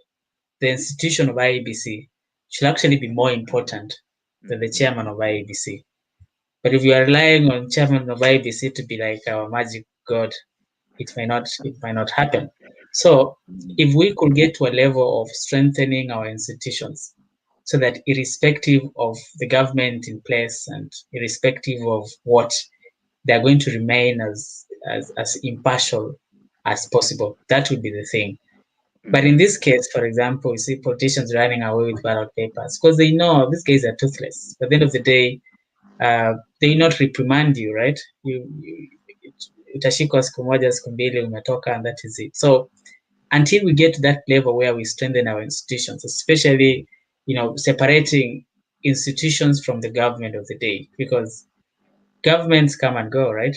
Like what we call government, the government will always be there, yes, but people will always be different. They'll come in, another regime will come in, other place. Even in the other developed nations, you will see that there are positions that never changes. For example, the guys in charge of security, because the interests of the country are higher than the interests of the people. But for the case of us, if you want ukikuwa public servant na ukue mkubwa hapo kidogo, you become like you're serving some demigod. So you always saluting to this person. You always, even the institution now, if the IEBC chair, so I'll be like a servant of watu wa serikali, because maybe ukienda hivi you'll be politically wrong or you'll be politically correct. So until we get to that level, and of course this is that's why my projection for 2022, probably the next few elections, there isn't much hope, and even the BBI is not going to solve it, because the same problems, the same issues that we've been, as I said initially, the Kenyan arithmetic of winning an election is simple. Just take a few counties in Central, add them with Rift Valley. If you can get a few in Western or a few in Coast, you've won an election, right? And that's how whoever the system is, they have ensured that is the thing. And of course, if you're coming with the BBI, then of course whatever, then unasema kwamba hata hapa pia tunaweza ongeza constituency, hapa pia tunaweza tengeneza ikuwe hivi. By the end of the day, that status quo will always remain, that a guy in Bungoma won't have an equal say like a guy in Central or a guy in Wajir. So inakuwa that aspect, in the sense that so institutions zinakuwa hazifanyi kazi, ni wale sasa watu wenye wako ndio watakuwa, inakuwa sasa ni ngumu sana. And of course those reforms, the guys who can take up these positions, especially I'm speaking about the guys in IBC, guys in HELB, guys in whatever, to serve the interest of whatever, wacha to serve the interest of Wanjiko na whatever, because tukiangalia hapo, ukiangalia vile mtu wali election malpractice ikikuja, watu watakimbia, you'll be like, maybe let me stand for this cause. And of course we also know what happens when you stand for your cause. Sometimes it's very, yes. Do you think it's crazy that IEBC can go to court to defend itself that they have a quorum of 3? Yeah, the constitution says they should be even actually 7 and more. And they go defend themselves. Yet they know the person they need to go to and ask him to of course he took long to do what he did, to form a commission that or a team that vets its people so that they be qualified to be commissioners. Now, do we have a joke for IEBC in that they defend the small number they have, yet they have an opportunity to fully go to the person who ought to fully constitute it to be constitutional, because it was described as unconstitutional. Do you go to the courts to to fight your constitutionality, or whatever, if that is English? Yeah, or you should work hard to meet the standard? In my view, actually, we'll be working hard to ensure that you gain the credibility of that mwananchi. Ule mtu haelewi story mingi, haelewi hizi sheria za constitution, that's for the elite, right? Yeah. So in the light of ule Wafula wa Bungoma ama Wasirisi ama whatever huko ndani, people should see that IEBC, for example, is working. But here, it's a joke the way you say it. Actually, it's worse than a joke because it's even illegal, right? You're supposed to be 7 board members or 5, whatever, but you are 3 at you are making decisions. And you're going, and then you go to court to defend the 3. And then you go to court to justify your illegality. Like it's ni kama yani tu mtu ana, as in hiyo ni kutubeba ufala, si kama wa Kenya. I'll say that maybe we're just saying we don't have guys who qualify to be IEBC commissioners, or maybe we don't care. It might be because we are more equal than other Kenyans, so we can actually make this. We can mtu mmoja anaweza represent watu watatu, which never happens. So it is, to me, it's a joke. The whole thing, yeah, IEBC, it's a joke. And of course, if it's a joke, then what happens to the outcome of a joke? It's going to be a joke also. 2022 will be the same. 2022 might be the same, and unless, but it's going to be too hard. It will such a short duration between now and then. Give another example. Sedio, that's how easy vitu zinakwanga ka jokes. For example, the case of, Apple County ya Nairobi. So watu walikuwa wameanza kusema sijui nini, kuna election, kuna nini, mpaka watu wameanza kupeleka papers. Then from nowhere, hakuna election, from nowhere someone was removed from the archives. From the archives unatolewa hapo, unakuwa dusted. Unakuwa they become a leader. and IEBC, whatever that organization is just there watching. So I don't know, it might be worse than a joke, but yeah. Damian Senior, I don't know if you're there. If you can unmute and maybe say hi, so that we can involve you. Damian? Hi guys, I'm still working on my video. Just a minute. Oh, can we ask you a question as you work on your video, or we continue as you work on your video? You can ask me the question, then I respond. The question is this, sir. You are a voter and a supporter of a candidate. I don't know who you support, but by the end of the day, we have an election, and the election we cannot verify and really tell who won. And eventually, we as the supporters of either candidate, we go to the streets and fight. Do you think the issue is the participants, those who supported and voted, or the referee of the whole thing?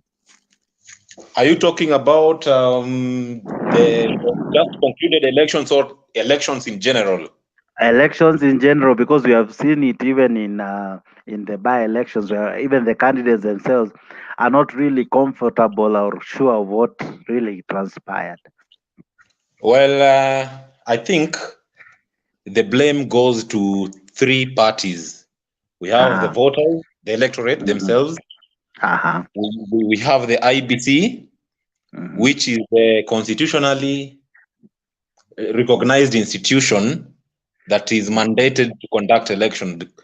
And we also have the politicians themselves, because I say this because IEBC, number 1, as an institution that is mandated to conduct the elections, is supposed to ensure free and fair elections. And also, in incidences of electoral malpractices, IEBC, if you read the IEBC Act, there is a prescription that in case of an election malpractice, that like such as violence, incitement, such things, IEBC as an institution has actually the authority to nullify the elections and such things. So it has a fault in the sense that IEBC seems to be taking a backseat when it comes to malpractices.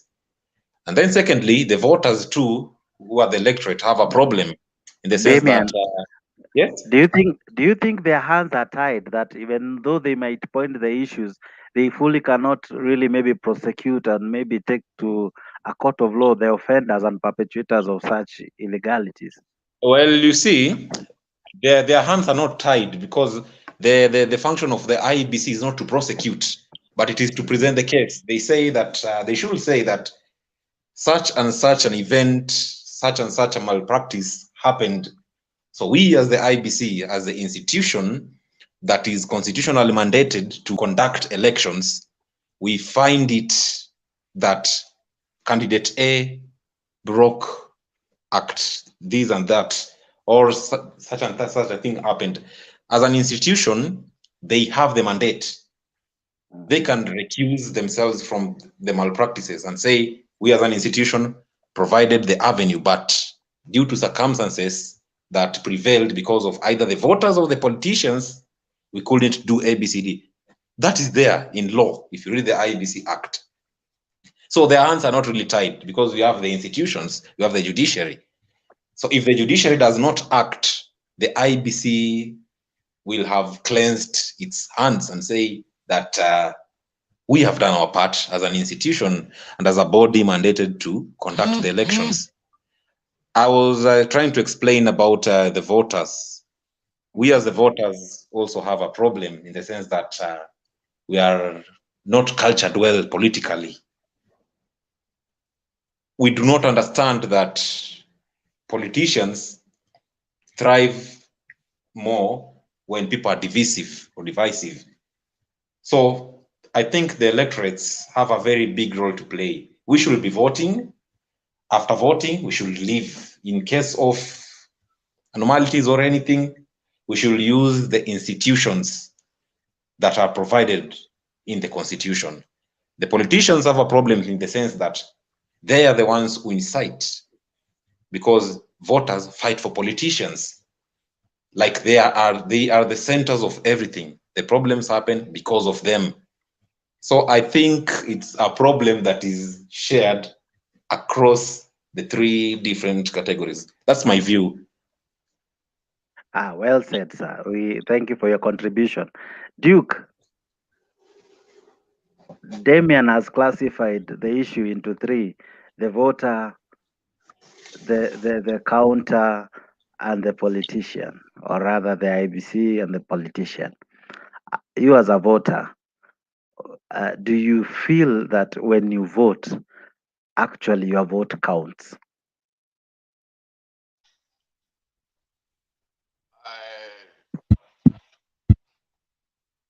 Sometimes I don't feel it counts to some extent, because when you see forms changed, when you see the electronic transfer not working, or when you see IPC officials doing irregularities and there is no consequences, then you can feel that just your vote cannot be counted, and that's actually explains why most of the people have given up. And I want to disagree with Damian that not disagreeing with him, but to some extent I differ that the electorate they not have power to some extent to sort issues. They actually have to sort it through elections, but of course they have some but I can rank them as the one with the least responsibility when it comes to malpractices. But they have the highest responsibility in terms of electing leaders who are not corrupt, is sad to say. But the politicians are the most to blame. They take the lion's share of the mistakes when it comes to election violence or electoral process not working properly, because those in power use their power to undermine the functions of the IPC. And maybe those who are the runners-up, or those who are not in power or in the opposition, they are not firm and straightforward in pushing towards the right reforms, which will transform the IPC into like this almost perfect institution, all institution with power and mandate. For instance, if you can say, for example, the recent handshake where Raila's made an handshake with Uhuru Kenyatta, you can see after the handshake, there is no IPC question. It's now good. It now can do. It can do now. It can execute its mandate. But previously, it was, so that's the mistake. We are not stating the facts and sticking to those facts as politicians. So the politicians, the highest to blame, and then the IPC. So if I may ask you, Duke, Mute your mic so that I can ask you the question. So according to you, when the handshake happened, it was the participants coming together, but they did not solve the question of the referee. They did not solve the question of the disputed elections. And these are the same participants who very soon are going to another elections. And you rightfully say that BBI almost does not address this issue. Now, what can we do? What do you think should be the urgent call at the moment? Because we are repeating the same mistake, but in a different format. The urgent call as per now, actually, the only reform which can do away with election violence is unbiased referee. That's the only way the participants can be satisfied. Therefore, the urgent call is to constitute or to come up with to ensure that there is proper protocols to come up with the quorum or to meet the quorum requirements of the IPC, and those individuals who are there, they are trusted by the majority of Kenyans.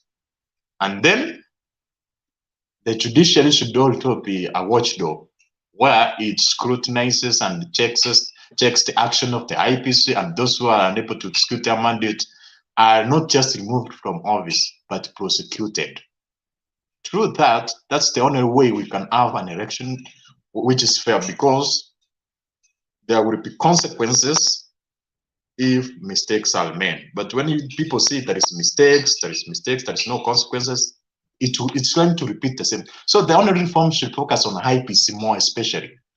And there is nothing of that kind in the proposed amendment. So it's not sorting the election violence question. It's actually worsening it, because I think you can see it's like they're trying to exclude Ruto, who is actually a force in 2022, and talking about even the deep state. Actually, that's a recipe to election violence, because if Raila wins and Ruto says there was a deep state, the election was not fair, they even said there's a deep state, so that's actually a recipe for violence. When people say there is a deep state, which controls wins. Well said. Thank you. You have nailed it well. Damian, I want to bring you in. We have an election, and at times when it happens, we at times see the police coming in. And the previous by-elections that have happened, at times they even end up, the turnout of the police is almost double the turnout of the votes. So do you think that as a nation we are headed in the right direction in terms of that electioneering time, when we see more police almost at times acting in a biased way?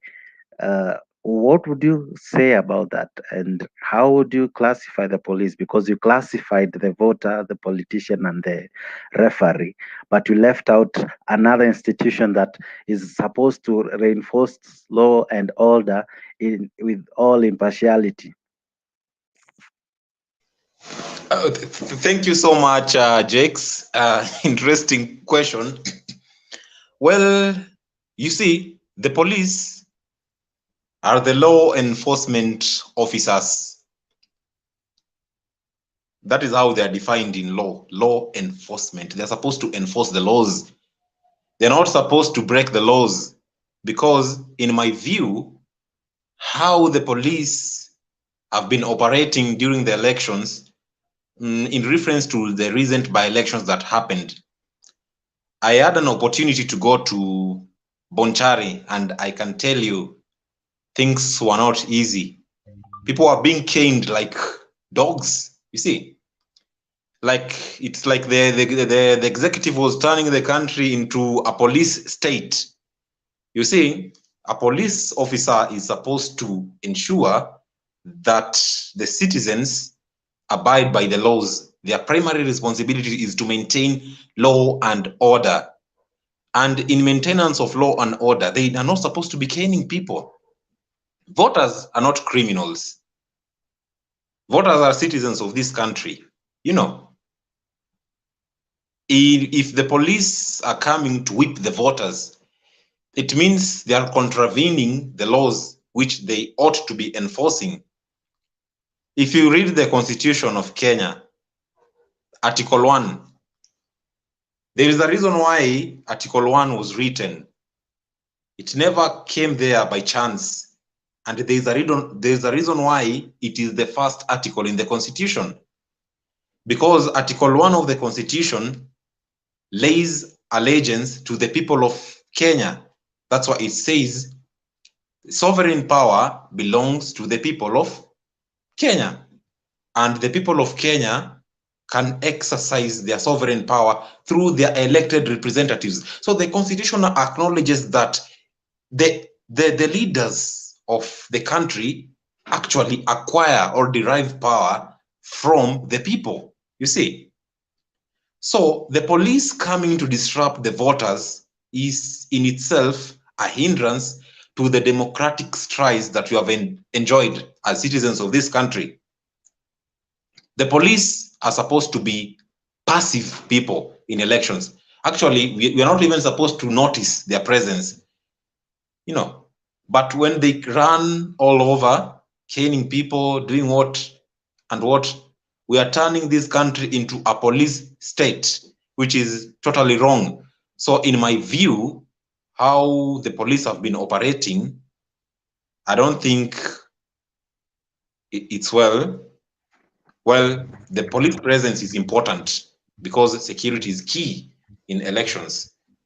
But when you start treating people like convicts, like criminals, these are people coming to exercise their democratic rights. And they are protected by Article 1, which is the first article in the Constitution. So I think the police are out of order in most cases, and we need to revisit this issue. Now, speaking of order, Mr. Damien, I think it is rightful to say the police as well get their orders from someone. They don't just wake up from nowhere and go exercise some certain duties. They are directed, they are funded, they are told what to do. Now, at times there is a leader or there is an in charge person who commands such. Now, should we go for the leader, or should we just continue to bastardize the whole regime, and we have people we can pinpoint and say, so and so, you are truly out of order, interfering with our right to vote? Well, I think you have a very strong point. Definitely, the police receive orders, and the orders are divided into stages. You know, if you understand the police force very well, there is a hierarchy of command. Like before an order gets to a constable, it might have probably passed through several stages.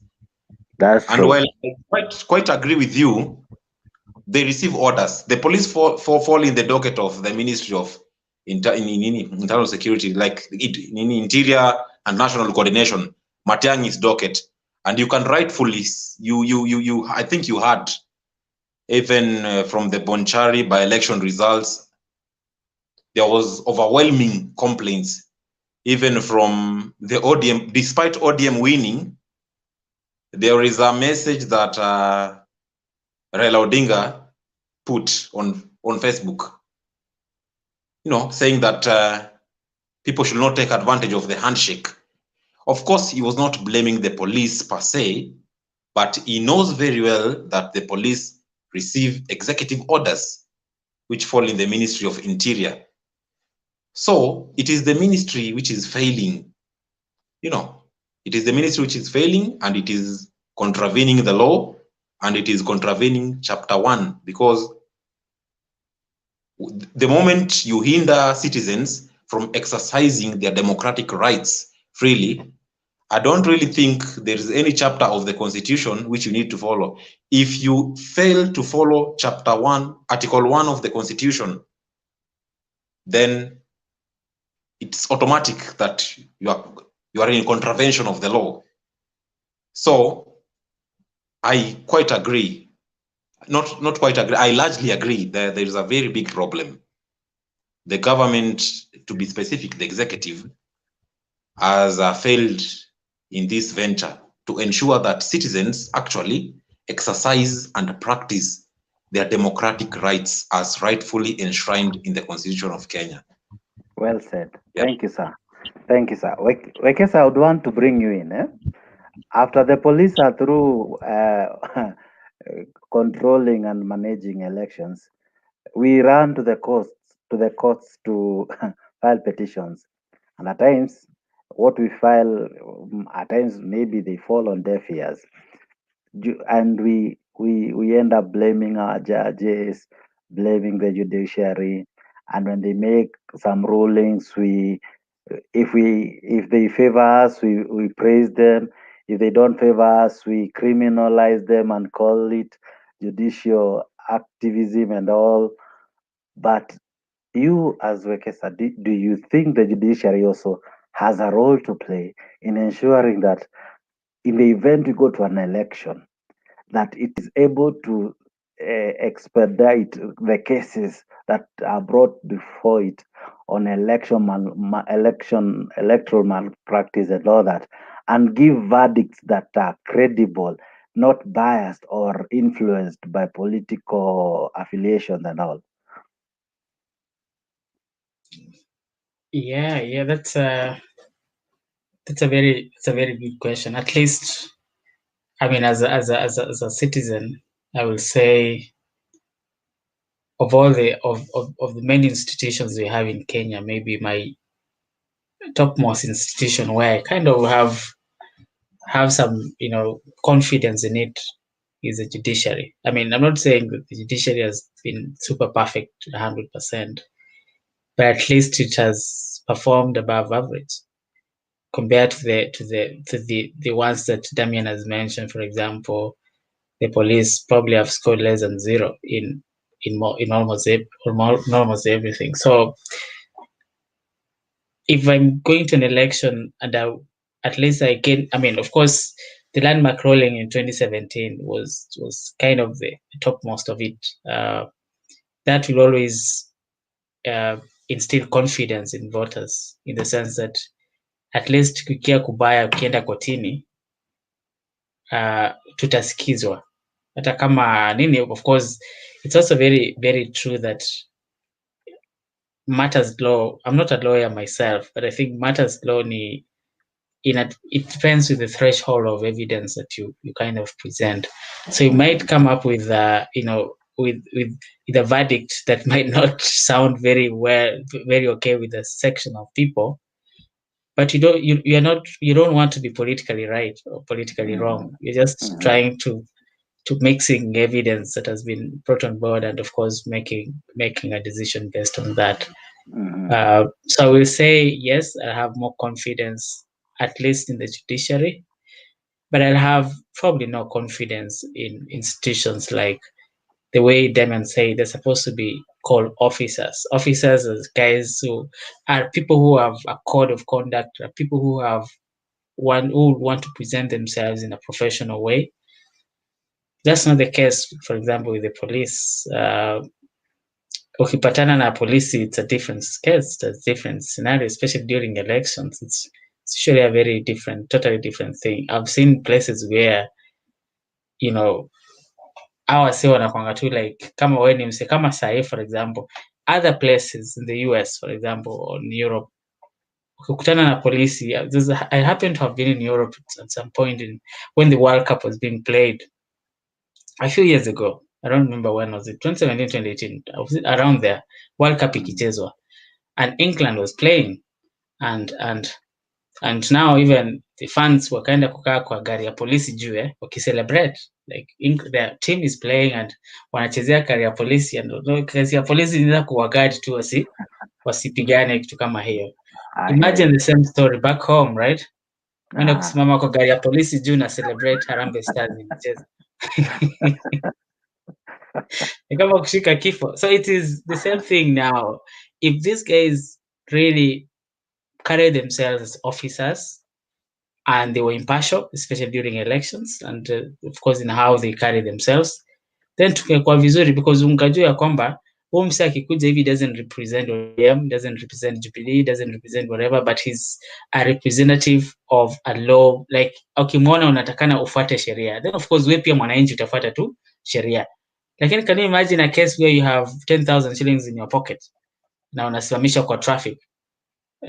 Utakuwa na confidence fulani kwambia tu mse mwenye anasimamishwa na hana kakitu. Like that's how we've lowered ourselves. And also that's the same thing inakwanga kwa elections.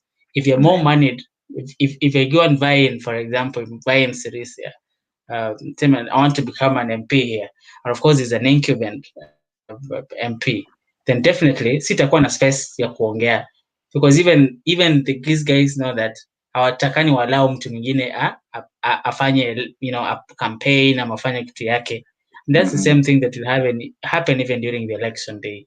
You will see, and I've seen this before, an election unaona polisi yako hapo, kila mtu ako hapo, the guy anakuja anakawa pesa kwa laini during an election time in broad daylight, saa 3 mchana anakuja anagawa mama hapo pesa kwa laini and it's an election day, and no one will caution it because he's the MP or he's the governor or he's whoever he is. So until we get that point where the police will point it right, irrespective of the affiliation, irrespective of the status of the person in society, that's a very ideal point. I don't know whether we'll get there, but until we get there, that's when you'll see now at least relationship with wananchi and institutions kama hizi za polisi zinakuwa sawa. And of course, even now, confidence of the police handling an election will be there. Until then, just watching a joke in terms of police participating in an election. Wanaenda tu kuiba, facilitating conduits. That's happened in 2007. That the conduits of kuiba kura. And inakuwa shida. Anyway, thanks, Jex, for your question. Umefanya poa. Now, WRT, are you there? WRT? WRT. If you're there, say hi. Hi. Now, a question to you, sir. You okay? You are a voter, right? Yes. And the constitution gives you the right to recall your MP or any leader who does not perform. Yes. I'm sure you voted last time. Yes, I did. Are you happy with the performance of your leader? And if you had the ability to recall the leader, will you trust the process that eventually, even when you go to vote for the person you think will perform, it will work in your favor?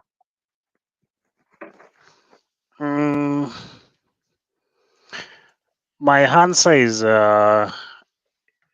yes, I'll trust, but entirely, let's say I'll trust partially, because you never know if at all the state will take part of it, because sometimes the state take a play. For instance, let's take, for example, the Chucha by-election. So whenever you deploy the police or the enforcement officers to the ground, so you might find that you've wake up, you've made your mind that you are going to vote in a certain leader whom you trust, but sometimes whenever you see there is some kind of let's say there is no political goodwill by the state, so you might find that you will shy away. So once you shy away, that your political right will lost. So sometimes we can say the process itself might be in favor of you or in favor of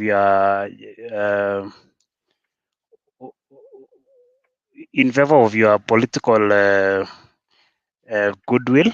So I can say I do believe partially, because it depends with the the nature of the system, which is in the, let's say, the nature of the system entirely.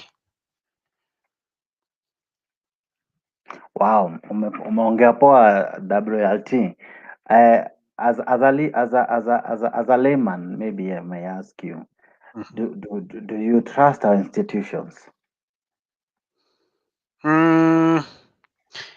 Yes, I do. But you see, sometimes, let's take, for example, the ethics and anti-corruption.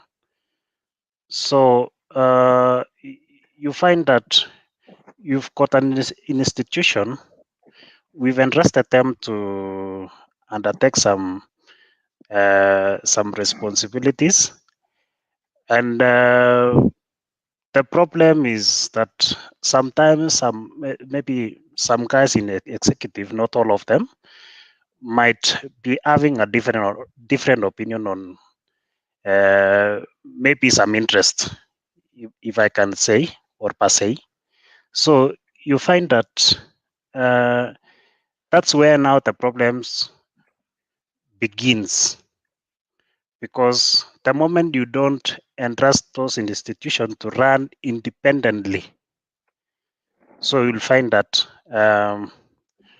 we lack some let's say the faith or the trust.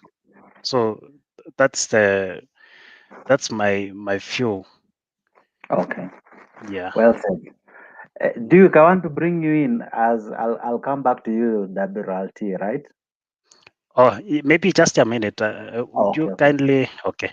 So I just want to say something about police or enforcement officers, because if we reflect back, I think 2019, 2020, there were some reforms that they did, and I think there is this Nyumba Kumi initiative, that is the community policing. So you'll find that currently it has worked very well. In terms of security, it's working well. Okay. The problem now is, let's say, the Minister of Interior and in the relationship between the officers themselves with the ministry or maybe the heads. So whenever they are giving the directives, so utapata kwamba kuna wale watu wanafinywa huko chini. We still have some issues like housing and let's say welfares.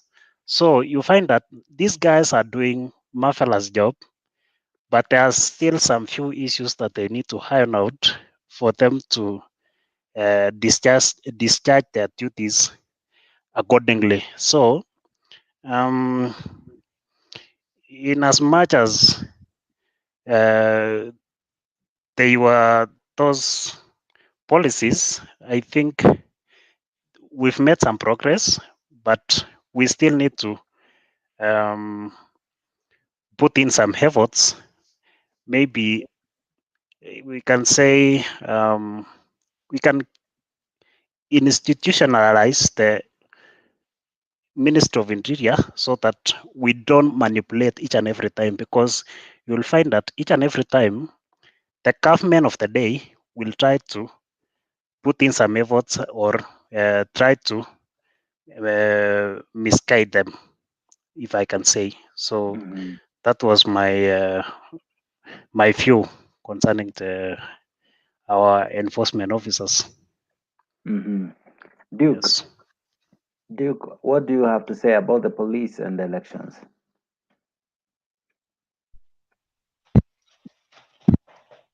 For me, what I can say is that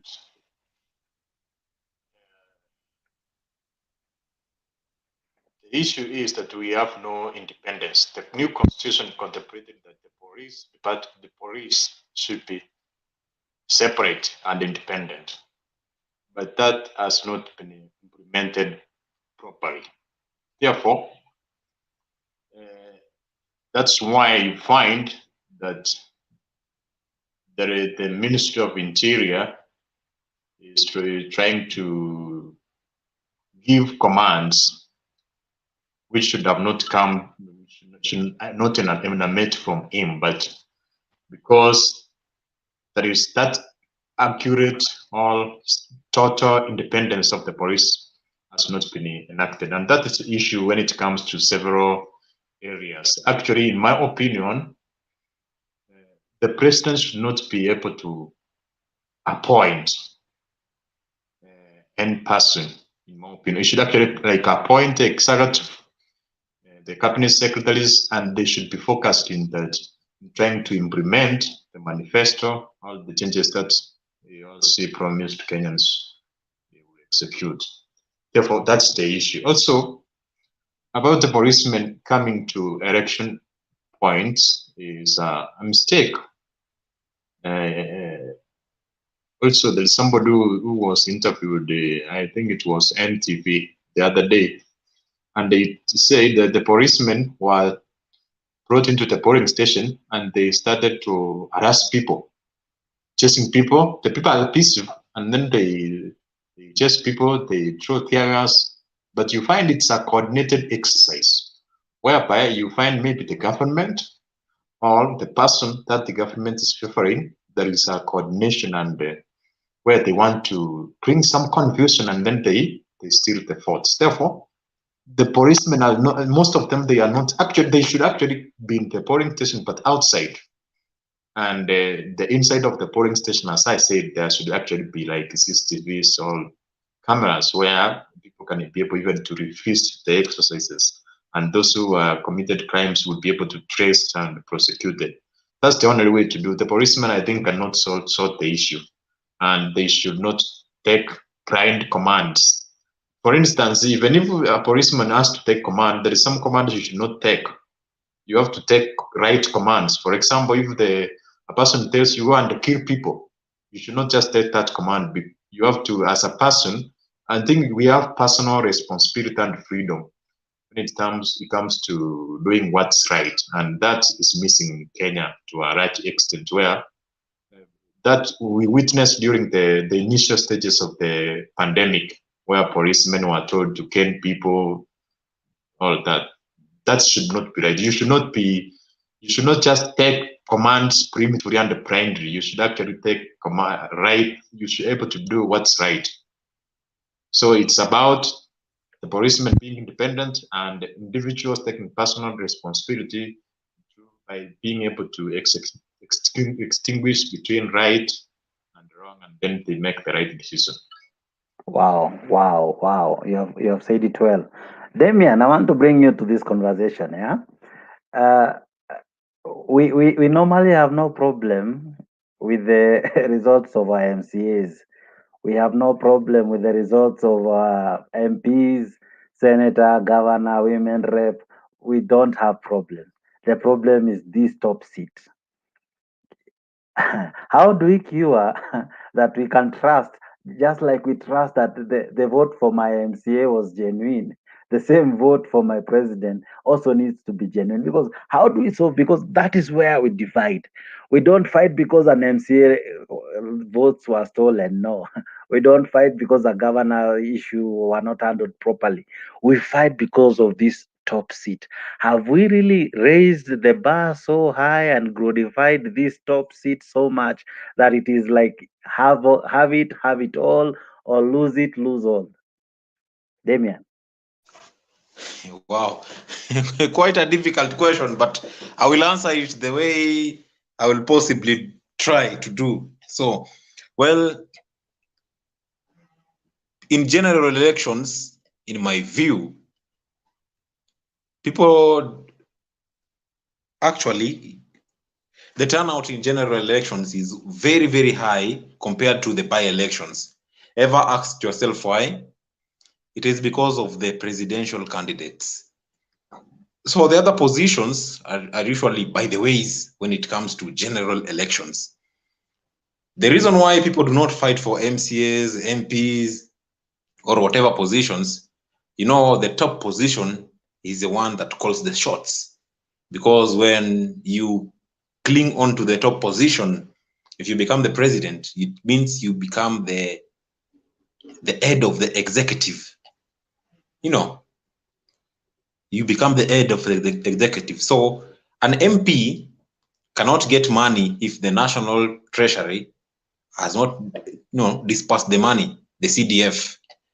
The national treasury falls within the executive because the national treasury is a ministry, just like other positions, MCA or whatever. So the presidential elections has always elicited very many problems. Actually, during elections, these other positions are by the ways. That is why, in my view, much as I've heard people talking about the recent by-election that happened in Bonchari, Juja, and Ruri ward in Kiambu, in Nyandarua County, I don't see those by-elections as a reflection of anything or the mood of the people. By-elections and general elections are different. During elections, people go to vote for the president. Those other positions are just by the ways. That's why in 2017, you'll hear people from the Mount Kenya region being told by the president to vote duty. They were told the duty, something like that. I don't know whether I'm pronouncing it correctly, but 6-piece. In essence, they were being told, if you vote 6-piece, don't care about the candidate. Just remember that even if you vote for an MCA who's a Jubilee candidate or an ODM candidate in Nyanza region, because in Nyanza, ODM is the law, during the general elections. So people usually come to vote for the president. That's why you see problems happening in the by-elections. I don't know how well we can cure these, but I think as citizens, we should be steadfast, we should be bold, and we should play our civic role as citizens. Let us vote, wait for the winners, and if we are not content or contented with the results that are going to be released by the IEBC, which is the legally mandated institution to release those results, then we should pursue the corridors of justice, going to laws. That's why I would quite not agree with the Duke. I don't know whether it was Duke or who said that electorates do not have an issue in elections because there's nothing they can do. No, there is redress. We have the judicial process. There are always petitions. Even the BBI, which was nullified, the court did not just wake up. A court, just to correct something, a court cannot become a watchdog. A court is not a watchdog because the function of the court is to interpret laws. How do you interpret laws? You interpret laws when people petition and say, okay, there is this article in the Constitution which was defiled, which was not followed, which was contravened. How do we protect this article? So then the court comes in. So it is people role of a watchdog because the court interprets the law. So my thinking is we as the electorates, let's maintain our responsibilities. Let's do what is rightfully ours. And if in any case we are not satisfied, let us follow the processes that are laid down in the Constitution. Let us respect the institutions that have been laid out. Wow. Wow. Don't go anywhere, Duke. Before you go, let me bring in Duke. Duke, same question. We don't fight other posts and other positions and other seats, but the top seat is what that brings all the problems. We have issues with the top seat. What is in this top seat that we cannot agree that my vote, the person I voted for, kama nilishinda kwa MCA, nilishinda kwa senator, I got correct results for governor and all that. Mbona huwa tunakataa the result of the presidential candidate? What is the issue? Before that, I want to respond with Damian. Okay. First. before I come to your question. That means what I said is, we were talking about who to blame when it comes to election violence. Is it the referee, the participants, or the electorate? What I said is that the electorate are at the least to blame, because if they have voted what they want, and then the elections there is fraud, and they go to court, the court gives a ruling, court orders are not obeyed. You see, so I was trying to say they have a role, but they are at the least to blame. That's what I said. I did not say that they have a role, but it's the least to blame when it comes to election violence or the malpractices which we witness. Coming to your question, first of all, I can say is that the presidency has a lot of resources to manage. There is a lot of resources, and most Kenyans feel that when you are at the topmost seat, you can be able to manipulate resources to benefit them. So that's one. You find that the readers have promised them, if I will be the president, I will. Also, they are also able to see the areas where the president has come from. They have benefited a lot, and also other areas are marginalized. That also is that. Another one is stereotyping. That is what you call stereotyping. For instance, when I interact with my friends, there is some people from central Kenya who used to believe that if Raila becomes the president, they will not do business, their wealth will be taken away. You see? So that stereotype is that what sensitizes people, and they see this as a matter of life and death. That's it. Also, we talk about false promises. Maybe somebody promises something which is not even achievable, and that excites people, and they feel that when they lose, even if it's fair, they feel that they have to fight for it in a way. So they don't want it to end at the parrot. They want to proceed it because there are some benefits they have been promised, and they have been convinced that if their member becomes the president, there are going to be some good changes for them. That's what I can say. Damien, continue holding as I bring in Ashley. Ashley, are you there? Yes, I'm here. I don't know if you've been following us and the engagement we have been having. Yeah, just lately. About the there's question you asked, if you can ask it again. I asked Duke and Damien, and the question was, when we vote, we normally have no issues when it comes to the other seats of MCA, MP, and all other candidates. But the problem comes in when we get the results of the president. Is it that we introduce different voters for the president, but we trust the votes for other seats, and hence we never agree, and eventually we fight? What really causes the disparity, and have we really glorified this seat so much to the level that we don't trust anything, even if it's credible or not? Thank you for that question. And actually, that's why I got in. I was listening. Okay. And I think the question you should ask, and I think the question is, it's not the voters who do not trust or who do not accept the win. It is the person being defeated that does not accept to be defeated. We earlier had talked about the participants. The participants themselves. We had earlier talked about them. That's why yes, now we but are the question you're asking, the voters are reacting to an illegality that has just happened. Okay. So someone does not want to leave the seat. It's because why? If you think like you're vast, why aren't MP seats disputable? Why aren't MCA seats disputable? It is because they don't have access to the machinery that can rig them in.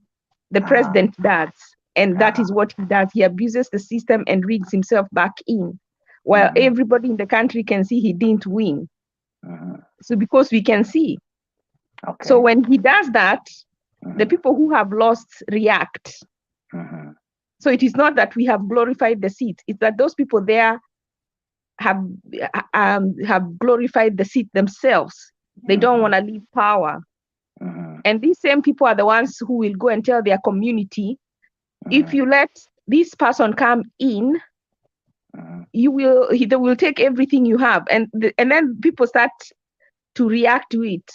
And like during last time, somebody was like, if Laila comes in, he will come. They say that if Laila becomes president, people will refuse to pay rent. The Luos will refuse to pay rent. So I asked the person who was telling me, do you own any houses? Where does that bother you? She doesn't own anything. But she's using that as a reason because she has been told that. So, and these people tell you that to control you. So you think a certain way so that they for their own good, for themselves, not for you. They teach you to hate so that to keep you as enslaved so that they can keep their power. If you look at, like now, Ruto's daughter got married yesterday. Now on trending on YouTube and on Facebook is, he's a hustler. What the hustlers invited. Since when did your boss invite you to his wedding? If he's saying he's going to be the president, he's not saying he's going to be your friend. He's going to be a leader. But that doesn't mean he doesn't have a private life.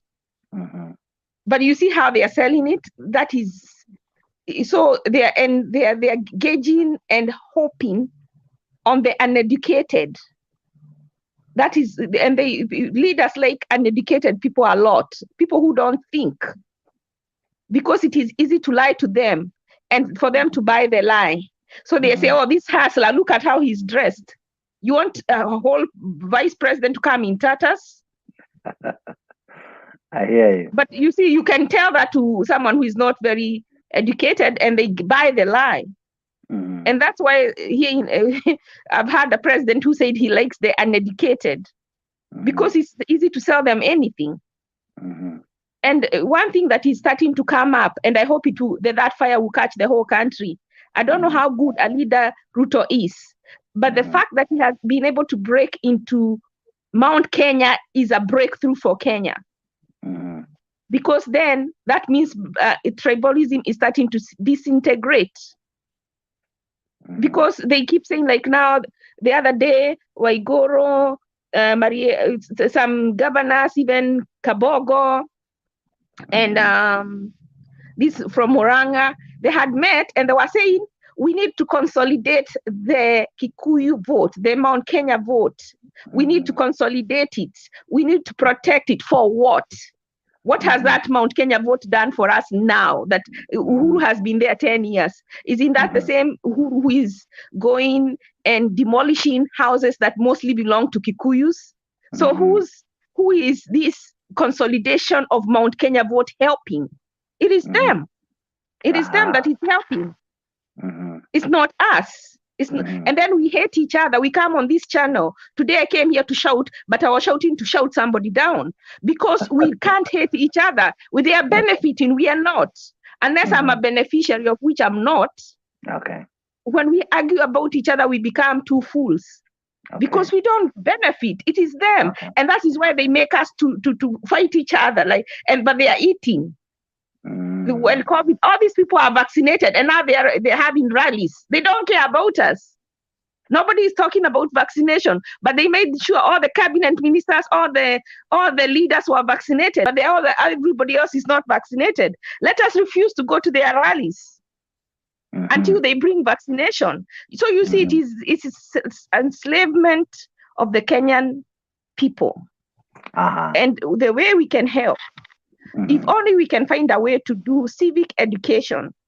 To the grassroots level, but that by next year, most people have become educated on their civic right, on their right to demand service from their leaders. Like now, this thing of Matiang'i, I don't know whether he's the one who is sending the police, but that idea of them going to impeach him, they should impeach him. And then the next one who is put, if that continues, impeach him. So the next one who wants to keep their job will make sure the police are not misbehaving. Since we can't get to the You know, so and if these leaders don't do, the MPs and the senators don't do what they're supposed to do to impeach, the next time when there is an election, we should not put any of them back. How do we do that? Through civic education. Okay. It is us to go through and do civic education. We cannot be protecting people who don't help us. Ashley, I wish I could see your face, but all in all, let me ask you: do you think the Kenyan voter is well informed, and do you, as a voter, make a political resolution and say, this time round I'll vote because of these reasons? These are the reasons that will take me to the ballot. This is why I'll vote my candidate in. This is why I will not put my current MP or leader in power because of maybe missed promises and unfulfilled desires.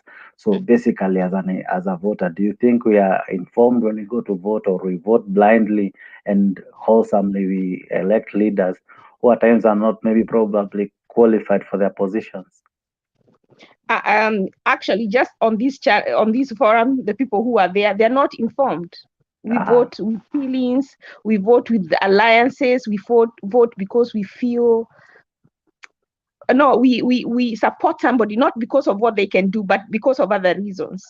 But as a leader, the leader should be able to perform. If he cannot perform, we shouldn't support him. We shouldn't enable him, unless maybe he gives you a tender. Then I can understand you supporting him because you're gaining from him. But if you gain from him, you have to put up structures and security in your home. Because if you go on YouTube and see how many people are suffering, there's so much suffering in Kenya. There's so many channels where I mean, there are so many. I go and I see somebody's house has holes. He's being built for holes. Another one, they don't eat. It's just so much suffering. As a leader, what kind of a leader would you think Martin Luther King of America would have been happy, being invited and being given the trappings of power, while he can know it is unfair? A leader has integrity. A leader has resolve. A leader will not agree to eat when other people are suffering. He'll say, no, let us take them here. That is what qualifies somebody to be a leader. And if you're a leader today and you become tomorrow, then you're corrupt tomorrow. We cannot keep singing of your heydays. If you're corrupt, you're corrupt. So we really need to have civic education, serious civic education. I wish you would use this channel to fundraise and send people to the grassroots, not to support anybody, but to inform people of their rights and what they should expect of their country. Like they did in 2013. They educated people how your neighbor is your friend and you shouldn't fight after the election. So even when Raila said that his election was stolen, nobody came to the streets because there was so much education on how you shouldn't fight your neighbor in 2013. So that should be, and maybe his election was stolen. But then until we remove these MPs who go to, when they see, they want to do what the president wants. Let the president pay them from their pocket. These people who say party lines, if it's like Jubilee, they say we are going to whip them to obey Jubilee, then the Jubilee should pay them, not the government. When the government pays them, then they should become answerable, and they should stand there and defend their people, not the party line, because it is not the party that pays them. They got that position through the party, but they are paid by the Kenyan taxpayer. So their duty is not to the party or the president or to their party leader, because their party leader doesn't pay them. Wow. That is capturing. Wow. How do you want to derive? How do you want to derive benefits? That you're not paying this person, but you want them to become answerable to you. Then you're stealing from us. Then you need to pay them and pay back the taxpayer the money. You know that they say, oh, we are going to whip them because they are not going on party lines. Did you pay me? No. So Well we need, said, if such parties, we need to discipline, and like you're saying, a 6-speed suit, such party needs to be disciplined when we come to the election. Don't choose anybody in that party. That's how we get back our power. Ashley, hold on in there. Hold on. I But hope how you do we don't. do that? We have to educate them. We have to educate our people. Okay. Wow. Don't go away, Ashley. Let me bring Damien. Damien, if you can hear me. I don't know if you can hear me. We have 3 arms of government. I want to ask a question concerning one. Do you think the legislature, that is the people we elect, do you think it is an independent oversight? Do you think it is an independent lawmaking body that makes? Are you happy with its performance? Do you think they're doing what they're mandated to do as per the constitution, let alone the party lines that Ashley is talking about? Do you think they're doing us justice? Wow. Jex, your questions are very, very, very, very strong. Okay, but I'm going to answer the question in the way that I'll possibly understand it. But I don't know why Ashley is not turning her video on, considering she's the only female in this forum. Probably ako mahali hawezi onekana vizuri. Let's allow her. Amekataa kufungua lakini ni sawa. Let me just continue. It's okay. Okay, okay. Ashley has been venting so much. Okay, you have asked me a question about the 3 arms of the government. Yes. And you have been specific, and you have asked about the legislature as a lawmaking body. Is it really independent? But for me to answer that question, I'll have to go to all those 3 arms of the government so that I can answer that question effectively. You see, the legislature is supposed to be independent. The judiciary is supposed to be independent. The executive is automatically independent because the executive is where the head of state is. The concept of the judiciary, executive, and legislature was coined by a Frenchman called Charles Louis Baron de Secondant. You know, he was a lawyer, he was a French lawyer who brought in the concept of the separation of powers. But you see, the separation of powers was such that the executive was to be independent, the judicial was to be independent, and the legislature was to be independent. But in the African, or rather the Kenyan context, the judiciary is independent, the parliament is independent. But you see, the legislature and the judiciary depend on the executive. You see, for instance, let me use an example. An MP. What makes an MP relevant to his or her constituents? It is the CDF, because it is the CDF that is going to use to give bursaries, to ensure that it does everything. Whatever an MP does, he relies on CDF. Where does CDF come from? From the National Treasury. The National Treasury falls within the docket of the executive. You see, the judiciary, we have had scuffles about the president refusing to appoint the 41 judges. If indeed the judiciary was independent, why is it that they have to depend on the president to employ the judges? It gives you a simple answer. The separation of powers as a concept is on paper, but in the African, or rather the Kenyan context, there is nothing like independent institution. The parliament is not independent. The judiciary is not independent. The only institution that is independent in practicality in Kenya is the executive, because the judiciary relies on funding from the executive. The parliament relies on funding from the executive. You see, right now, even the members of the parliament, there's a time His Excellency the President said, right now, the so-called people who are abusing me are the same people who relied on my vote to get into the parliament. That's why they used to say 6 Ps. Most members of parliament got into parliament because of their presidential candidates.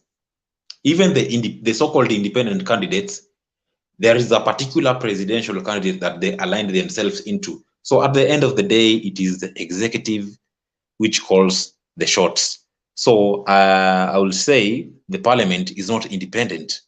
The independence of the parliament is only by paper, but by practice and all dynamics. If you try to examine very well, the judiciary is not independent. The parliament is not independent. And I would argue this way. The function of the parliament, as Ajax, you explained it, you put it very well. You said the parliament makes laws. That is the function of the legislature. The judiciary interprets the laws, but the executive implements those laws. So the executive is an operator, you know. So the parliament, the legislature and the judiciary are appendages of the executive. Much as it might not be said, it cannot be put on paper because we are using a French concept that was coined by Charles Louis Baron de Secondant, who was a French lawyer who brought about the concept of the separation of power. But you see, in the African context, it doesn't work. You know, it is the executive which calls the shots. If indeed the judiciary was independent, why did the Chief Justice have to get, you know, the endorsement of the president? If it is independent, she doesn't need to be sworn in by the president. It is an independent institution. Let the judges, wherever, or any institution, come and swear her in. The legislature cannot function without the executive. So these independent institutions, Damian, maybe I can say they're all joined at the hip in that they're as much as they're independent, they're also interdependent, because the same judge will swear in the next president. the same judge will listen to petitions that will be filed by the legislature. So by the end of the day, as much as one body plays this role, in one way or another, it affects the other RNA. So, but my question is this: do you fully think that the legislature is independent? Collins, okay. welcome. As Damien finish. Okay, sorry. Perhaps I talked for quite too long. In my view, not really. Mm-hmm. I don't think the legislature is independent, because even the way the legislature votes when it comes to bills, even if you look at the recent BBI, the Constitutional Amendment Bill 2020, the BBI, those legislators were voting on party lines because of particular promises that they were being given. So the independence is there. The independence is there. I'll agree with you, Jakes. The independence is there by paper, but on practice, they know very well that they cannot be independent. You know, for an MP of Bahati to say, I vote yes for the BBI, he never did that because he wanted to. He knows the impeding consequences, you know. So the legislature is not really independent. Look at today, or rather yesterday, it's 2:30 a.m. Let me say yesterday. Mm-hmm. Raila Odinga mobilized Luo MPs to go to State House. If indeed the legislature was independent, they could have told him, why are we going to the State House? But they see Raila as a party leader. And remember, Raila is not a member of the executive. It quite tells you the arithmetic that happens in the executive. The legislature operates on political party lines. You know, a political party is formed with an ideology of grabbing power. And when you grab power, it means you belong to the executive. So the legislature operates with an executive mind.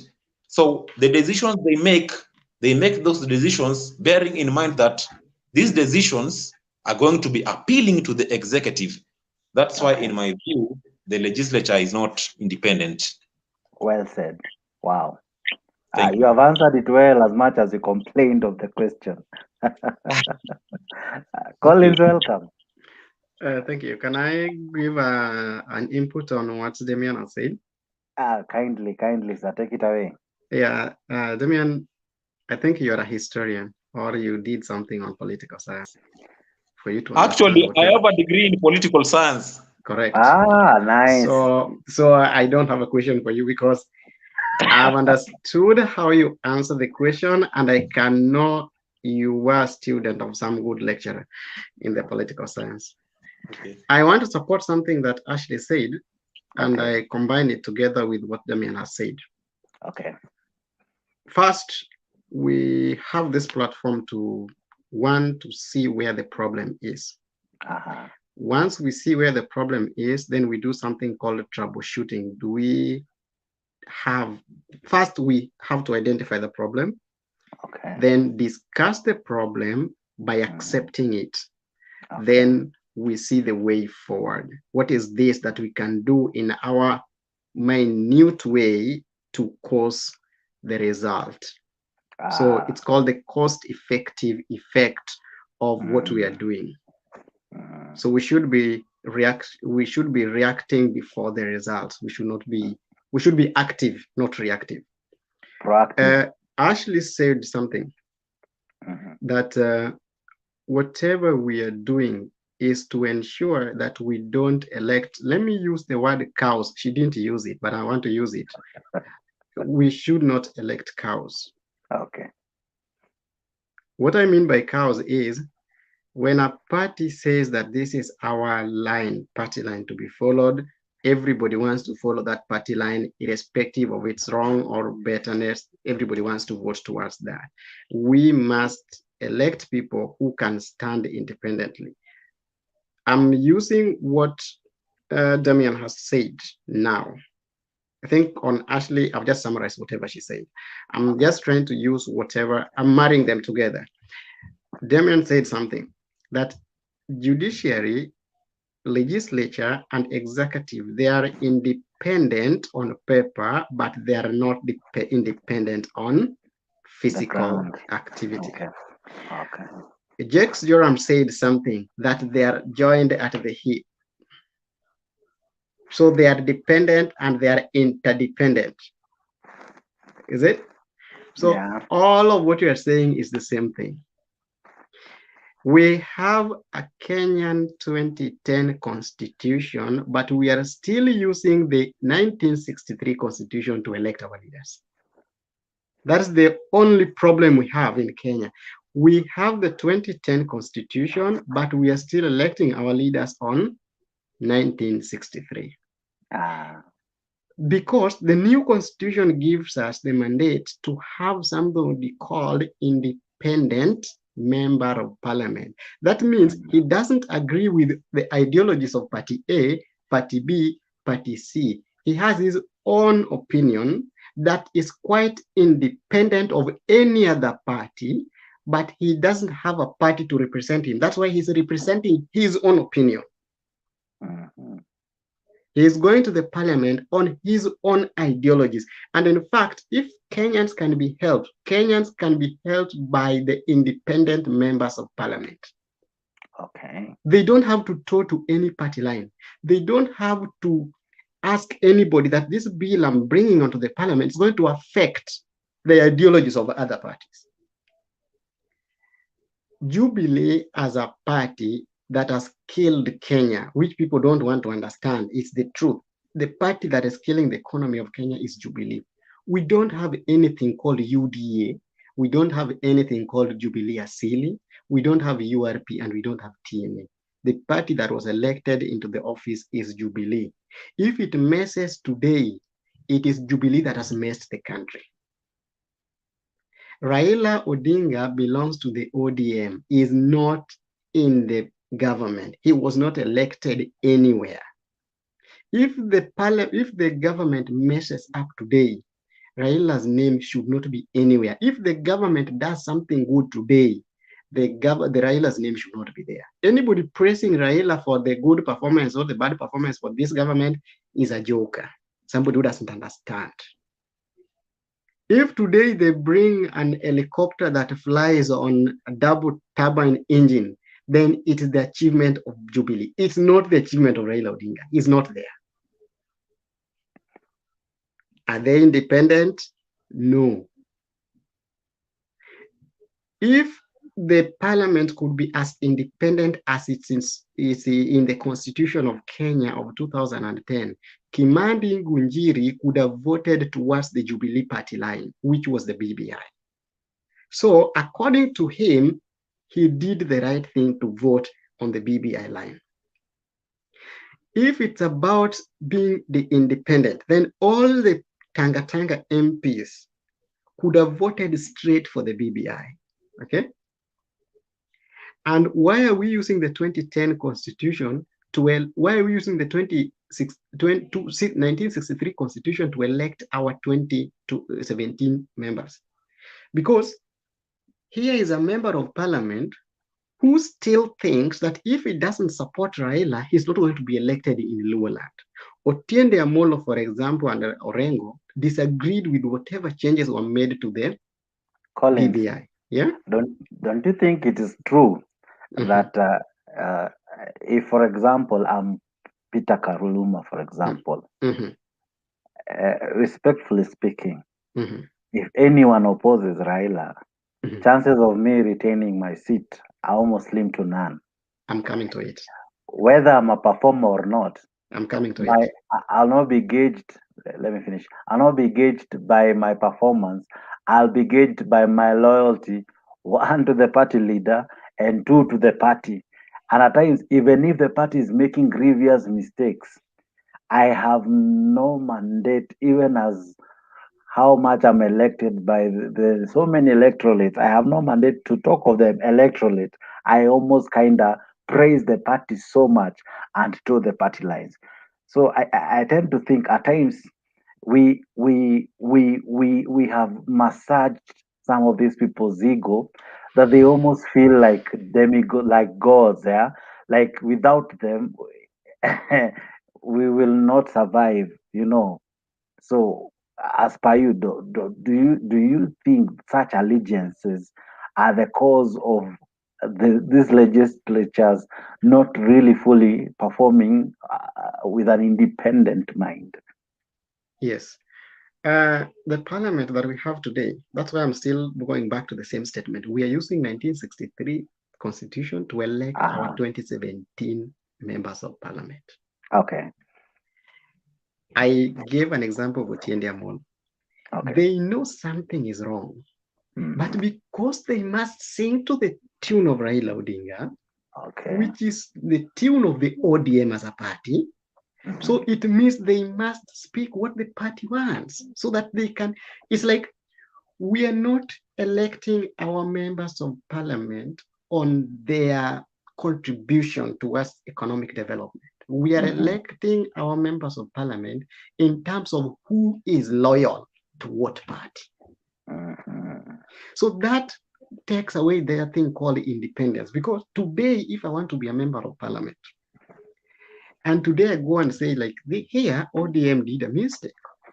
Even if I bring you milk in a pipe, and I bring you mkate going around every morning, kuna mkate kanapitaga tu na ni free for everybody, I will not get that seat.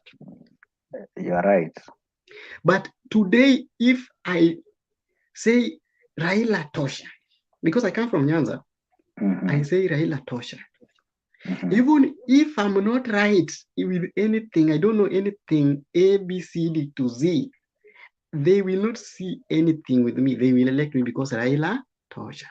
If I'm coming from Rift Valley today, and I say this is not good that Ruto is doing, my friend, even if I'm bringing them a whole pipe of changa, a whole pipe of chai, and I can even create my own factory to take care of the maize that is being produced in Uasin Gishu, sitapata hiyo bunge. But today, if I say Ruto is the next president, hata kama sijulikani pale nyumbani. Okay, I live in America. And I know 3 people who are going for parliamentary seats. One is going to be a parliamentary in Kisii. Kuna mwingine anaenda ni Embu ama ni Meru. He comes from Eastern. And then there's one that's going to be a member of parliament in the Luo land. Okay? They have been speaking different things, but because now they have to sing the real songs. And when I say the real song is the song of the ground. You have first to leave your independent opinion and then go back home. You know, if people are being elected well, then Kilemi Mweria could still be an MP. Because I worked under him, I've known him for some good time. If people are being elected well, Tuju could have been an MP, up to date. If people are being elected well, then Shem Ochuodo could still be an MP.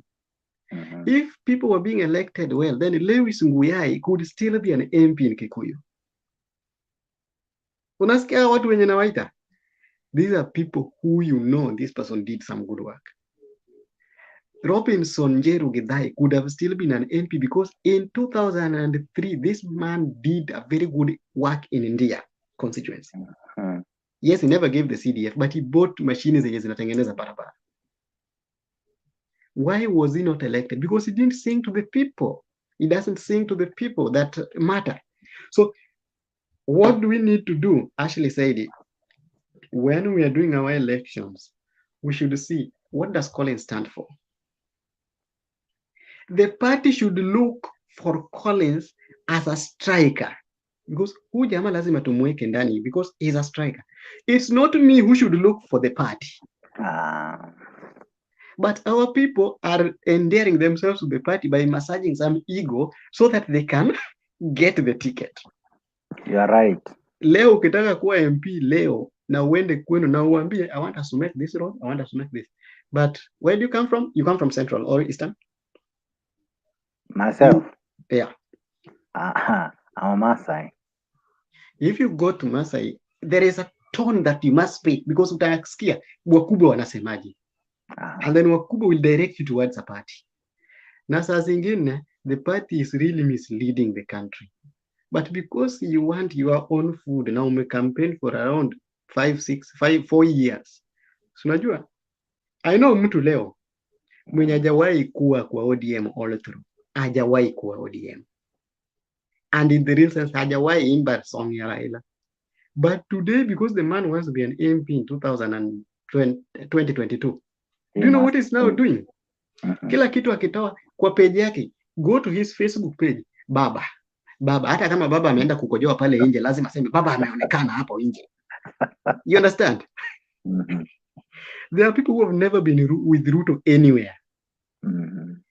Now, because they know Ruto is now holding the big thing. Ruto, hata kama Ruto hajasema kitu, akiko watu, aliongea leo. Hasla aliongea.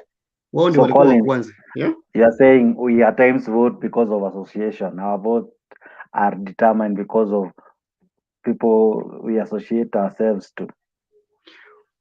The parliament is independent, but the MPs are not independent. That's the thing.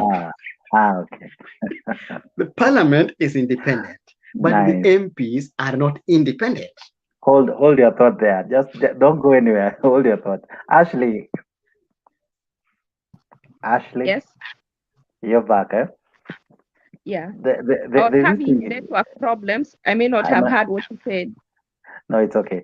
We are talking of the independency of the legislature. Can you hear me? I didn't hear what you said. We are talking of the independence of the legislature, and Collins is bringing a very heavy point, which I'll send to you in form of a question. Okay. Of us talking of parties and party positions.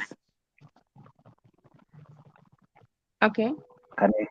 And that makes our leaders be blind, and instead of representing the people who voted them to office, they remember and stand for their parties and the people who control the parties. So, as per you, where should we bring back the river to its course to hold these leaders accountable, for them to know it's not the party, it is us. As much as the party has its manifesto and its ideologies, by the end of the day, they represent the millions of people who bring them to these offices. My answer is going to be very, very short. It's okay. And that's why I said the voter needs education, civic education, because in the next election, we should send them home so they can go and serve their party 100%. And then we can elect people who will serve the people because the people pay them. Let those people who want to toe in line with the party go and serve the party and get payment from the party. So anybody who says party position should go, because we can't have lukewarm, you can't be here and there. You either serving the people or the party. So if you want to serve the party, you should go and serve the party fully. Actually, if I remember correctly, you told us you are in the United States. Yes. We have two strong parties there. They are doing the same thing here. But, the institutions are a little more stronger. But they have some, even that issue of the party is, I don't even want to talk much about it, but it is not as much. But what they do here is like, if the party has a position, they convince the people who are not in agreement. They try to convince them. They try to entice them with a project they want to add into the bill, so that they can accept to follow them. Stuff like that. So they do have it here, but it's more civil. Damian.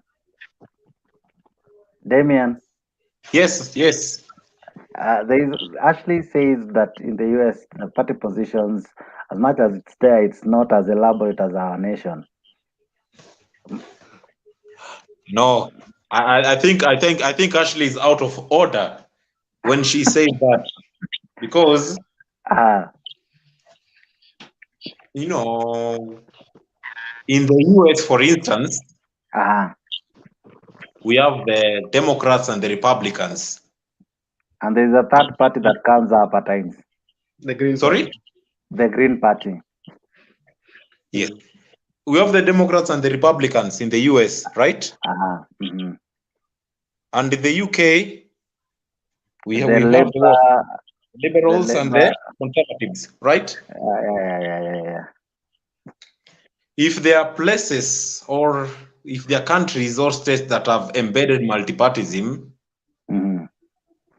we will talk of the US and the UK. Actually, the Kenyan system of multipartyism stems from the American system, because multipartyism in Kenya was a forced concept. Kenyans never woke up one day and decided that they want to embed multipartyism. It was because of the conditions that we were given by the IMF, being told that if we do not embrace multipartyism, we're not going to be given aids.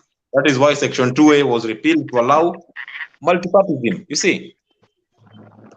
So, USA, for instance, it is only recently during Trump's reign that the Republicans defied his authority, because Trump had turned ballistic. But in most cases, I will tell Ashley to look at Obama's administration. It is the Democrats who saved Barack Obama's presidency.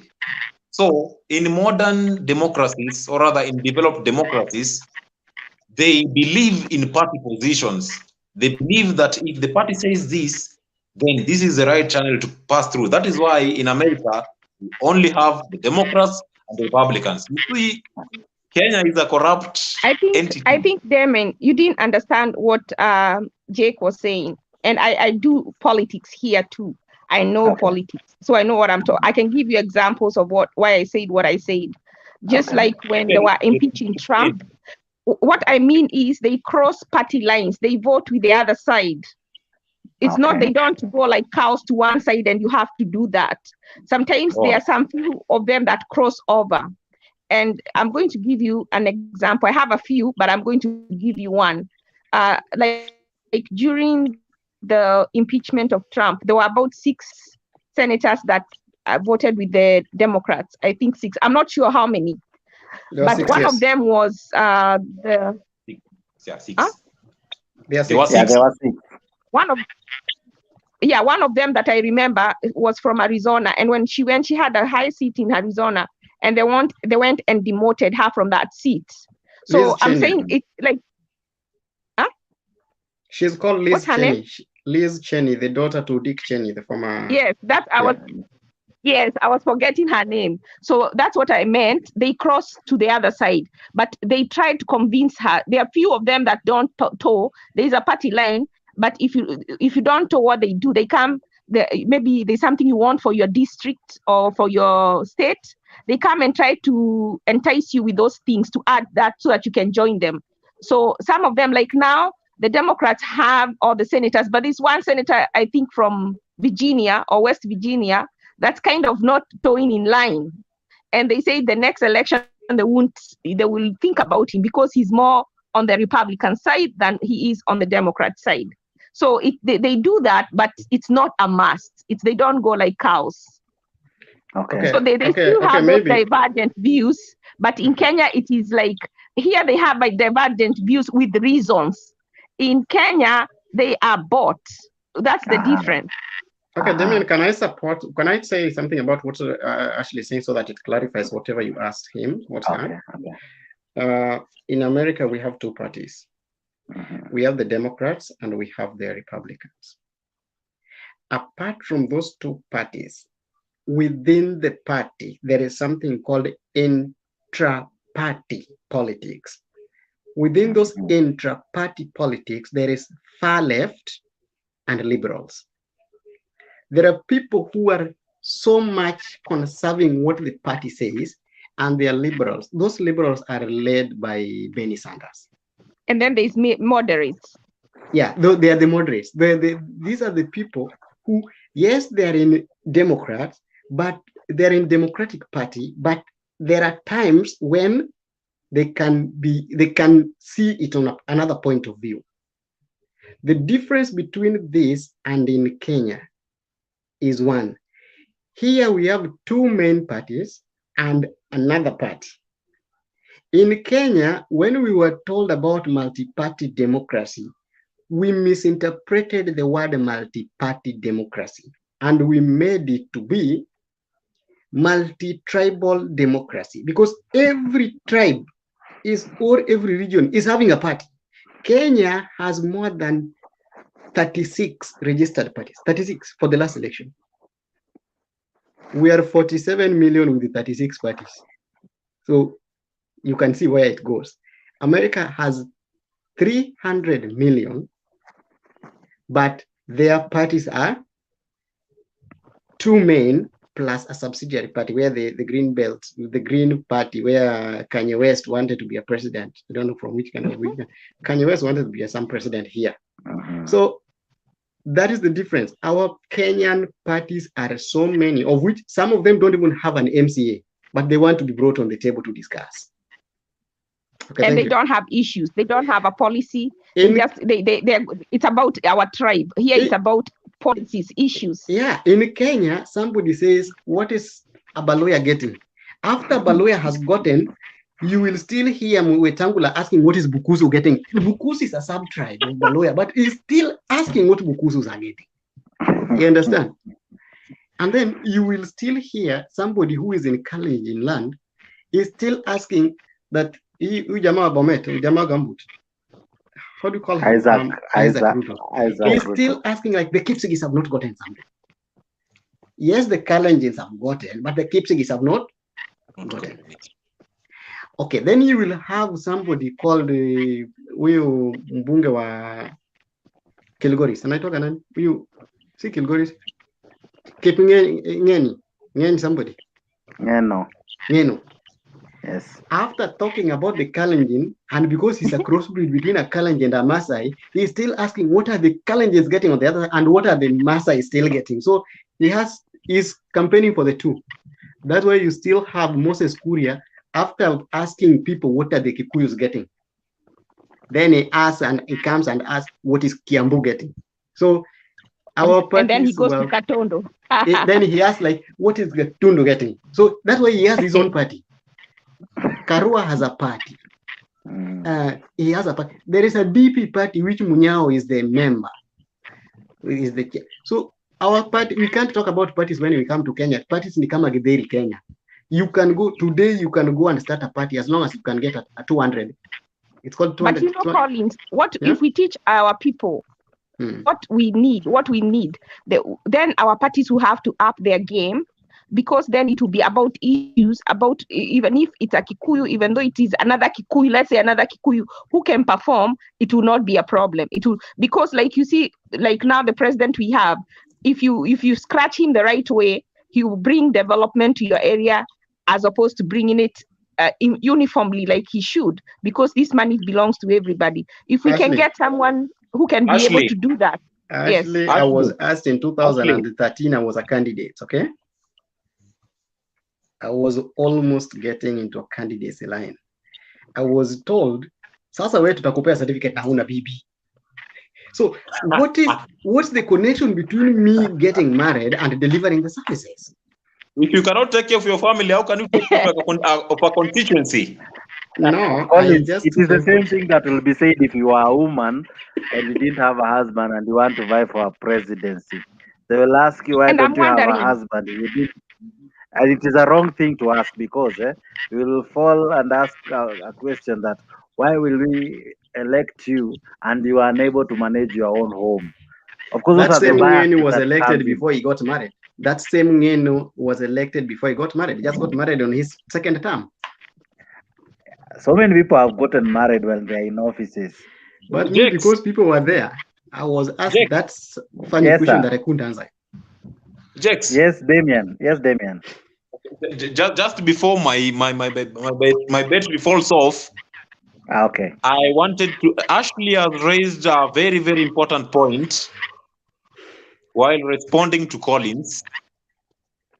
She said that perhaps we should begin to teach people about the values of our political parties, and we have drawn comparisons of the US, the UK, and all other countries. But Ashley, we need to be realistic and sensitive to the fact that political parties in Kenya do not subscribe to ideologies. And it has proven so. If you see the Jubilee Party, imagine the Jubilee Party is the ruling party, but the Jubilee Party right now has become a shell of its former self. And that's why I'm saying what I'm saying is to teach. We need to invest money to teach our we need people, to invest money, because once the people, But other than investing money, we also need to invest values, because you realize the democracy that we have was a forced democracy. So we have political parties, but people do not really understand the reason of having. Political parties are not only vehicles for getting powers. Political parties are also vehicles for giving alternative ideas to the parties that cling on to powers. So we have major roles that political parties can play. Like right now, we have challenges, the BBI processes. I have seen Martha Karua's party playing a very big role. They are providing alternative ideas. They're saying, no, we are not supposed to be amending the constitution. The constitution has not even been implemented 50%. Let us safeguard the constitution. That's why they say, Linda Katiba. A political party is supposed to give alternative ideas. So even as we teach, we need to rethink, and we need to think of very many things. The problem is that the major political parties are not ideologically driven, they are personality driven. And that's what we need to teach our people. We need to teach our people civic education. Yes, can I ask you so that we can leave those parties at the shells. and form Yes. other, let them stay there. We don't need to tell them anything. They know what they are doing. The parties, the leaders know what they are doing. We need to leave them alone. We need to teach the people and let the people form new parties and leave those shells. And they'll transform once they see that the people have become educated. They will That's what I transform. support you. Yeah. That is what I support. Actually, you even find a whole professor, despite being educated and going to the level of being a professor, how he reasons, you almost ask, which university did this whole professor graduate from? Because they bring issues that substances that don't even add value to life. It's because they want to they know what they are doing. And, you know, such people should be left talking to themselves. Just look at our page. Still the same thing, Ashley. Look at our page. You see the page where we are in the WhatsApp? Yeah. If you see somebody who can write in a WhatsApp page, can access and write well, do you think that person cannot reason? And you see the kind of reasoning that we have sometimes. Mtu anafika mpaka mahali anakuambia you are not circumcised. How is the circumcision in leadership? But you see also some people like you know, there is a time I used to go with the Analeas on Facebook, and somebody would abuse me that way because I was during 2007 I was supporting NASA, so they would assume Luo. And one of the person who abused me was actually someone I know, my neighbor. And you may find he's learned. He knows what he's talking about. I know them personally, but because I had put a different name, they didn't know it was me. So I scared them. I told them, you know what? They told me to go back to Sudan. I said, you bring me your sister. I say the name of the sister. Your two sisters to be cooking for me. And then I saw it in the inbox. Send them tomorrow. So and so I mentioned the names. He was so scared. I never, because I when I saw the person, I knew the person, but they didn't know me. So you see, yeah. So when someone tells me circumcision, I would be like, what do you want with me? Are you gay? So even us, we shouldn't take it personally. Or I said, do you want my skin so you can go and make motura? Or what do you want it for? What is your problem with what is in what I have put in my under my belt? So even how you dismiss that person makes them but when you start saying, how can you abuse me? Then it becomes an issue. No, you don't take it personal. These things, most of them you don't take personal. But let me ask you a straightforward question. Yeah. Our people, when they defend a point, they cannot shun away from abusing you. They'll have a way of calling you a name. And then eventually they'll end with like a statement with all due respect.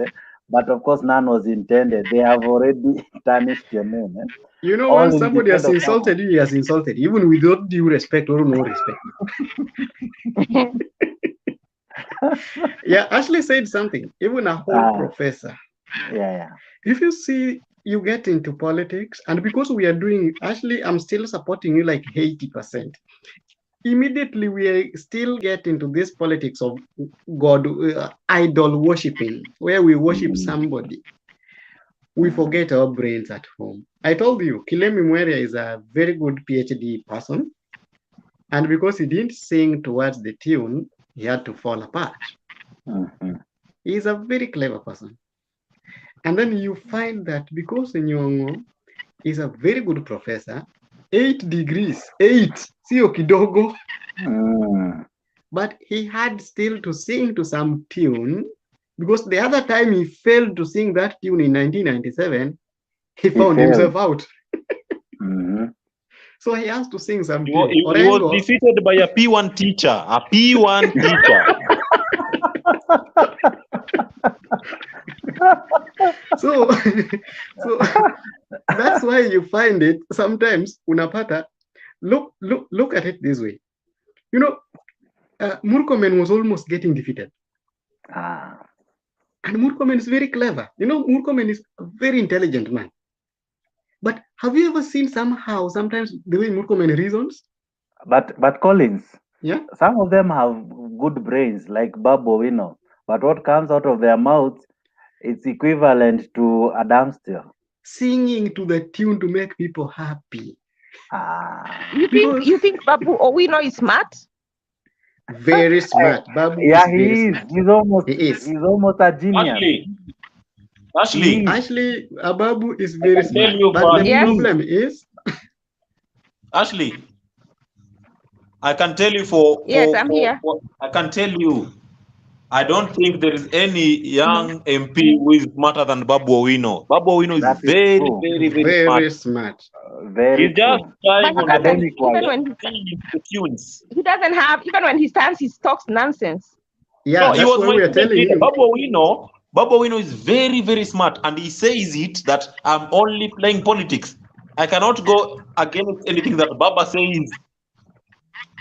Now, if you want to know that Babu is talking things that he understands, and they just know that they are messing the system. If you want to know that, look at it. When he is with his wife, he says different things. Wakati bibi yake ameattend any mkutano yenye yako, whatever he's saying is so different. And akiattend meeting yenye bibi yake hayuko, he can talk very nasty things that mpaka saa zingine unajiuliza sasa hii ni masomo ama nini? Mimi niliona ni kama alienda kuandikiwa na mtu hizo classes. You know, in college I know I have someone who was there. No. Wanafanyiwa, mtu alikuwa anafanyiwa paper. Ashley, I come from Kisumu. And when Babu was in first year was a third year. So Babu was in Kisumu, boys. I know Babu. So Babu is clever. In terms of books, maybe ile ya kuzaliwa iko shida, lakini hii ya kusoma na kujibu maswali, no. And let me tell you, anybody mwenye anaandikiwa test na watu wengine wanatafutaga kategori moja na wanyamazie. This is somebody who has first class honors in natural science, and this is somebody who has finished the law school. So akona degree mbili anazungusha zikiendelea na akona masters. And he has 4 diplomas. He has 4 diplomas. So just know, I've heard him say all that, but I always think he bought them. No. He's telling us. And if you watch her teaching I have maths, never had any sense come from him though. Did you watch him teaching maths in Facebook? Collins. Anafunza maths, no. Yeah, I did chemistry. Yeah. Collins.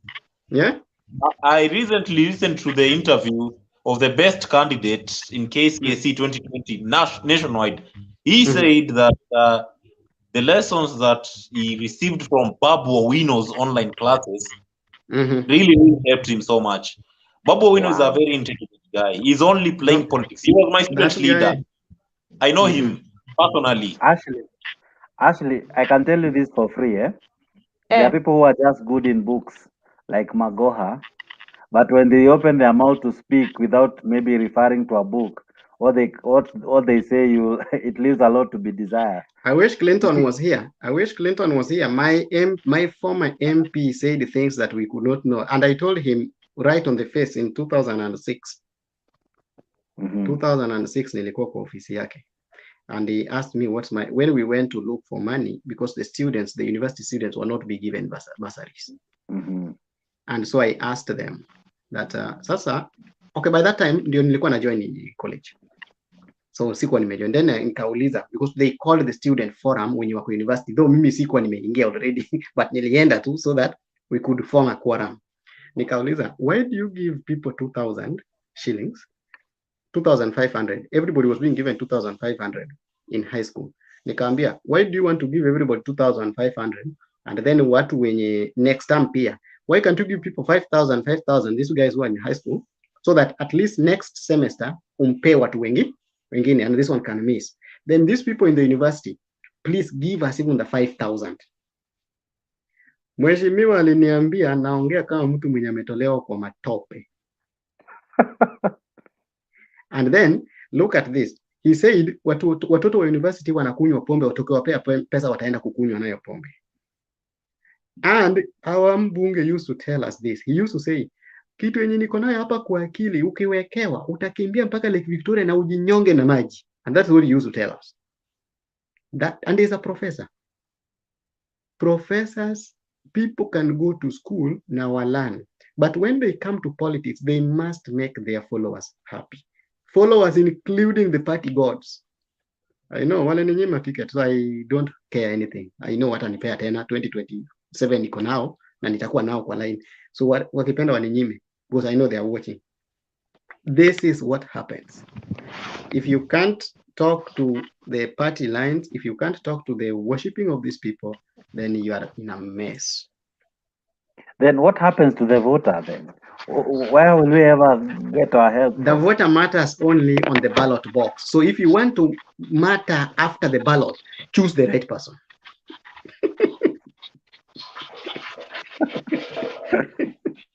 Don't look at the party. If you want to matter after the election, choose the right person.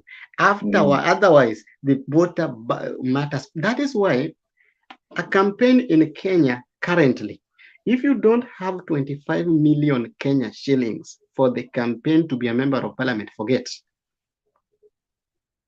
If you don't have an 8.3 million Kenya shillings, I think Damian is here as a political scientist, should follow this.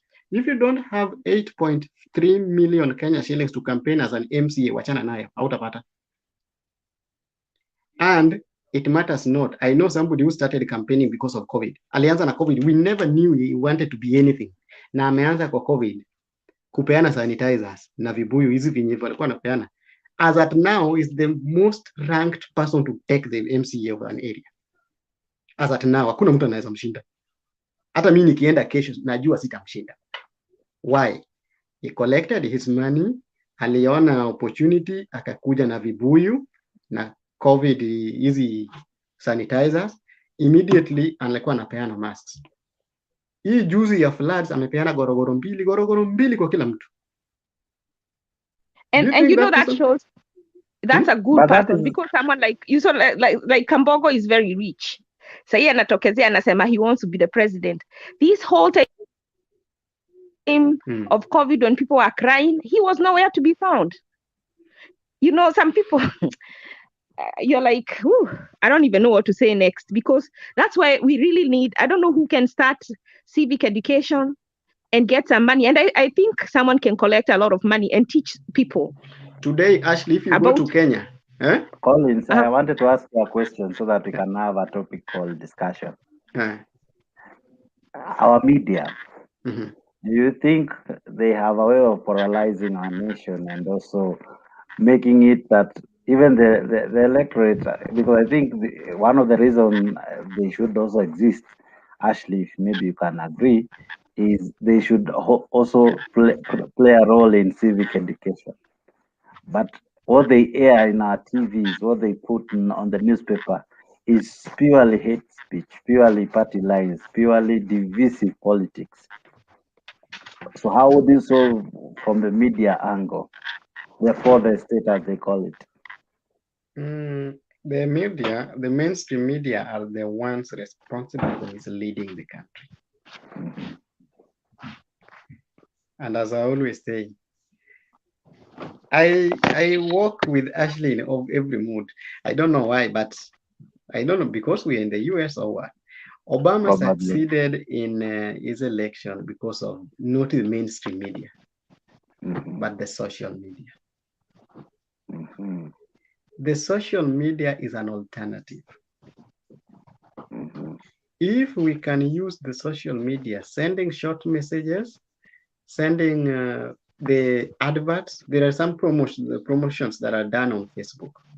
We can have some pages yenye mtu akifungua tu Facebook yake pap anakutana na a message from maybe kama hii ya Mutembei, anaandika tu and then he puts it. Then we do something called promotion. If you want to target one, these things, the political scientists here, Damian can help us do it. Like we come up with not a narrative, but an ideology. Then we take two words, a word in one constituency, maybe in Nyanza, and a word in another constituency in Central, and a word in another constituency in the coast, like across the country. We are only doing a word. Then we put the post, we promote. Where do you want it to be reached? I want my post to reach 6,000 people. In which word? Kaloleni word. Where? Kisumu. None. So anybody who is in Kisumu akifungua Facebook page yake pap anakutana na that kind of information. Hivi venye hizi promoted pages zinakuaga kwa Facebook hapa. If we can do something like that, it will do civic education. Yenye mtu akiona tu hivi anasema, why are they saying we elect an independent candidate?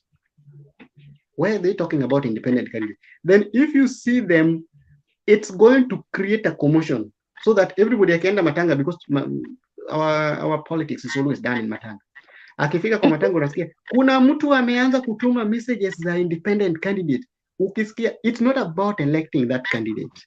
It's about making people aware. Kwa nini hii independent candidate imeleta stress? Then we will do a research afterwards and say, how is the message of independent candidate received by the population in these three words that we identify? Then if we see it's being received well, that should be around 4 or 5 months before election. Then we come up and say, okay, if an independent candidate can do, we focus on those our words. How many independent candidates are in those words? Can we find one and see if he can win? If that one wins, then the other election coming, we can stand on many independent candidates, as many as possible. So that's a trajectory that can take you a 10 to 15 years plan. It's not something that is starting today. So if you want to change the country, you can't change it with the next election. We will have these choir masters and the choir members for this election. But the next election, now we have like a few people. We can start from the ward levels. We have an independent candidate. Are we able to fund him? Yes. But did we do a reconnaissance, like a pre-visit study to see his popularity? And has he been denied the ticket, or he didn't even try? A person who has tried and been denied a certificate in a party, that person you cannot come and claim is independent. He was never independent. He used his popularity to get back to the people. But the person who came as Megona, na amekuja as independent as possible, na amepata kiti, then you will be proudly saying an independent won. Unaelewa? It's a 15-year project. It's not a small project that you can start today. Unless actually, you know, I'm thinking that even this thing about the Hustler Nation, I know they're saying it's a class war, which I don't believe. I would rather have that kind of war than a tribal, these kingpins. Once we stop looking at kingpins and start looking, if we can divert from tribes, I think we'll be a long way into the journey of freedom. That's what I think. And you see, like in Kikuyu now, right now they are just, yes. I think this hustler narrative and all, it's just for this 2022 thing. Because if you remember in 2013, it was digital and analog. And in 2002, it was on tribal lines. You know, so can you imagine? There has never been somebody like the way Ruto has gone into Uhuru's inside his, you know, even when he started going, I was like, how can he go to visit without Uhuru? But he has kind of succeeded to go there and he buy where he can make Uhuru sweat at night.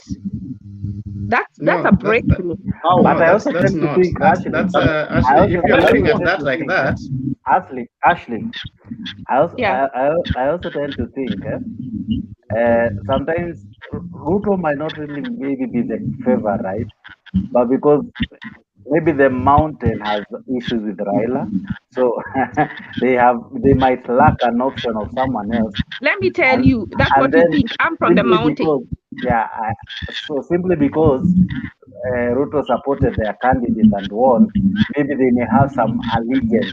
But deep in their deeps, if they had a stronger candidate, I can almost bet you that they would have gone for their preferred candidate from their area. But you see, the reason the Kikuyus are revolting is not even anything to do with Raila. Uhuru himself. Uhuru does not help them. He does not go there. Even when they cry to him, he ignores. And then when it's like now BBI, he will start calling them mtu wetu, watu wetu, adoito, you know, like, and they kind of, it's like they become smart. to be able to disengage and to know, you only come back to us when you need us to do something for you. And then when you go into when you get the position, even when he gives those positions, he gives them to his friends who happen to be Kikuyus. He doesn't give them to, like Trump was very smart. He was very, very sensitive to his base because he understood where his power came from, his base. So everything they wanted, he gave. And that is where the disconnect with Uhuru is. He kind of looks down on the people who he wants to elect in his behavior. So it's not about, and then the Raila factor adds on a little bit, but it has nothing to do with him. Even just by himself, it is him they don't want. Okay. Yeah. So what of the media? Do you think the media has also played a role in polarizing the nation? What Mutembe said is like, if this program he brought other things, nobody would watch. They're about making money too. So they have to bring things that people want to watch, and people want to watch bad things because they want to make money, they want viewership, they want, even they want ratings. So bad news. So this thing about educating the masses has to come from NGOs. Okay. It cannot come from the media. The media is also about making money for themselves. That's why you see they have the titles here to attract people to come to the show. Yeah, so we cannot tell them to do it, and then who is going to fund them? How are they going to eat?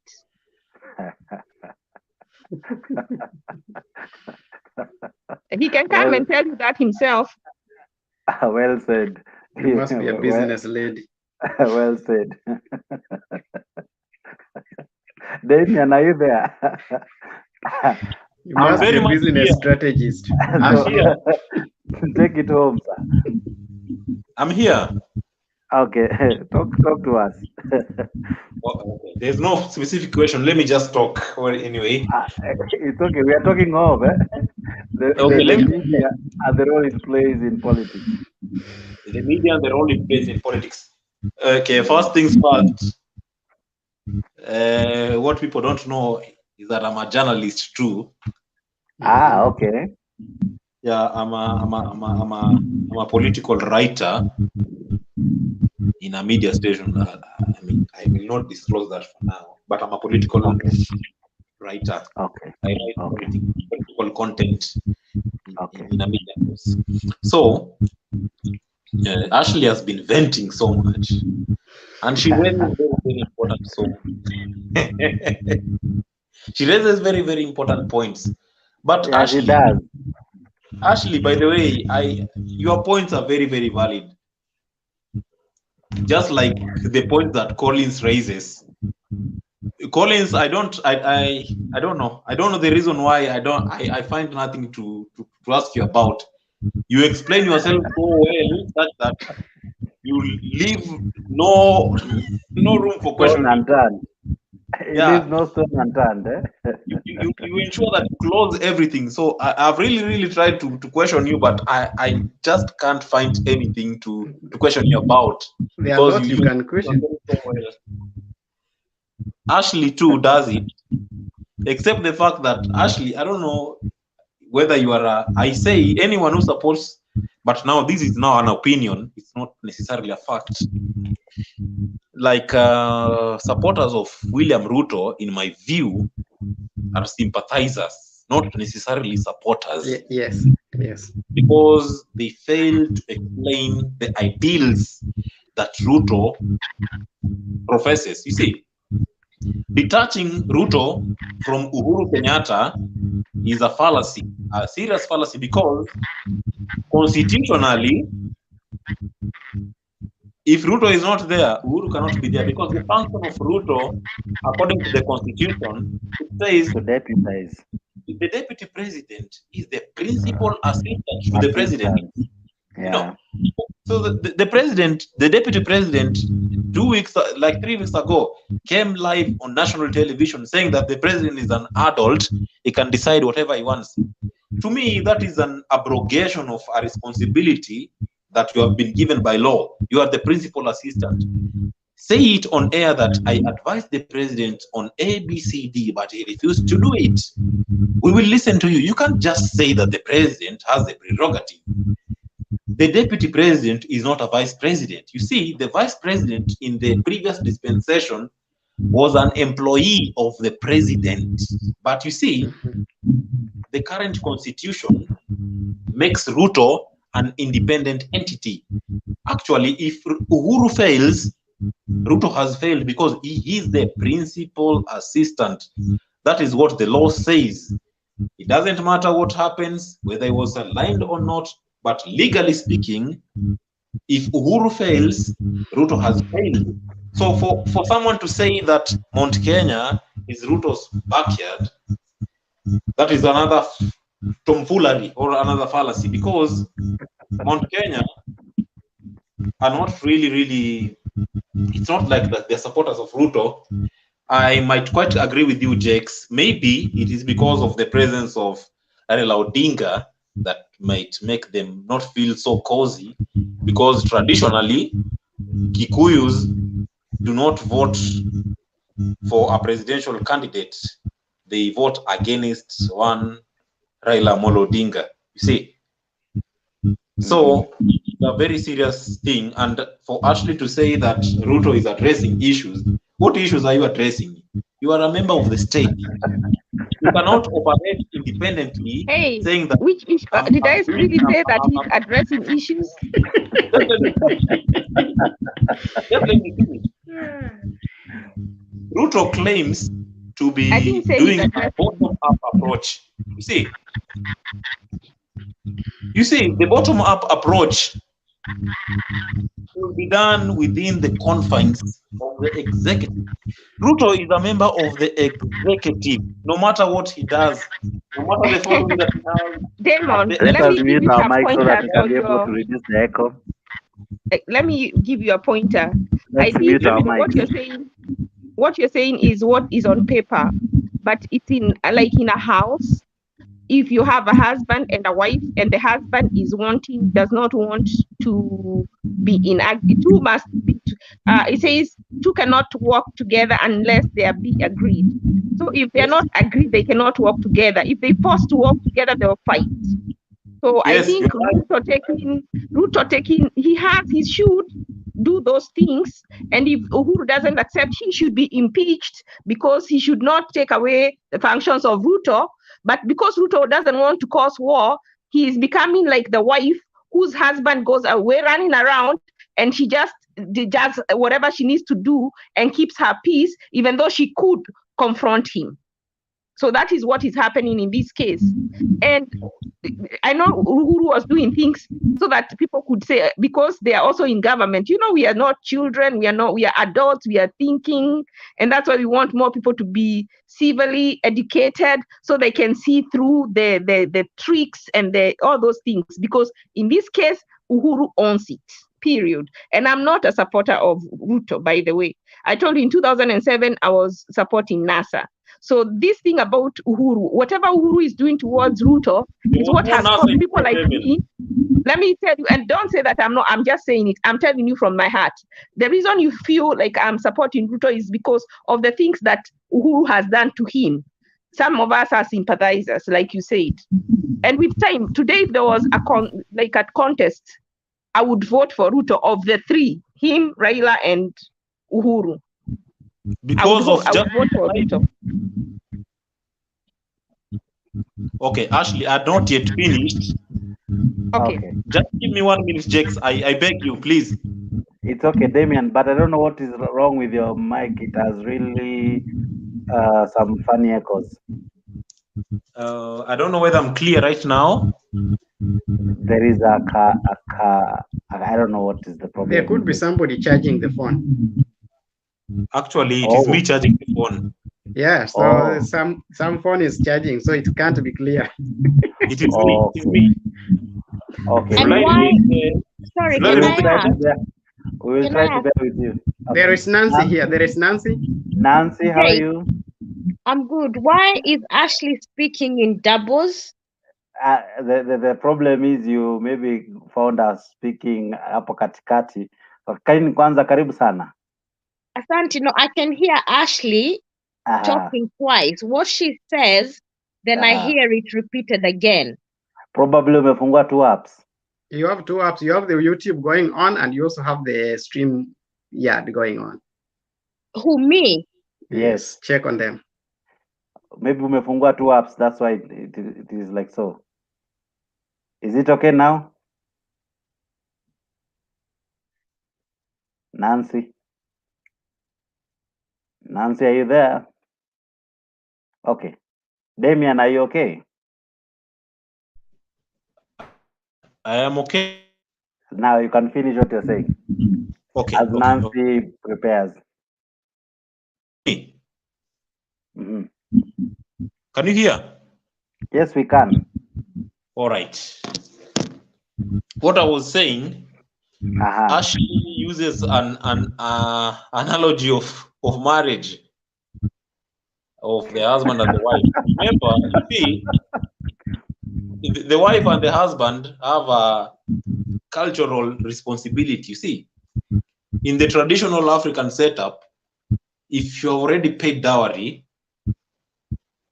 you're married, like you're already married. The wedding is just to celebrate the marriage, but once you have paid the dowry, you're married. So your responsibilities are prescribed. So you can't say that the husband really has a prerogative over the wife per se. The husband is the head of the family, but the wife has particular responsibilities. So I'm just using the example that she has brought forward. Much as Uhuru Kenyatta might do whatever he wants to do, Uhuru Kenyatta is not the employer of William Ruto. You see, that is in itself a very, very serious point to show you that Ruto is part and parcel of the government, because whoever voted for Uhuru Kenyatta, even if he or she never liked William Ruto, still saw the name of William Ruto. So when you voted for Uhuru Kenyatta, it means you voted for William Ruto. The deputy president under the current dispensation is not like the vice president, who was a minister and a presidential appointee. The deputy president has clear responsibilities spelled out in the constitution. And in any case, the deputy president feels aggrieved, he doesn't need to talk about them in the national television. He can petition through his members and say that I am the principal assistant to this government. And if in any case, during the Jubilee Manifesto from 2013 to 2017, it is the deputy president who convinced us that indeed both of them were actually a pair when he used to say we will construct. There is no day I had the president pledging I will build 6 stadiums. It is the deputy president who gave us the word. He said categorically that this time round, the government is not like the previous governments. This time round, we are operating as a pair. And that is why when they took over the government or the reins of power, you will see them cladding like twins, similar uniform or anything. So the challenges that he experiences right now, those are political challenges. He should acknowledge that. Damian. Yes, sir.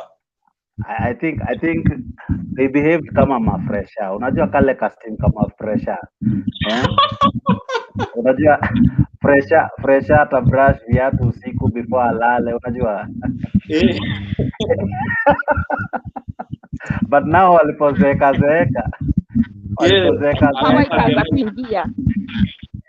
power ikaingia ikatransisha moja. Hizo fresha lazima Ashley. With friends, let me say this, with friends like someone like what's his name, the guy who keeps the drunk one, and with friends like those talking to who's here.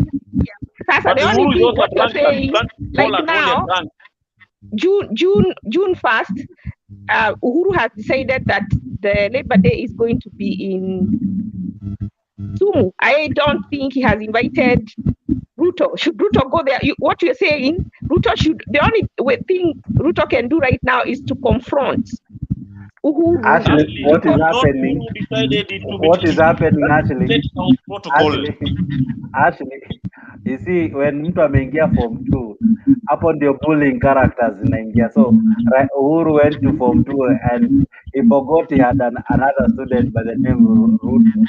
So he's only bullying his former mono, and that's why maybe the bromance. I think there is something actually saying that is not right.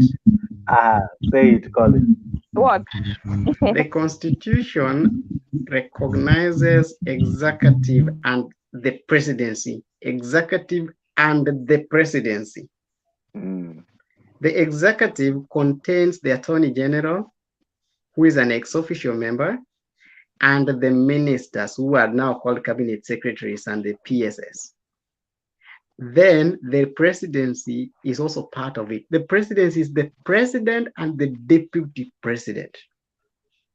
So when actually asked if Uhuru has invited Ruto, the presidency will preside over the Madaraka Day.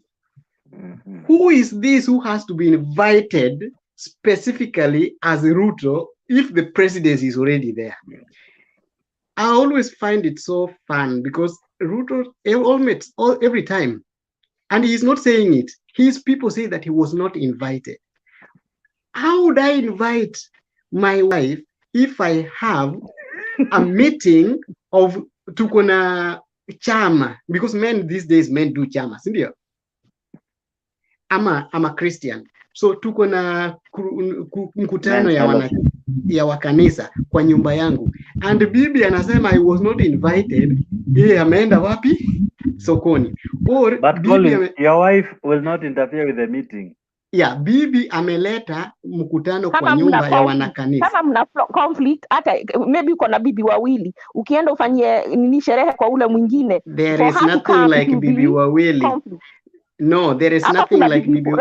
No. Pia aliolewa. Actually, there are times when we need to speak things that are factual, constitutionally directed, and things that can be said anywhere. Raila is just no. Okay, let's do this. Let us sometimes also try to reason like people who understand what's going on. When President Uhuru Kenyatta is designing, in 2016, the mkutano wa nini ilifanywa Nakuru, Madaraka Day, I was in the same venue on Afra Stadium. Was Ruto invited? That time they were still together. Was Raila invited? No, he will be there. Who said he will not be there? He will be there. Was Raila invited? I don't know. He was anyway. They don't have a letter. Collins, the thing is, we are going as a country. My understanding, and I'm a layman, what we see as laymen, and the way we can break it down to where we understand. No, for real. It's like a marriage. That is the best way to break it down. And who has invited another woman into the house? Hata akimleta kwa bedroom. The only way Ruto can do it is fight. The other way, he can go to an extra bedroom na akae huko. I just keep away from them and do whatever they do until husband akuja repent. Let me tell you. Please forgive. For the 2022 elections, I support Ruto. I can say it mbele ya watu. Okay? Ashley, for the 2022 elections, I can support William Ruto 100 times when they are put three together. I can support William Ruto 110 times. If they're all put together, Raila amesimama, Uhuru amesimama, na Ruto pia amesimama. But the problem starts here. Ruto, the politics of the people who are following him are not basing on what he is capable of doing. They're basing it on what Uhuru has done to him. So, Nikama, we are supporting him because Uhuru has done to him something wrong. We are not supporting him because of what he's able to do to us. None. So, kitu inafanyika hapa, shida yenye tuko nayo. Talk to any Ruto supporter and ask him or her, why are you supporting William Ruto?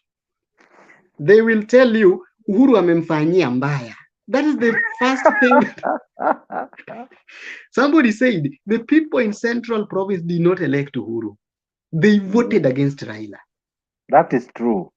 The people in central Kenya did not vote for Uhuru. Again, Uhuru was as incompetent as he is today. There is no difference.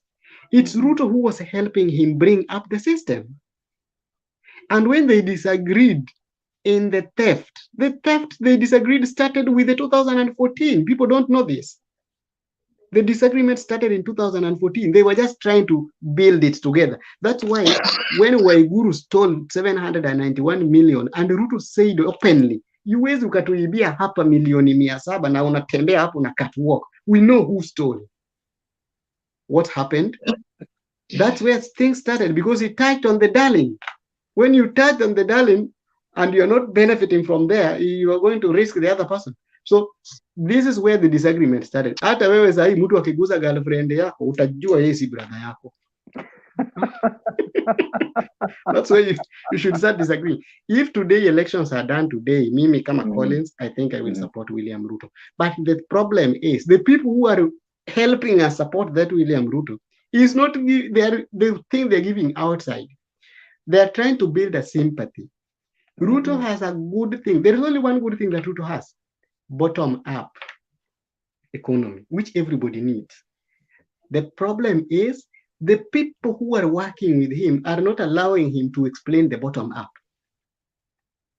So they're trying to use a lot of sympathetic things so that they can get the sympathy. But in the real sense, there is nothing in the bottom-up that Ruto is explaining to people. Anybody who is supporting, most of the people who are supporting Ruto today, they are not supporting Ruto because Ruto is a best candidate. They are supporting Ruto because of what Uhuru has done to him. And the second point is they are supporting Ruto because Raila is there and they don't need Raila. Okay. Collins, I Collins, beg to differ. let me invite Nancy. Nancy, how are you? I'm good, my brother. I wasn't gonna log on. Is everything okay? Yes, thank you. Now you can hear us properly. There was an issue before. Yeah, I was hearing two people speaking. I don't know what was happening, but Now, I wasn't gonna log on, but I had Damien and Colin trying to bash this man called Mr. William Samuel Ruto and saying and I know he's a darling already. So I'm not bashing him. I will support him and I will campaign for him. No, it's just what your last statement to me, your last statement does not really. I respectfully disagree with you because I know you're a good debater and I know you know your facts. But Nancy, for me, just a moment. You and Ashley almost sound the same. Do we? Yes. Yeah, you almost sound the same. I'm having a problem almost differentiating with who now. So Nancy's speaking now. So okay, go ahead. I don't necessarily think that everybody who is supporting William Ruto is because of the sympathy vote. I use the word most. I use the word most. So even the most, yes. even the most, and especially the working class people in Kenya, I honestly do not think they as a sympathy vote. To me, I look at the analogy of the first term. I also look at the Jubilee campaigns that Ruto did for Jubilee. Nancy, Nancy, sorry, if I can ask you and Ashley, I don't know if it's possible if we can see your faces. I know Sam is asleep. That's why I'm not talking about him. Eh? He fell asleep while he was live, so we had to blinden his end. Is it possible? Or okay, but we still understand if it's not. I would, but I was actually sleeping and I had Colin made a comment and Damien saying that so they amshad you, eh? They amshad me because Okay, go ahead. So yeah, so to me, when I look at the Jubilee campaigns from 2013, 2017, I also look at the first term, what the deputy president did. I honestly think that our country has failed because these people has kicked him out of government. And for me, I think there was a lot of fear on what the deputy president could have done, and they wanted to curtail the shining star that he was already was making inroads, and Uhuru was starting to look like, even though he's a president, if you look at the first term and go back, you know, social media doesn't lie. Every project that was done, he launched it. He told us how much it was spent. He told us of all the Jubilee projects that we're going to do. And even I had Damien saying that he came up with, is it the stadiums? It was not the deputy president's manifesto. It was a Jubilee manifesto. All he did, he told us about it. The government and treasurer and parliament pulled plug on it. They did not fund those stadiums. And this is why I think our constitution needs to be amended, because the deputy president, he's just a principal assistant to the president. We see that the president has decided he's not going to even invite Ruto, even when at senior state, like when Samia Suluhu came to Kenya, he never received an invite.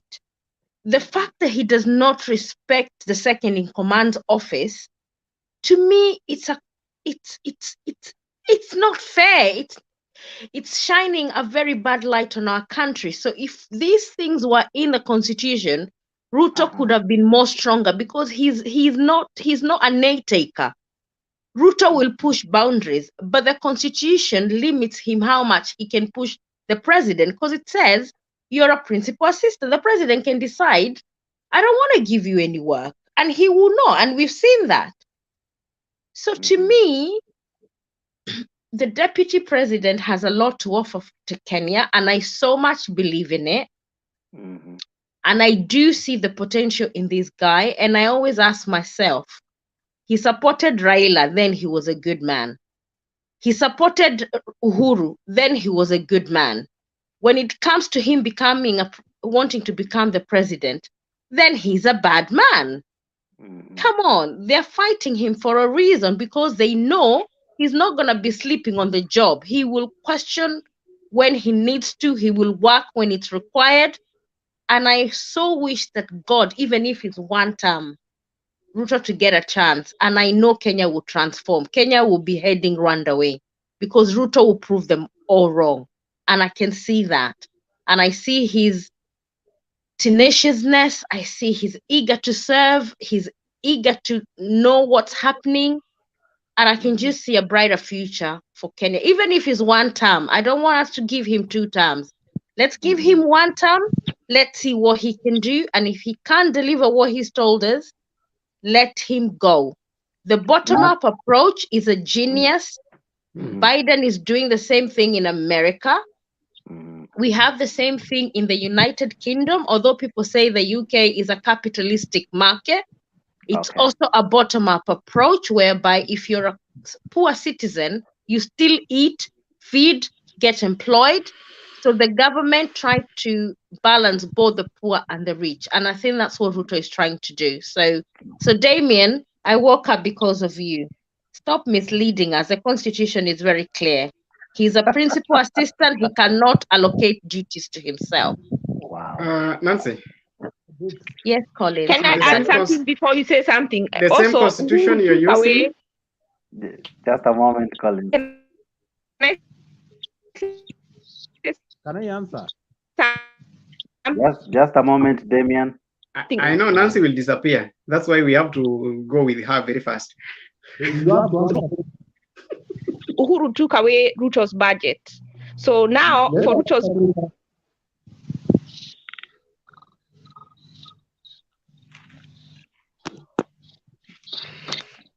Go ahead. I'm having network issues. Okay. Nancy, we have to pick you first, because I know you are going to disappear in the next few minutes. You are going to sleep. So we have just to attack you before you go, so that when you sleep, ready for it. When you sleep, you know that you're sleeping with no point untouched. No stone unturned. Yeah. If you used the same constitution to tell us how Uhuru Ruto has worked and has failed, I think you should also use the same constitution to tell us that there is nowhere in the constitution that says that the president must invite the deputy president for a function because any state official who is being met by any state visitor who is being met by the president is met by the presidency. So he doesn't need any. And I think the person who is misleading the deputy president is the person telling him that he must be invited. According to, Collins, and our history repeats itself. And I think as Kenyans, we want to hear what we want to hear. Even if you're the deputy president of a country, remember there is a forced relationship.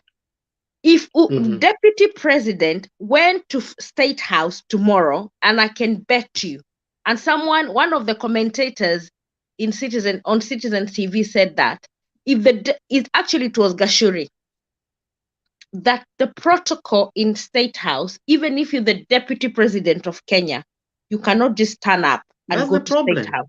That's the problem. That's what I'm saying. We need to amend our constitution.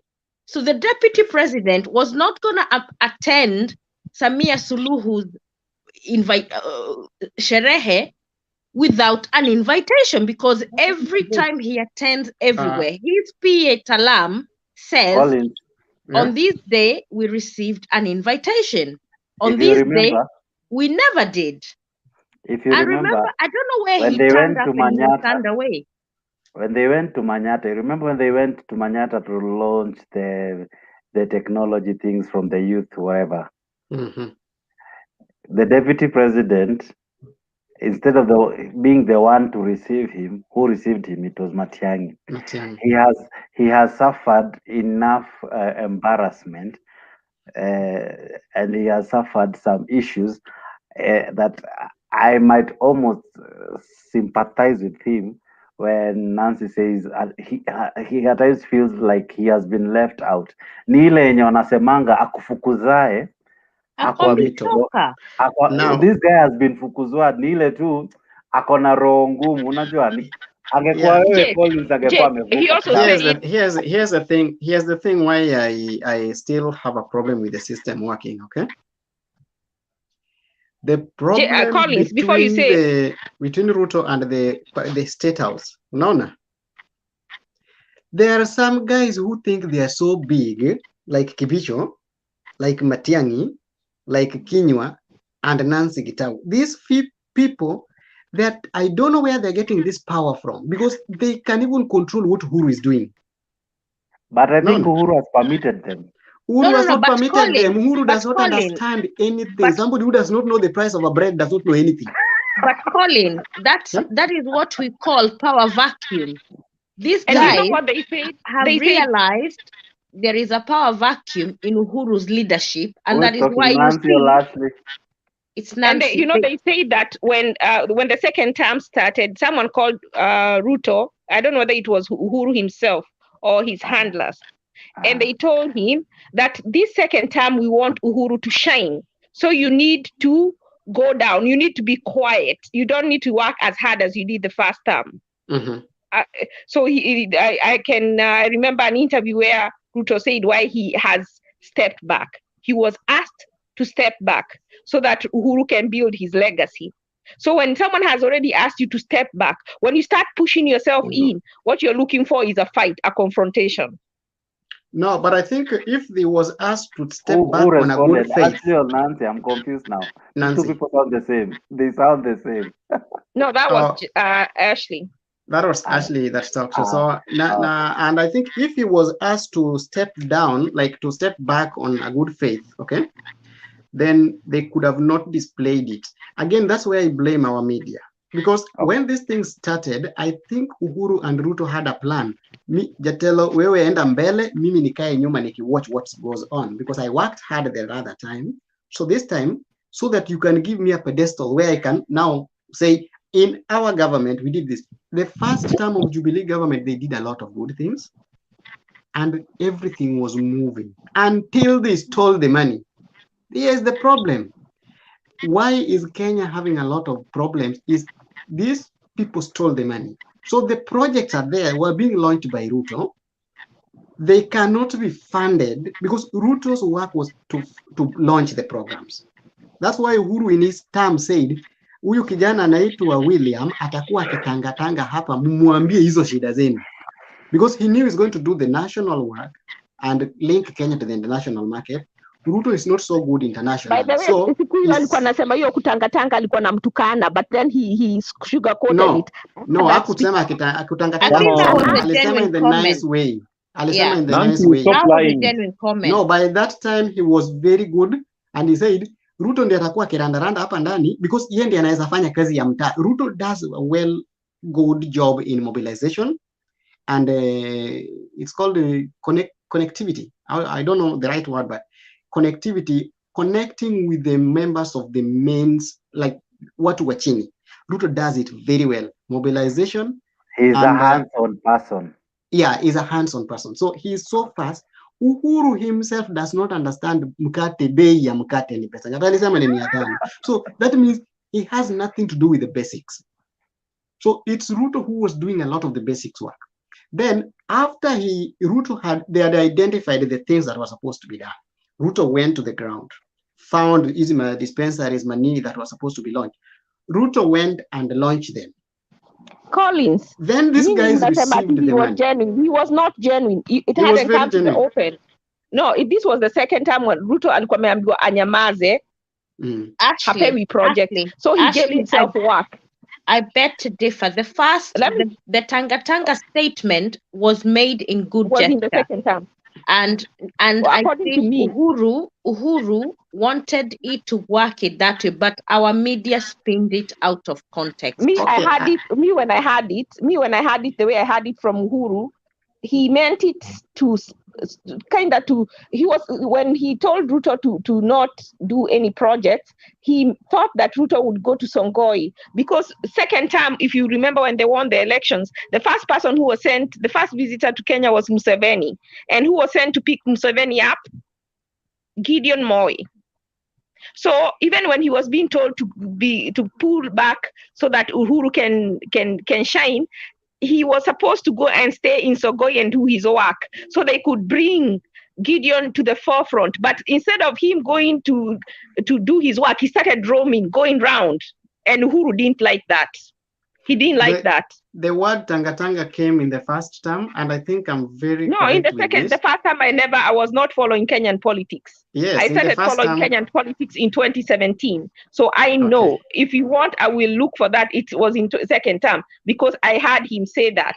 And it was not meant in good gesture. So this word was repeated more than 3 times.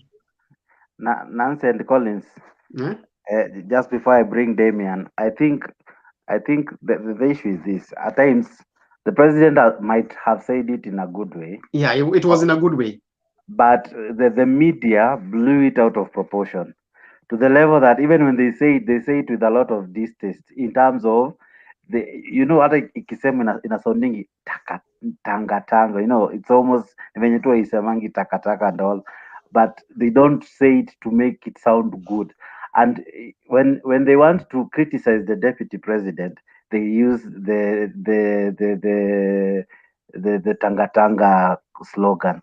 When maybe the tanga has done well, maybe in a by-election, they will now use UDA. So nowadays, what they are doing, when they want to criticize, they will use the word tanga. When they want maybe to not really criticize, they will use UDA interchangeably. So Jake, the Kenya media is rigged against the deputy president. That is true. If you look at the questioning, even I used to have a lot of credit for Mwaura Wahiga and all that, but in fact, in the last 2 years, I've kind of think this media is rigged against the deputy president. They do not report on a neutral basis. When they question somebody like Kimani Wamatangi, it's a different way. When they're dealing with the deputy president supporters, look at what they did to Nelson Harvey the other day. If I'm Nelson Harvey, I would boycott Citizen Media by force, by fire. I just think it's wrong. Our media, and if Damien, you're a media person, because I heard you saying you're a media person. We have to, you guys have to report objectively, because this idea of demonizing one person is not fair. We need to hold people. You're there to hold people accountable, and you're there to help Kenyans understand. And I also understand you have to sell your newspapers and your headlines, but don't do it every day for the posterity of our country. Damian, let me ask you a question. There is this problem I always have. We as the normal mwananchi tunasikiza statement vizuri kabisa, tunasikia venye huyo jamaa ameitamka, na with our little knowledge we are able to understand what was said. But when tomorrow it appears in the newspaper, it will read, Ruto slums Uhuru's function. Yet Ruto maybe probably hata alikuwa ametumwa na huyo Uhuru, but how the media coins the story, it makes us see as if there is some rift. In any case, all these challenges in one way or another zimepanuliwa sana with our media. A headline kama haijaanza na Ruto ama Raila haiwezi uzwa. Damian. Okay, Jakes, very good question. Acha nijibu hiyo swali. First things first, the function of the media is to inform the public. But they mislead. Yeah, I'm going there. I'm going to the misleading. But I'm not going to say mislead. Okay. The Opinion media, shaping. Opinion shapers. like they inform, they report, they give insights, but at the end of the day, in the process of informing and giving insights, media, just like any enterprise, is a corporate, is a business entity, and at the end of the day, it has to make profits. And just to answer my friend here, Nancy, who has refused to put her video on, of course. Allow her. No, she's asleep. Allow her. No, she's from the opposite gender, so definitely I would just like to see, but it's okay. Just Damian, some people we sleep in different suits, so allow us. Do not explain further. With a light touch. With a light touch. With all due respect, Nancy and Ashley. Nancy, what I'm Mimi, I'm not a reporter, I'm not a news anchor, I'm just a political writer within a media station. But I agree with you.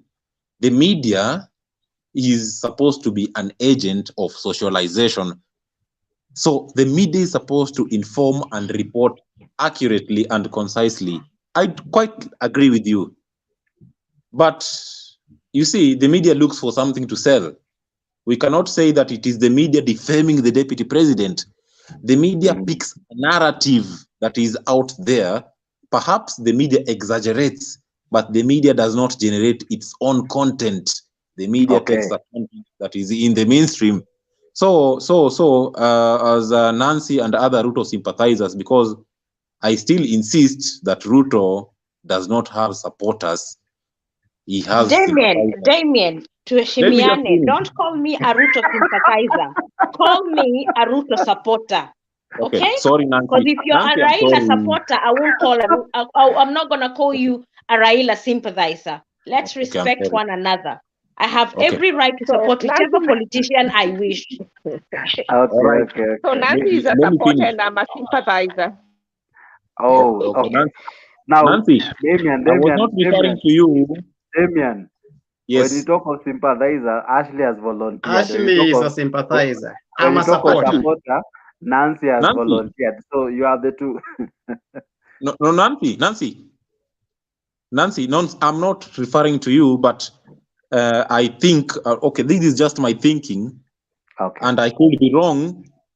I quite really think that majority of the people supporting the deputy president are actually sympathizers. Maybe you're not one of them, but he's a supporter.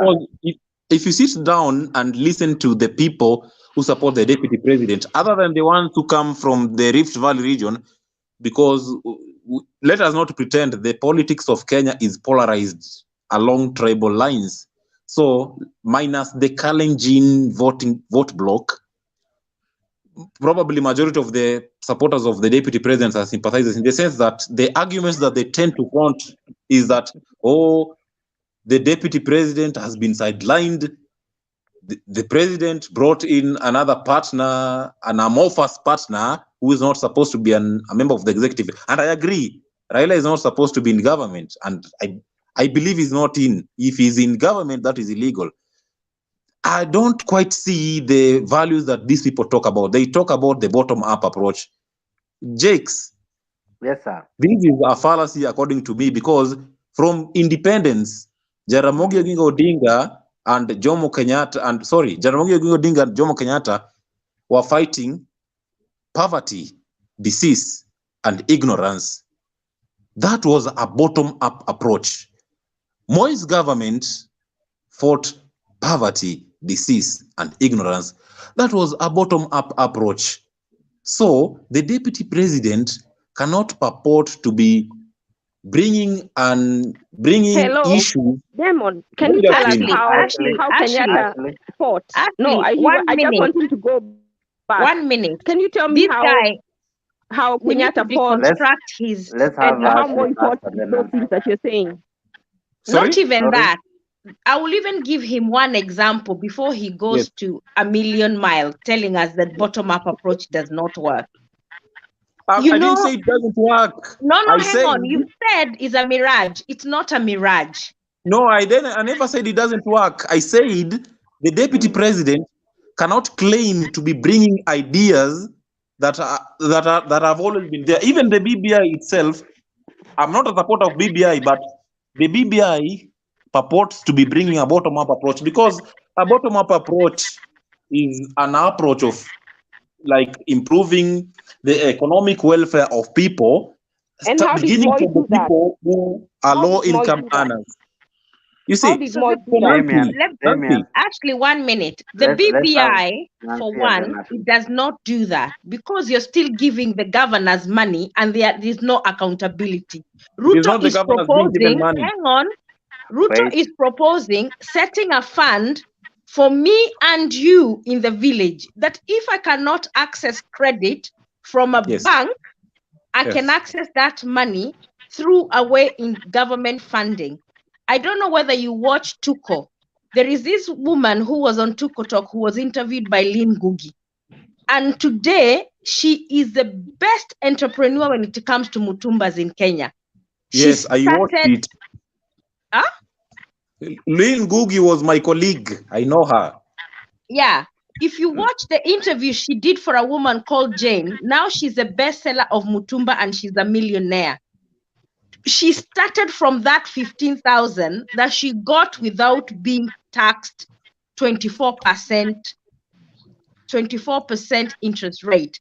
And Ruto is proposing the same thing for somebody, for a boda man who want to buy a motorbike, for a mamamboga who want to put a kiosk but lacks that 10,000. So when you build, sorry, that point is supporting BBI. So are you supporting BBI? Yes, Colin. I was whatever you're saying is whatever you're saying is supporting BBI straight. Are you supporting BBI, Nancy? Collins, I was about to say that. That is not what BBI is proposing. I'm sorry. Tell me the number and the page. No. BBI is saying is taking 35% of the money, the government, whatever cake they divide, the 100%, 35 goes to the county. We're giving it to governors who are not accountable yet. They can steal that money and it won't go to the common man. Come on, Nancy. All of you, you have very heavy points, eh? But Ashley, Nancy, Damian, and Collins, if we talk of the bottom-up approach and the accessibility to the funds that they will be created, what's the difference between what they had created in form of Uwezo Fund and other Wezesha and all those funds that they talked about? And people were told you can access these funds. And then they told us that first we unda chamas, and then the youth formed groups and all that. And unfortunately, those who still benefited were those guys in political or in powerful positions. The common mwananchi never really benefited from the Uwezo funds. We have had such funds before. So the BBI and the bottom-up approach, how will it be different? Ashley, Nancy, Damian, anyone can take a go. No, you know what? moderators, choose one by one. Okay. Let me start with let me start with the order as you appear. Let me start with Ashley, then Nancy, then Damian, and then I'll finish with Collins.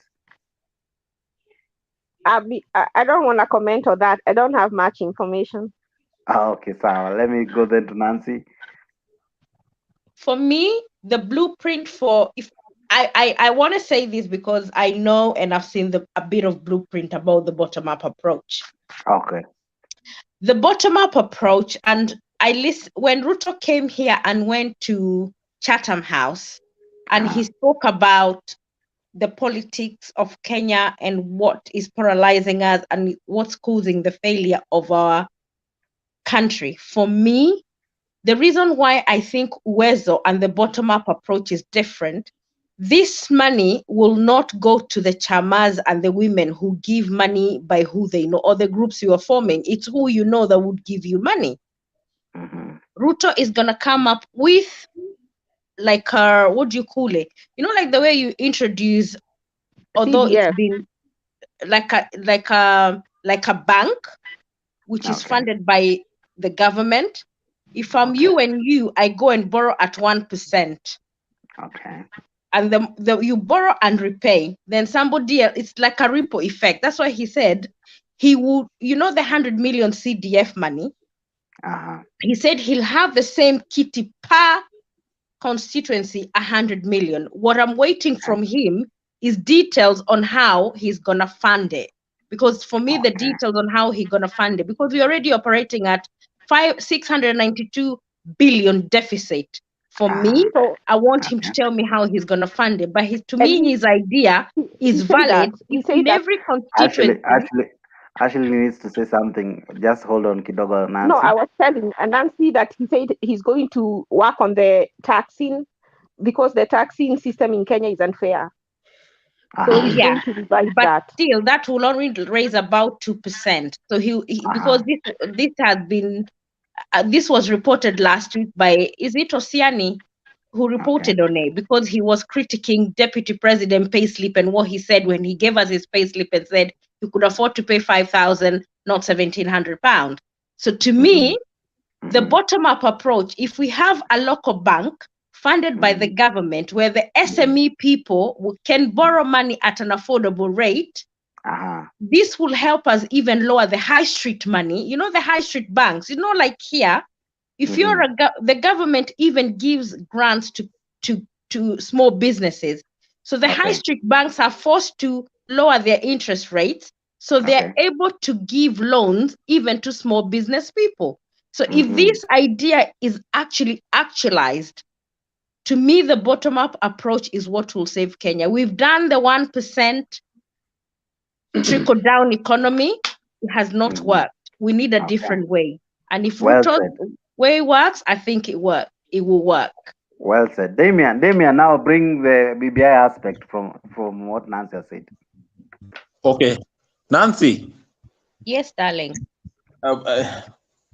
Perhaps I'm not against the bottom-up approach. I was only trying to say that the bottom-up approach has been the end game. That has been the politics of the leaders, the so-called leaders. Any leader who comes to campaign, yes, that is the truth. There is a time you even used Kagame as their catchphrase. Every leader, even Paul Kagame, even Museveni, they all use the bottom-up approach. So you can't singularly say that the Ruto is bringing an idea of the bottom-up. The bottom-up approach is not Ruto's idea. That has been the idea of almost every politician in this republic, because they were always saying... Damian, I think it is a model of economics, because I think there are several models. Bottom-up approach is one of the models. So he wants but to you change guys, why are we running away from fact? Kenya has never done a bottom-up approach. It's always been a top-down. I wish you just let me finish. Okay, sir. You are right, Nancy, Jakes, you are very right. Kenya has never done a bottom-up approach.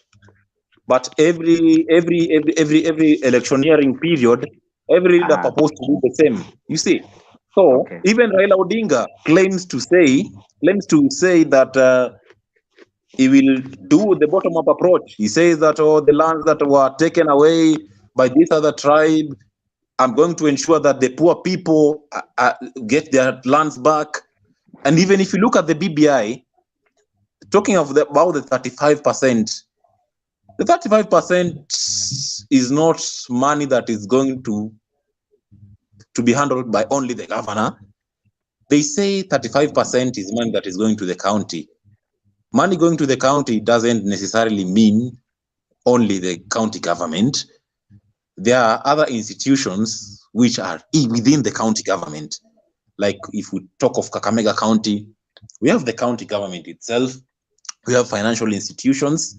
We also have other government parastatals set up within the county governments. See, and the government. Before you go on, instead of wasting our time, can you tell us where this money is going to come from? Remembering that we also going to have 70 more MPs and all the executive and all this money. Is it viable, really? First things first, I'm not wasting your time. It's well, Damien. It's well. It's well with a light touch, sir. Of course, with a light note. Nancy. Yeah, well. Nancy, you're just radical, but I know you mean well. It is not me. Oh my God! It is not me. It's Ashley. But I know you mean well. Yeah, it's Ashley. Sorry, Nancy. No harm it's not intended. me. It's Ashley. No harm please. intended. Oh, it was Ashley. Yeah, it was Ashley. No harm intended, Damien. Yeah, of course I know. That's why let me bring the Kenyan in me. Let me now bring the Kenyan in me. You see, Nancy, I'm Ashley, whoever. You see the reason why I was asking for the videos, so that I can bring the distinction, because you see, but my video is on. But you said Nancy's on. Nancy's on. So if you don't see her face moving, no, it is not her, it is Ashley. It's funny that the person calling for videos is in the dark. It is the kettle calling them. The kettle calling the pot black. But anyway, Damien, are you the kettle or the pot? We are raising a very, very important issue here. Yeah, we are. Yeah, true. We are talking about leadership. You see, there is a serious leadership deficit in this country. It's like we need a recipe for good leadership. You know, I'm not going to say this because there's a particular candidate I'm supporting or anything. And all the points that everyone is raising here, Jakes, if you listen to them keenly, they're all valid. They are very heavy. They are very, very heavy points. Like, it has reached a situation whereby I'm even confused. I don't even know whether it's Nancy or Ashley. The points are heavy because I'm pondering about them. Okay. And sometimes maybe we might argue because we differ in terms of, we don't even differ in terms of ideologies. It is just that we have particular presidential aspirants who we support. But what I was trying to say, the bottom-up approach has been abused as a concept. It is an economic model, but are we using it? Even Moi in 1990, he came to South Nyanza, a place called Mufangano, and he said, you guys, you people are not Luos. You guys are Subas. There are many people that will not deceive you that you are Luos. So we need the Subas to be uplifted economically as a community. But Jaramogi Odinga has been lying to you people that you guys are Luos. So he brought an awakening. So this is a political concept. While it is an economic model, but politicians have found a charismatic and a strategic way of abusing it. Damien, there's a question Ashley asked you. Damien. Yes. There's a question that Ashley asked you that, of course, it also cuts to Nancy as well. How will we fund both the bottom-up approach and the BBI and what it proposes, given the current situation that we have? in my view, the bottom-up approach, in my view, is also in the BBI, unless we decide and abandon the BBI process and focus on the Ruto side, on the Ruto's idea, because the BBI proposes 35% allocation to the counties. Jakes. Yes, sir. The BBI proposes 35% allocation. The BBI proposes 7-year tax holiday to the youth. You see, but you see the Japanese guy. Let me say something, Damian. The Japanese, they just needed the parliament to sit and pass a law last week, exempting them from tax. But our Kenyan youth, they need the BBI. So what makes a Japanese have more rights than a Kenyan youth? Because the democracy of Japan, you have used an example of Japan, and I'll refer you to Google. Go and Google Japan. Japan is over 40 years older in terms of democratization compared to Kenya. You see, so but Japan, it doesn't make us less human because that we have not enjoyed. Can I say something? You know, you cannot try to defend a policy that is wrong, that does not even make sense. And this is what ails our country. Let's call out our leaders when they do shenanigans. Stop looking for excuses for them. Any investor coming to Kenya, if they pay tax, it means we are gaining as Kenyans. When you take away the tax for them and you tell Kenyans, we need to pass a law so that we can exempt you from tax, but somebody else goes to parliament straight away, the parliament votes it. It's nonsensical. I'm sorry, Damien. Don't make any justification for this. Look at the legal process of Kenya. They're not the same. Collins, you have had all these contributions. They are beautiful in their making. In fact, but what will sail us home? I think this debate always should start with people who are very sober. The way I'm seeing you guys here, you are very sober. And in fact, if one of us can go to the parliament, a lot of things can change. Yes. Nancy, you have muted yourself. I was in Antigua and Barbuda in last year. There was an election there, and the election was about the referendum. The referendum was only very simple: whether they want their Supreme Court to remain in the UK or to bring it to the Caribbean. The government was running it so that it could be brought to the Caribbean. Then the people said, if we bring the Supreme Court to the Caribbean, then it means the guys in the Caribbean will do a lot of things and then they can bribe the courts. So the whole country defeated the government. All the MPs voted that the thing could go through the yes and bring it back to the Caribbean, because the politicians needed the court to be in the Caribbean so that they cannot be taken to the UK. The people voted themselves that it has to be in the UK because we don't belong to the political class. So if there's a problem here, let them be taken to the UK. And kila mtu ameogopa kupelekwa UK. So because the government was defeated, this thing remained. They are now still using the same. Because they know here they'll be held accountable, and anybody who has that will go to jail, not like Kenya.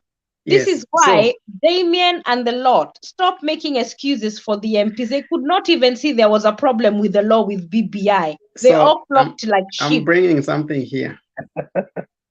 There's a reason why I posted that. I just gave it so that Nancy can have something to start thinking about when she's talking next. Just giving her what she wants to speak about. The next thing is, I think there is a question that was asked, and I think it was not so well answered by Damian.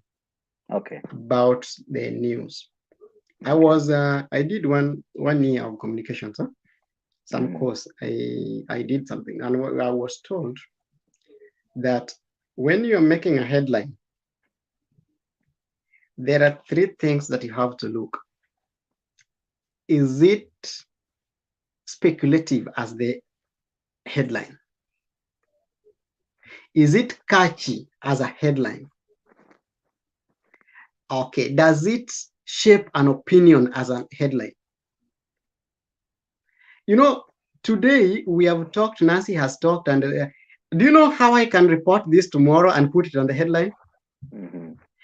Bottom line effect. But it's called bottom up effect fails. Approach. Okay, bottom up approach fails. And then I write how people discussed. Then I can also write bottom up approach given scores high, and then people will read. I will put what Nancy wrote, what Nancy said, what Colin said, what Jake said. Then you will find that the people who are supporting William Ruto will not buy if we say the bottom-up approach fails. You understand? Because they are going to think like, oh, it has failed. These are people who are not working for Ruto. And if we know that we want to say the bottom-up approach gets a thumbs up, then everybody supporting Ruto will read it, and the other people who are not supporting Ruto will read it to see who are these who are giving it a thumbs up. The main thing that Ashley said, we want to sell Gazette. So if we say bottom-up approach gets a thumbs up, then the people who are supporting Ruto will buy the Gazette because they know it gets a thumbs up. The people who are not supporting Ruto will buy the Gazette to see who is this who is giving it a thumbs up. So I understand. So that's one thing that makes the Gazette sell. In the real sense, our media has been used against Ruto. Oh, okay, go ahead. You know, what you're saying is very valid and very correct. But in a civilized society, even here, they do make, like Daily Mail makes headlines that are very eye-catching and they sell a lot. But we also have mainstream media that helps educate, like The Guardian, like The Telegram. But in Kenya, it seems every media is out to sell, and the ethical part of reporting is lacking in our country. And that's what I feel I sympathize with, because there should be some ethical reporting and there should be the eye-catching selling news part of it. The media has 3 functions. I don't want to take people to class. Number 1 is to inform. Number 2 is to educate. And number 3 is to entertain.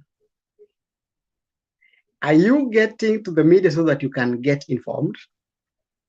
Are you going to the media so that you can get educated? And are you going to get to the media so that you can get entertained? But that's what I'm saying. The education part of it is lacking completely. There is no one time I watch Kenya media and I feel educated. In fact, I feel deflated. I'm informed and I know what's happening. But in regards to real education, especially to the common layman in Kenya, somebody who just want to quickly peruse through the news. If you lived in America like I did during the second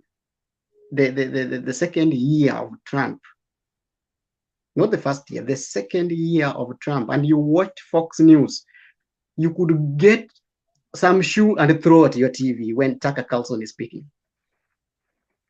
If you lived in America and you could watch Fox News when Tucker Carlson is speaking, and you could even throw your shoes at the TV. If you got the media and watch CNN when Lennon, somebody called Lennon, was speaking, and you are not a Trump, you are a Trump supporter, you could throw, because he was pro-Democrat, kabisa. Apart from being informing and educating, the media itself is also owned by people who want to sell. That said, we can leave it at that point. Another thing in the media that I also want to clarify, when a dog bites a man, it's not news because it's normal. But when the man bites the dog, it becomes news. umbwa akiuma mtu si news sana, haitangazwi sana, lakini mtu akiuma umbwa lazima itangazwe, because there is something I have unique. one. The only thing I'm gonna say to you, and for me, it is because the media houses are owned by people like Uhuru Kenyatta and politicians, so the reporting is very narrow. If you look at even the Fox, CNN, CBS, even though they were against Trump, they still got a very balanced panel, and the questioning was a bit. Fox is very extreme. It's like when you're looking at Al Jazeera. So to me, I don't want us to look at the extreme media reporting. I want us to look at the mainstream media, because there has to be an ethical code, which I don't think at the moment my country is following, because it's rigged because of who owns the media. Because remember Ann Kiguta was K24. He tried to bring Didi Nyoro and somebody else. In the end, she had to vacate, which she's a very good reporter. She's a very good interview. She has a lot to offer she's a woman who had broken glass ceiling, but because the media is rigged against one group of politicians. So you should be we should also be updated, because it's like Colin, just one moment. Allow me to send a shout out to Alice Bakari, Wilson Ruto, Fred, Patrick Mushiri, and everyone else joining us. They're good. They are commenting on the sidelines. Okay. We are glad that you guys are following. But Collins, before you come in, let me ask Ashley. Ashley, are you there or you left us? I'm still here. The question is this: do you think our media is biased, as Nancy tries to bring it home, that despite our political ground not being so good, the media worsens the condition by being biased and sidelining others while reporting others in a dark way? Yeah, like Nancy said, most of the media, like Gideon Moy owns one newspaper or media house. Yeah, Standard and Kenyan. Kenyatta owns another one. K24. K24 the highest majority now is owned by William Ruto. Not really. No, it's not. He lost really. 20. No, he owns really. 5%. K24 and Kameme are media. They were owned. Yeah, and Media Max were owned by Kenyatta. Media Max, they're still owned by him, and they're very biased. Even when you look and listen to them, they're extremely biased. Citizen so you know that is and expected. media, that guy is fully ODM. So you don't think they have a way they make Ruto look so bad, they make others look so good. Eventually, the common mwananchi does not really know the real truth, because the media has played a role in creating division and biasness in its role. So Ashley, do you think the fourth estate can play a role in changing our political dimensions? Oh well, Mtembei has started. We need forums like this. That's the only way we're going to change. And like I said earlier, we need to invest. I know Nancy had a channel some time ago, a week or two, about how can we change Kenya. And I think how we can change Kenya is by investing and getting NGOs to educate the people. Not to vote a certain way, but to know their rights and to know what they should be looking for in the leaders in the coming election. Because my one vote won't change. But if we educate a big, and that's why I come on this forum, not mostly for the people on here, but for the people who are listening. So that maybe I say something that will enlighten someone, will make someone think a certain way or look at things a certain way and open them up. That's the only way. When we free ourselves, when we start to understand so that we can make the best decision when we are voting, that's the only way we'll find our freedom. Okay. But we shouldn't depend on the media. I was going on. I was still going on. I only took the part of the media, and at least we have. I just wanted to make Nancy, Ashley also be involved. Asilale. Asilale. So I think mambo ya media tumemaliza vizuri, and what Ashley has said is also correct. We should also invest in the media. Because if you have read, the problem we have is we don't have political parties that are meant there for like for a long time. Tungekuwa na parties tatu, tungesema this party owns this media and this other party owns this other media, so that wale wakidanganya kuwahusu, nyinyi mtasema ukweli kujihusu. Okay. That Maliza ndo nilete topic ingine nataka tumalizie na okay, there was a topic of bottom up effect. Okay. Bottom up effect, which Ruto is saying, is very important and it's very good. And that's the only way that I like Ruto. Yes, I don't subscribe to political, the tribal politics. On this, I support William Ruto 110%. And if elections are held tomorrow, I will vote William Ruto. If you ask me why, I will tell you. The bottom-up effect. Is it viable? Yes. Has it been proposed in Kenya? Yes. Has it been tried in Kenya? Yes. It lost its direction. Currently, there are 15 women groups that have registered. I personally have ensured the registration of women group 15 from where I come from. Some of them, I just found them, walikuwa wana mama wa chama wa merry-go-round. I don't know how they are called. I told them how to do, na niliwaandikia mpaka meetings zenye wamewahi kuwa nazo. Walikuwa wanafanya meetings in Kijaluo, I'm a Luo. So we badilishad the meetings zenye walikuwa nazo, those minutes in English. I did it myself. Tuliwapeleka kwa Ministry of Social, by that time bado ilikuwa inaitwa social women social something, na tukafungua account. Tulikuwa tunafungua account na 500. Hiyo pesa ilitoka kwa mfuko yangu, si kwa mama. They understand, they know what we're talking about. So we registered those things. Bottom up effect started with this. After opening the bank account, tulikuwa tunaenda kwa Kenya Women Finance. Walikuwa wanapewa pesa. This money was being used by the group. Every Saturday or Sunday, depending on when they were meeting, per week, walikuwa wanakutana, wanachukua pesa zao 200 ama 100, then wana collect pale.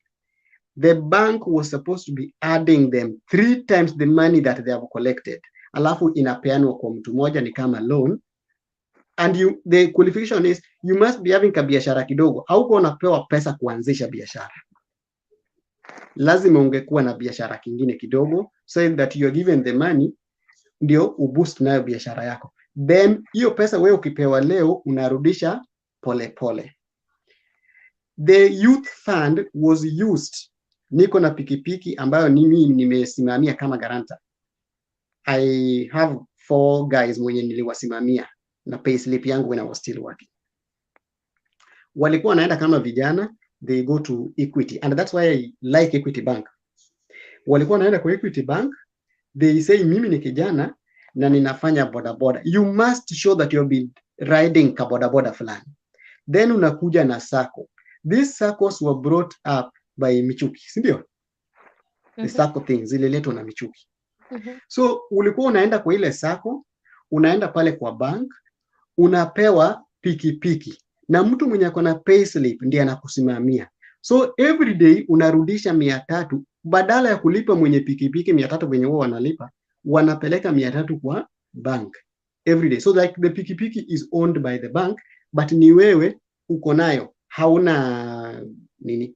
But mtu mwenye ako na payslip ndiye anakusimamia. Mimi nilisimamia vijana 4. They successfully finished paying. Ukishamaliza kulipa, the pikipiki was going for 84,000. But at the end of the day, they were paying 95, I think. Something like that. But ukishamaliza kulipa, it depends. Ukifanya haraka, you are taking it. So watu walikuwa wamefanya hii. Somebody asking where Ruto is going to get the money. If it is gotten like that, then the money will be there. Collins, and you know the genius of that women borrowing money is called table banking by the wife of William Ruto. She was the person who founded that. and women are doing so well. So I so much believe in this guy's vision. So it was not the thing of Nani, because by the time we started this thing, akina William Ruto wako wamekuja kwa hii kitu. Kenya Women Finance Trust was developed by the people who were with the first person was David Mwiraria. No, I'm saying the person who improved it and brought the stable banking every Saturday. All she did was look at what the women finance was doing and looked at their interest and the way they were lending money. She came up with something called table banking, which the women finance adopted, and it works better now because they borrow at 1%. Na wote wanaleta pesa zile wako nazo on one Saturday. Then whoever borrows that money goes and invests like that. So like that. Whoever is questioning whether money will be there, William Ruto will get the money to do that from the system. That is and because they also say he's the biggest thief, atakuwa kiiba, kwa hivyo pesa itakuwa kwa bank. Hivyo ndivyo wanataka kutuambia. Ruto akitoka government, pesa zitakuwa because ataiba. Here's the thing. Nancy did just say that. Because but that is what they tell us. Honestly, because, they tell us Ruto is the thief. Ruto is the thief, and it is easier for this thief to lead because the thief will not steal his own. Yeah, it's simple, man. But Nancy, that is the same. Here's the next thing. Here's the next thing. Collins, just as you move to the next thing, that's the next slogan. That's the same slogan we said about Waiguru.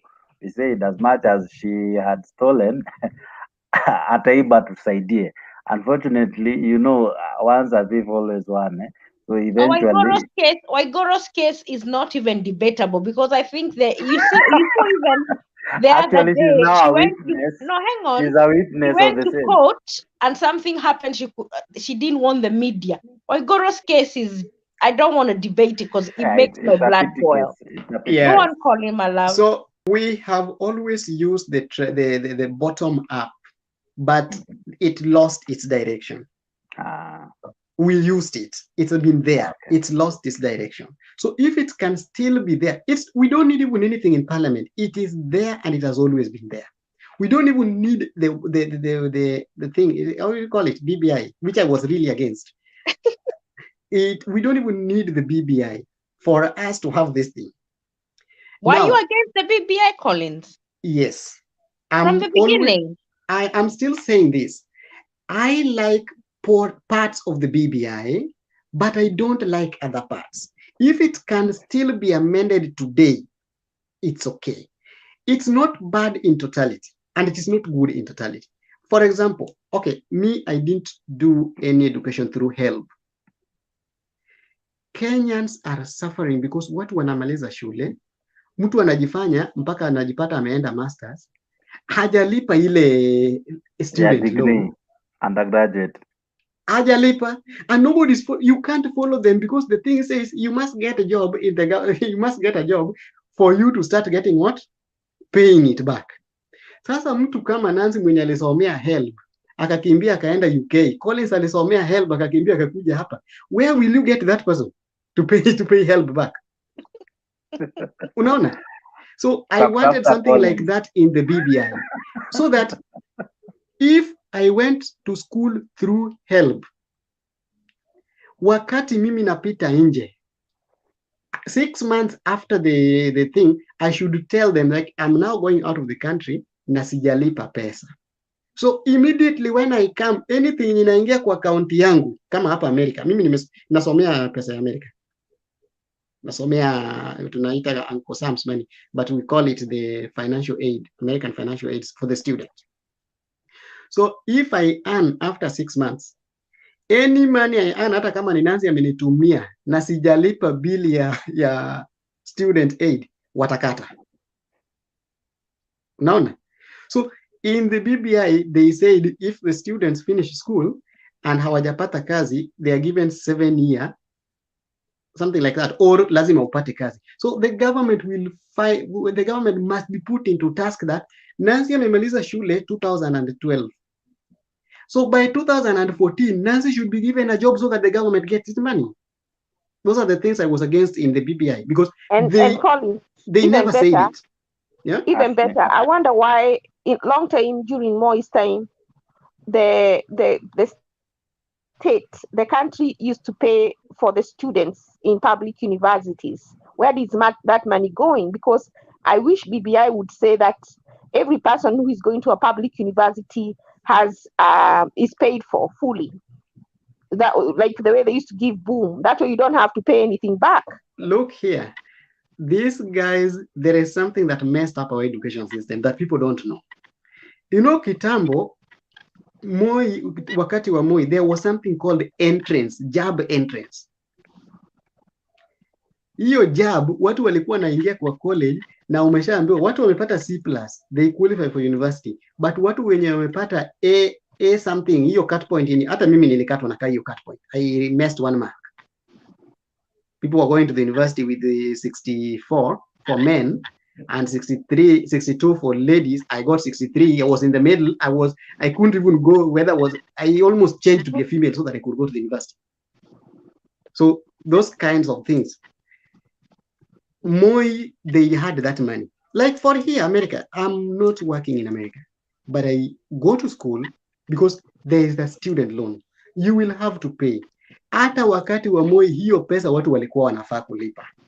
Except when you went to the college, is the other college where they were being given that boom, na bado walikuwa wanalipa because you were hired immediately when admitted to the school. And it was, because my sister went during that time. My dad went there. My dad was admitted and paid. She got boom, but it was not to pay. It was like a grant. So what I wonder is, where is that money? Can they not bring back that system? Haiwezi ikarudi kwa sababu gani? Wakati huo watu bado walikuwa wanabembelezwa ndio wasome. In those times. Okay, bado watu walikuwa wanabembelezwa. Yeah. Okay, can I bring a topic? Okay. There is this current trend, and I don't know if it has raised eyebrows to some people.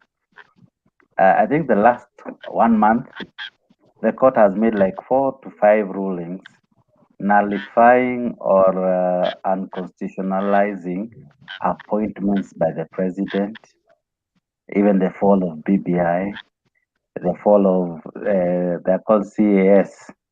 The other day it was about the parastatals, and basically there's nothing happening now. And also the Kenya meet Yes, thing the being Kenya taken to KDF. Yeah, the KMC thing. Now, is it the problem with the advisor? Is it that we just have a president who is full of himself that he cannot obey the rule of law?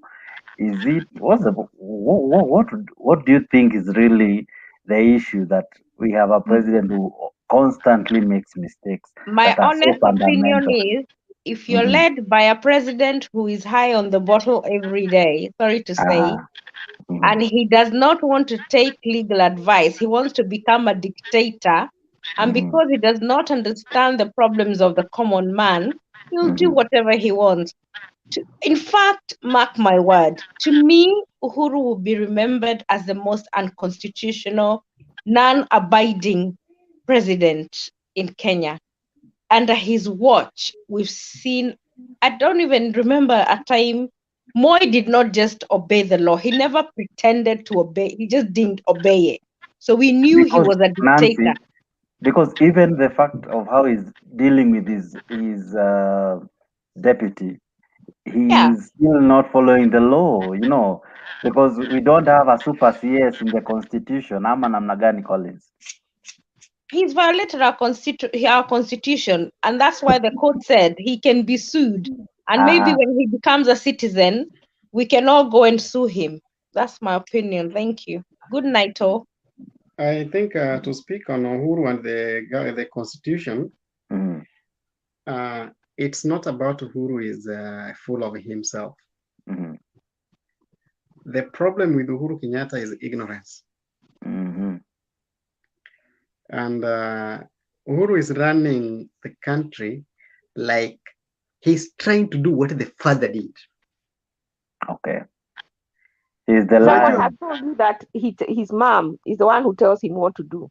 Because the mom was there when the dad was in the country as a president, so the mom tells him, wachana na hiyo, baba yako alifanya hivi. That's why he says he's a lion and he's in charge. And you know, people who didn't grow up with their parents, like even Obama, they are weak. Like because his dad was so old and he died so young. When Kenyatta was so young, he didn't really have his dad, so he's almost like a parent of a single mother. Okay. If you look at Obama, even him, he was. There's something about people men who grow up with only mothers. They are I wish not. you could have this topic, Ashley. I wish you could be steering this topic in a place where people are seeing you, because not this late, but apart by Sambili, so that people can understand this thing of telling children that a child of a single mother, our women are really spoiling the children. They don't know they're spoiling their future. I should go on. You are making a very heavy point. Women don't know how to be men. So if you don't, and you just look at a man who's been brought up by a single parent. There's something about them, like even Obama. If you look at him and Trump doesn't care whether he's wrong and right. He stands firm. Uhuru tries to stand firm, but you can see, there's a difference. And now his mom is one who tells him. Ashley, are you saying if we can have it in this conversation, there is a challenge when a boy, for this instance, is raised with an absentee father? Excuse me? Are you saying, if I get it correct, that the challenge really that we are having is because we have a boy, or rather we have boys who have taken up leadership? We have mentioned Obama, even our president, because they had an absentee father that makes them slightly weak. Yes. Okay, I agree. Yeah, but they don't have the masculinity that they need. And that's an observation of mine.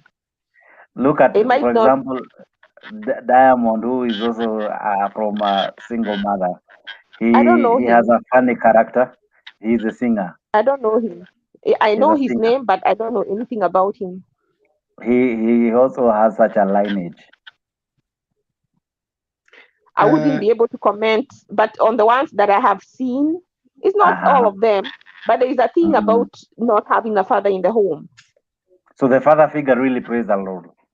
Yes. Very much. For men. Let me say something about this before because let me say this, they're always trying to be men.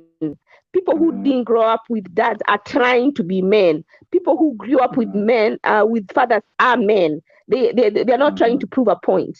And part of Uhuru's thing is, even this one about Ruto, he's insecure when Ruto overdoes him, instead of drinking from it, of taking advantage of it. Like he can let Ruto outshine him, but it is his legacy. He had a good deputy, he made a good choice. He wants someone weaker because he feels when someone is weaker, then he's strong. That thing of trying to assert himself, that's what I'm talking about. That's where the weakness comes in. Trying to say, I am a lion. Does a lion say they are a lion? When you have to remind people you're a man, there's a problem. Then let me ask you, with the losses that he's incurring in the by-elections, are they not damaging his ego then? A lot. Okay. You'll see what you'll do in Kiambaa. He'll bring everything that he has. And what? Okay, Jex, would you say something before I disappear? Okay, I equally want to do so. Yeah, Uhuru Kenyatta does not, hatuwezi sema he doesn't respect the law. He doesn't understand the law. And you can't respect what you don't understand. Interesting. Jana haukuwa unanijua. Did you respect Collins? I didn't know you. How do you respect me if you don't know me? Point well taken, sir. So Uhuru Kenyatta doesn't know the law. And then Uhuru Kenyatta does not know that somebody can tell him something to do. That is why he has the advisors. And what are the advisors telling him? Wachana na hiyo mtu. That's the best they are telling him. He did not accept to move with the law when Miguna was served 37. 37 court orders. And in fact, the last one was the 38th. Did he do any of them? None of the And they above. were very simple. Return, that was the order. Return the passport. Why couldn't they return to him the passport? Or even the advisement from Maraga. They returned it. They returned it mutilated, but they were told to give him a valid one. then they return the passport. They returned the Where is mutilated. Nancy? Then Nancy has gone. Nancy Then has Miguna's lawyer said the passport that has been brought is not valid. Then another court order, give him a valid passport. Did they respect that? No, they didn't. They didn't and then they said arraign him in court. Did they bring him in court? They took him to Canada. We saw him in the airport flying away. Okay. Then we are still not there. We are still not reached there. Then they tell him, like, okay, if you can't bring him to court, bring his lawyers to present his case. Did they give the lawyers the time to be heard? Nothing. Then they said, give him an amnesty where he could just be around but not allowed to talk over the politics. Was he given that? He was deported. So it's like the cases were very simple. Allow this guy to be in, but don't allow him to attend the TV. They refused everything. Then they took him out of the country. Then they were like, bring him back to the country. Did they bring him? No, they didn't. Okay, if you can't bring him, allow him to come to the country on his own. They were told, allow him to come to the country on his own payment. Miguna came to the country on his own payment. What did they do? So what causes all this defiance? So, and now you know what they are saying? They are saying the new, when Matiang'i said the other day that people can come back, they're like, Miguna needs to come back. But we are like, who decided that Miguna is not a citizen? If the court already said he's a citizen and they have a problem with that part of the one, they're supposed to appeal. They didn't appeal. So they cannot, Matiang'i cannot decide that Miguna is not a citizen. Okay. The next but issue this is what he's doing, but he's not a judge. The next issue is this. The Constitution says there is a ministers. The cabinet secretaries that are elected, that are appointed from outside the parliament. Correct? Yeah, correct. Then Uhuru went ahead and appointed people who are also inside the parliament. Charles Keter was a parliamentarian. So the law said for him to be inside here, he must be now out of the parliament. Yeah. Charles Keter resigned. No, that is the first thing. Unaona, uliambiwa usichague ndani ya parliament, enda nje. Akachagua pale ndani because aliambiwa huyu mtu ni mzuri, wachana na hiyo kitiba, kama ataresign tu. Even Kaiseri, was it called Kaiseri? And Kaiseri aliambiwa achague from his own party, alienda akachagua Kaiseri from ODM. So Uhuru does not know what the law says, but the problem is the person is going to advise him, anamwambia wachana na hao watu. Unaona? Could it be the reason Gitu Muigai resigned? He does not care. He knows. Could it be what informed the resignation of the you can do anything you want. Atuoli has told him that. Yeah, the thing is the person advising him does not care about the law because baba yake aliambiwa Simba akinguruma wengine wote wanaitika. So Uhuru is trying to be a Simba. And he's trying to show him. We should show him we are the other part of the wildlife. That is the thing. So the thing that is happening with Uhuru and the law, you can't say that he's disrespecting the law. He doesn't know the law. And then he doesn't have advisors that are, he have the advisors, but the advisors are not advising him. They are telling him to do whatever he wants because when ndio mkubwa bwana, si wendi, it's the same thing. Unaenda kwa market, mtu anakuambia, nataka kununua hii ng'ombe. Unajua ng'ombe can be around. The court raised so many issues with, for example, BBI, that you even ask yourself, who was advising him? Was it a villager? Uhuru was told to open the server. Uhuru was told to open the server by the IEBC. And then they're like, what an amazing vitu. But you know, Collins, I wish next time we get someone with a high game. Do you know what they would have done? They would have gone to France. The other team should have flown to France and subpoenaed for the records instead of waiting for the government to open it. even the other team can still subpoena the records from France and get them. There's something called international relations. Because France doesn't want to be seen as interfering with the Kenyan government. And also, the contract of the servers were not between the Kenya government and this France government, the French. But I don't know whether between you know the private companies. If you have a case with someone in court, you can even go to their bank and even if you don't, you can go to their bank and subpoena their records. So because there was a case in court, they could have done it through get an international lawyer to subpoena those records. Because it's as an international lawyer, it's only the government. Governments don't interfere. They didn't. The contract was not with another government. It was with a company in France.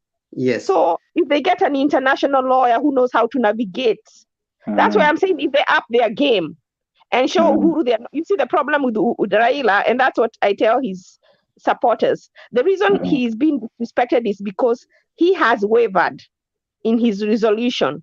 He goes halfway. He doesn't fight all the way. Why would he win in 2007 and then agree the prime minister position? You see, you either make you a president or you say, I'm not going to be part of that government. Then you earn some respect. I agree, so actually. He should have stood his ground. Yeah, Raila won the 2007 election square and clear. But then he agreed to become prime minister. I would say, I'm not going to be a prime minister. You either give me my position or I am not going to be. I mean, why should I be under you? And I won the election. And then in 2017, what he should have done, he should have hired some some international lawyers to look into whether they can subpoena the company in France. What's happening with our country is this. Our country is not ready to go for the right thing. They're always ready to be seen as the best. That's the problem. You know, when you want to be seen as the best, you can't go some extra miles.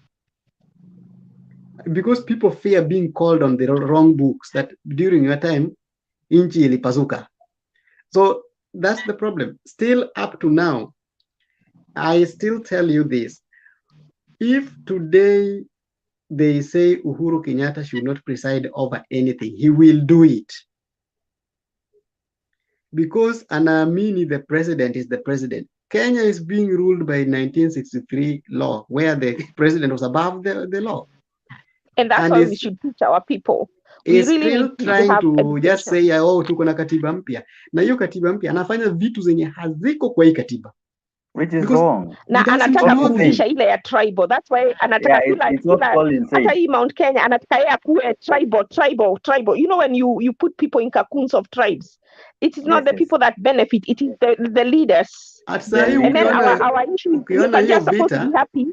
We are just supposed to be happy that our leader is eating. We watch them eat and then now we are happy. Actually, I want to tell you something that is going still to be very bad with this election of 2022. Ruto is the presidential candidate for the Central Kenya. That is correct. Every leader is trying to make himself be seen by Ruto as the kingpin of Central. Every leader. That is true. Now, they're not fighting Raila Odinga. They're not fighting Uhuru Kenyatta. They're fighting on who is the next kingpin. That's why unaona Moses Kuria ameanza kupakwa matope.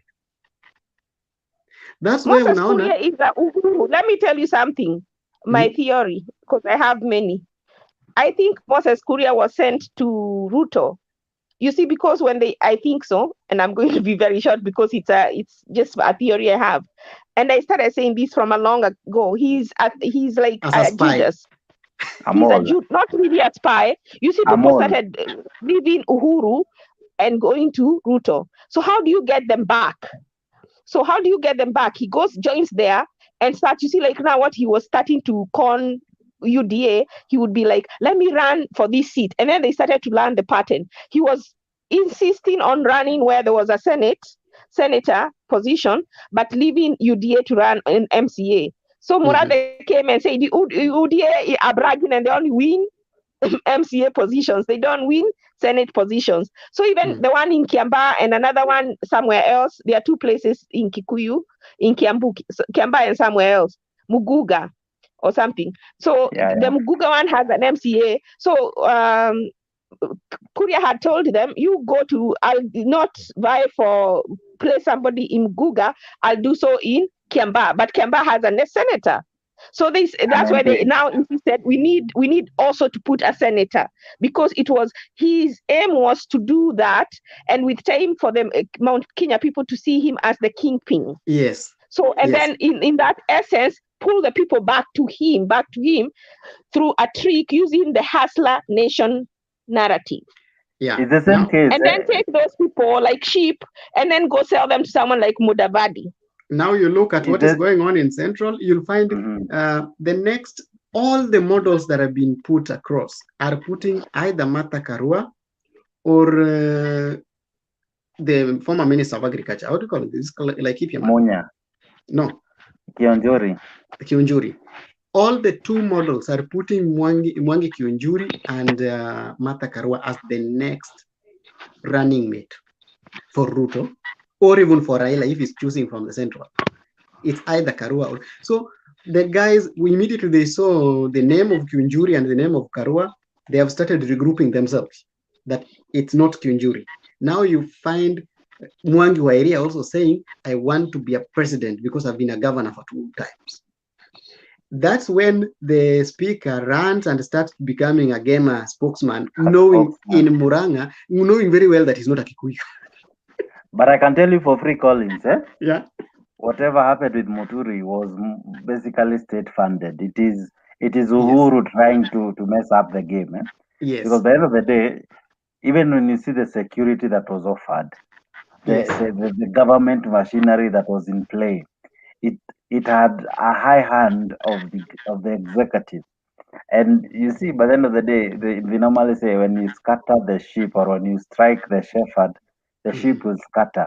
So they are striking the shepherd to be confused, to not really know who will I appoint as a running mate. And it will not be a wonder if Ruto does not settle for a Kikuyu as a running mate. It's very possible.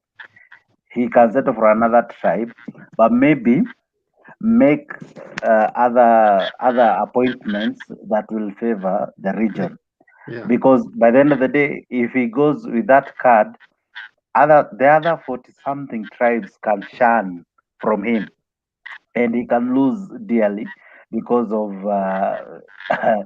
people will now ask, is it only an interchange of 2 communities?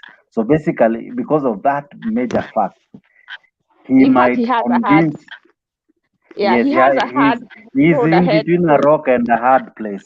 Kikuyus are insisting they need that second slot because of their numbers. Now look at this. If you had what Nyoro said the other time, tuko na kura kama gema milioni 8. Tutaona nani anatupea position ya P. But it is being selfish. We shouldn't have such sentiments. And if nobody is giving us second position, then tutasimamisha mtu wetu hata sisi tuende hii kiti tena. Ulisikia kitu alisema?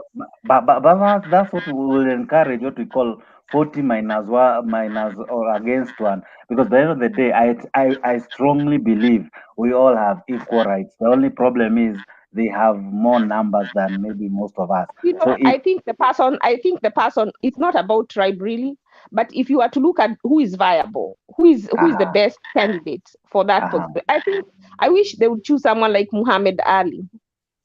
I think Actually, you've been speaking of this Muhammad Ali. Muhammad Ali, don't even talk about Muhammad Ali where you're talking about one thing bad about him.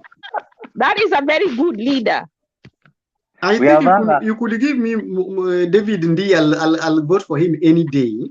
What's wrong with Muhammad Ali? What of Muhisa Kitui? You could give me Muhisa Kitui. No, Muhisa Kitui. I'm asking you what's wrong with him, and you're not saying anything. This is what I want to tell you about Muhammad Ali. He's still a new politician. No, not even being new. Huh? His heart is in the right place. Not even being new. Muhammad Ali is doing a politics of survival. So a politician who is doing politics of survival, like James Orengo, Muhammad Ali, Kipchumba Murkomen, anytime you're talking about the correct leadership, yes, they may have the leadership skills, but anybody who is doing politics of survival, don't put him there because he can. What do you mean he's doing politics of survival?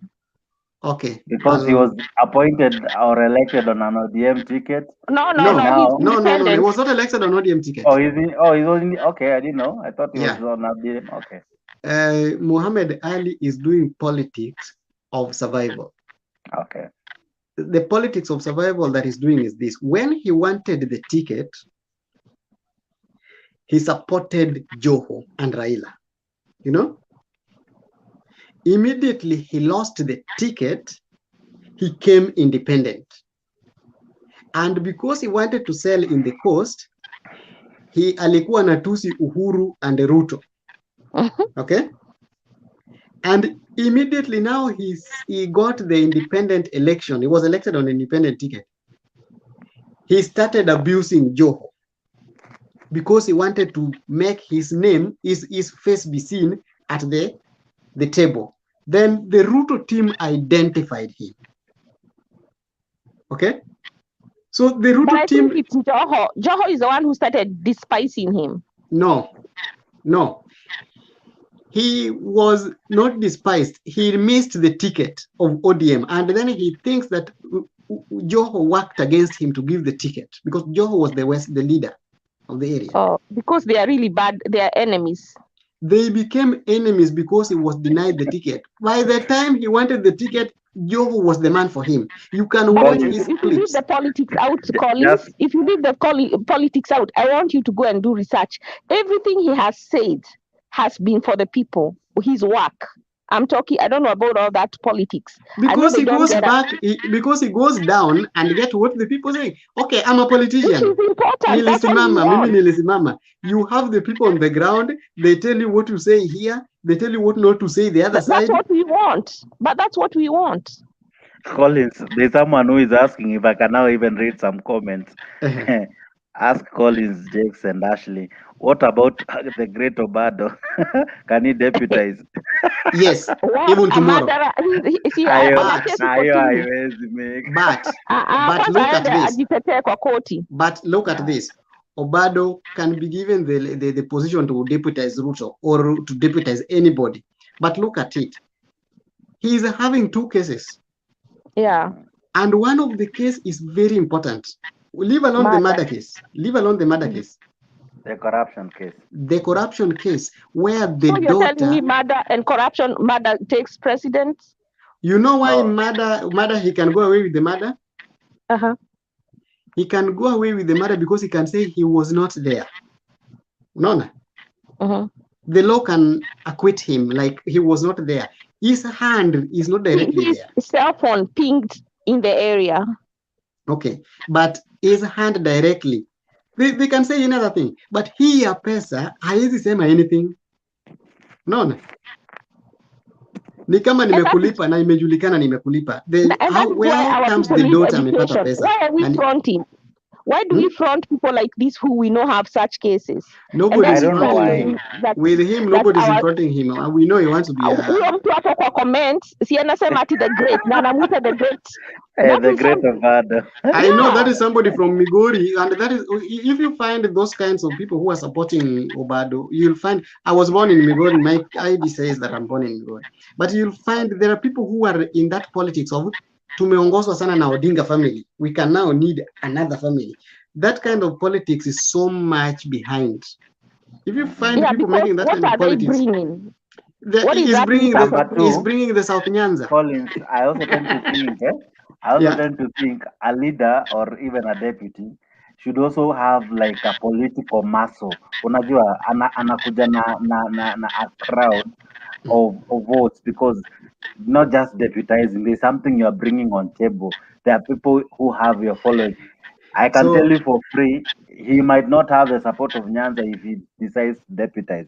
So basically, he will just be someone being carried, but he will not really bring the vote. He will not bring the numbers needed.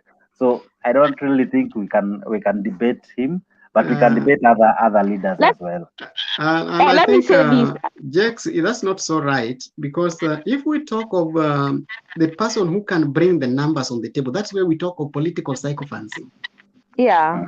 Mobilization in terms of, you know, when Japheth Kavinga Kaluyu took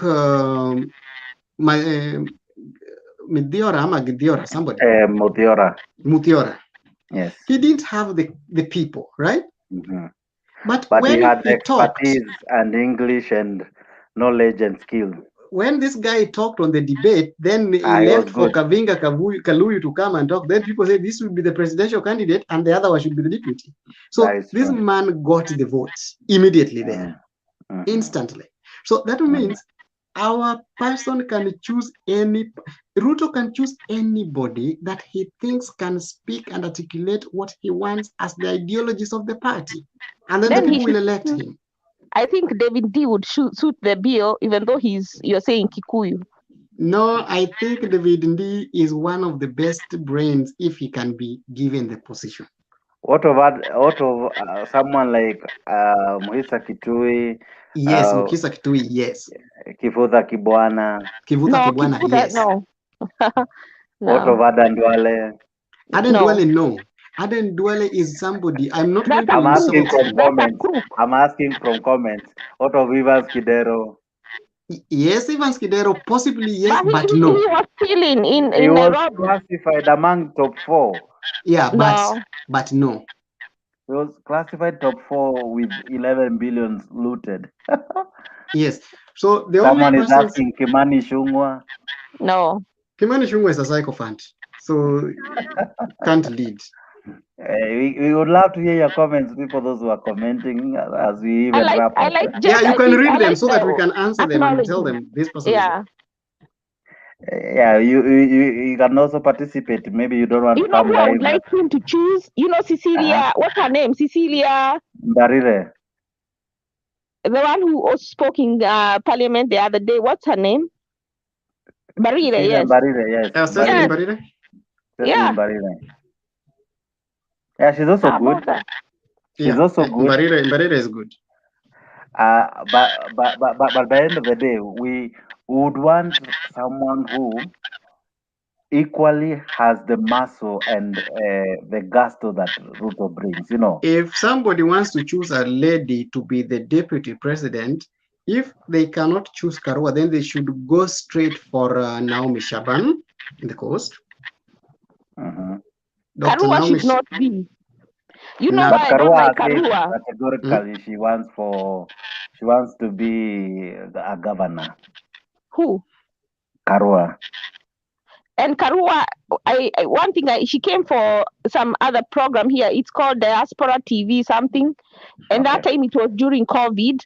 And Uhuru was giving Kalonzo and Ruto and Raila some money, billions. And she was asked, do you think it's right? She said it's their right. It's their right at the wrong time. But because she's a politician, her answer from that day put me off. I know she's doing this Katiba thing, but for her to be that, it showed me she's more of the same.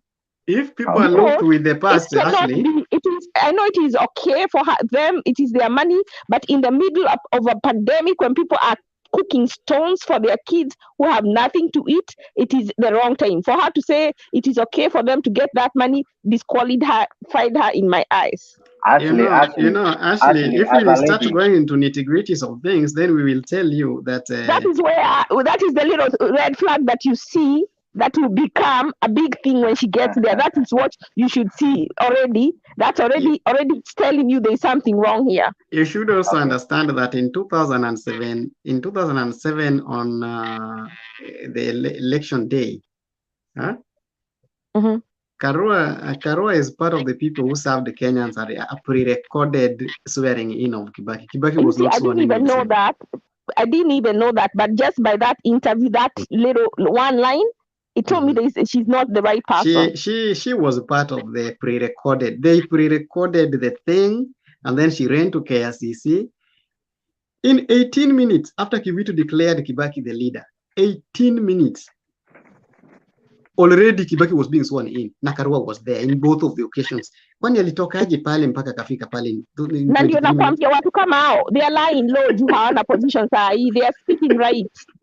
Lakini wakiingia, hata Kenyatta himself, Uhuru, nasikia alikuwa anapigania, you know, like rights and all this. Unasema hajui, he knows what he's doing.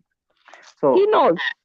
So Collins and Ashley, we have so many leaders, but some don't qualify, others do. But I don't want to be the one to preempt this, but I wouldn't really wish we create something that may create a downfall for Ruto, especially if he decides to choose maybe a Kikuyu for his deputy, because that really might decampaign him even before he campaigns.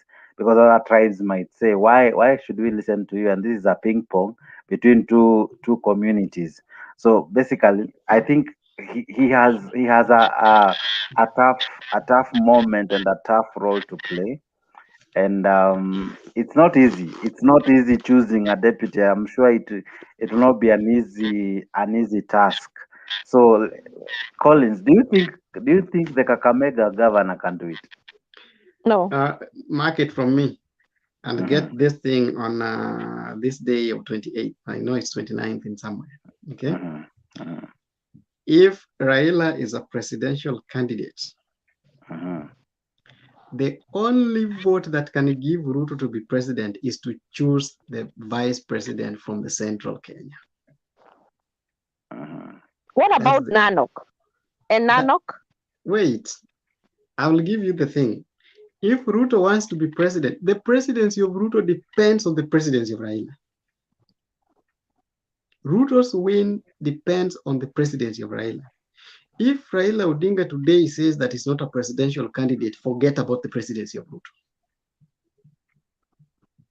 For Ruto to be president of Kenya in 2022, Raila must be on the ballot.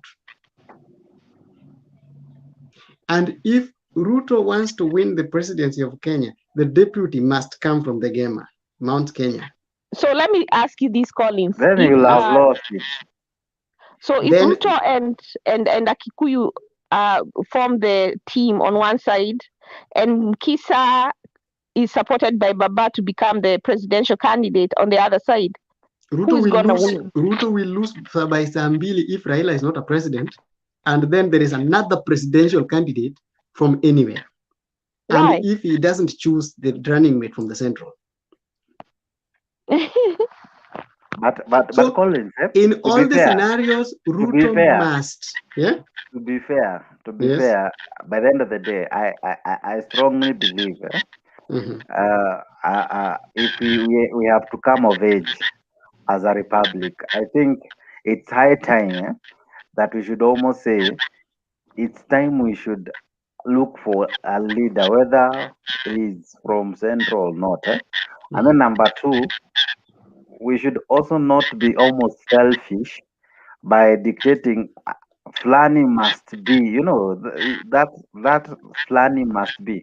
It's the same thing when we come to ODM. It's like, if it is not Baba, we cannot have an ODM person on the ballot.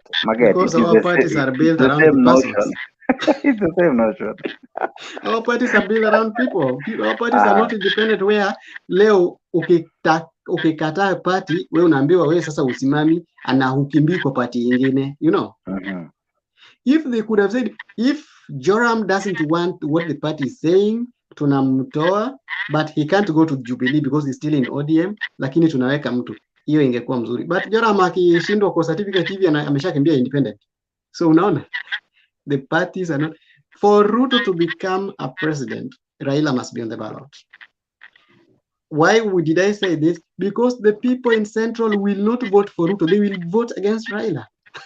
There's what we call pre-election pacts. Yes. For example, like what happened to Lusaka. Lusaka knew he would not come back, but he was promised the Senate seat, and he was told to fully support Jubilee and campaign for it, and he really did the same.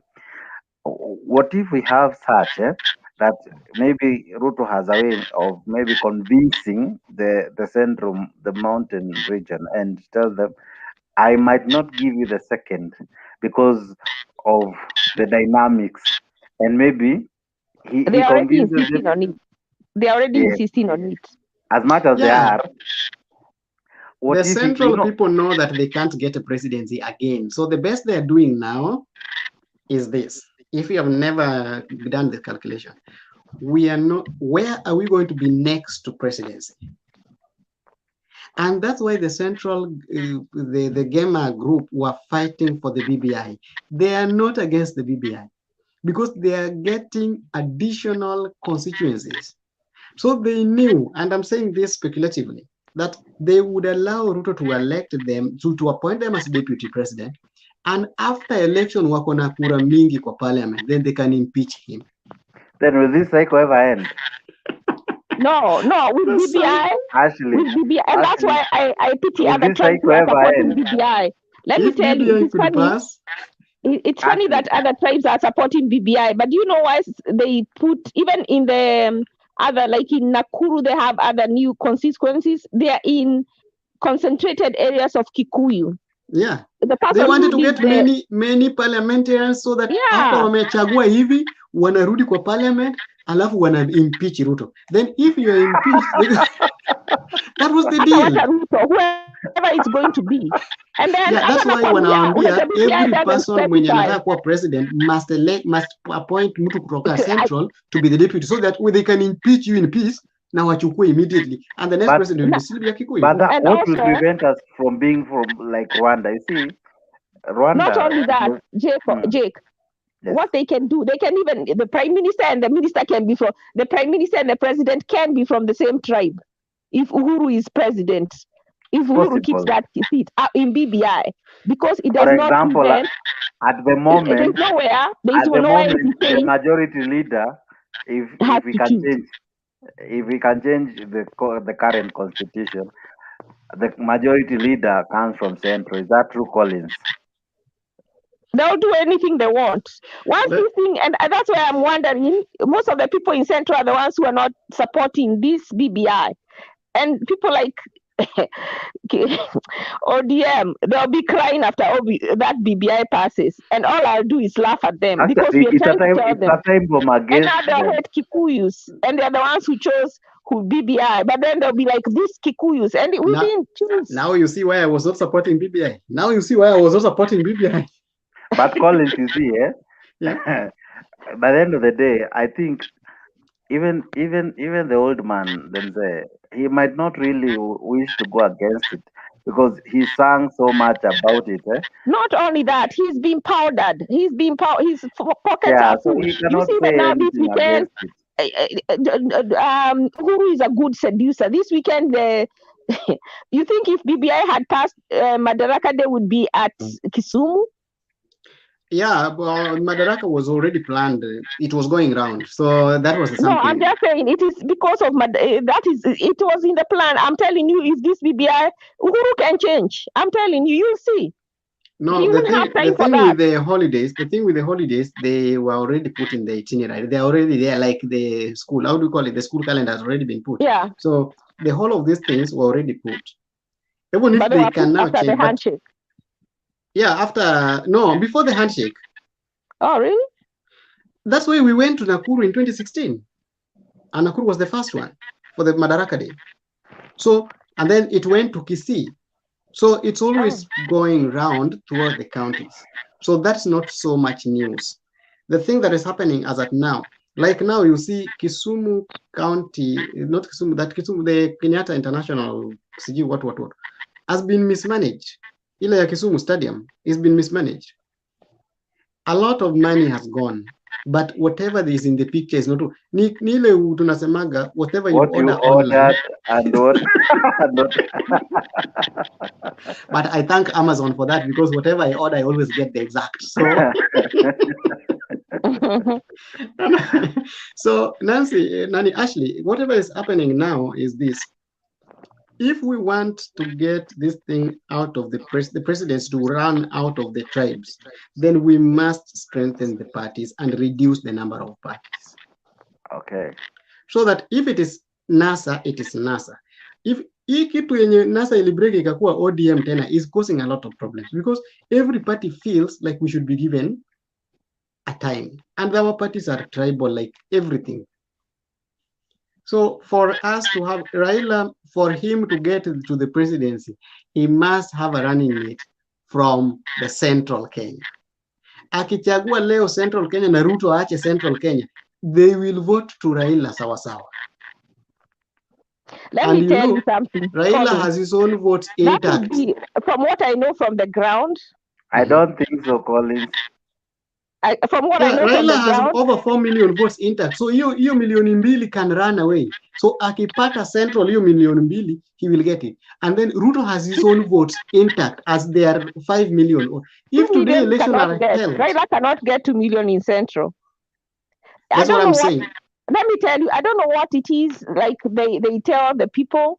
And Raila can get votes from Meru. Raila can get votes from maybe Meru. So And like Meru is still Gema. Meru is still Gema. Because akienda ambia watu wa Meru saa hii that nyinyi mmelaliwa sana na hii watu the Kikuyu side. Yeah. So if it's told like that and then he chooses Muturi to be the deputy president, atakuwa amemaliza some other parts.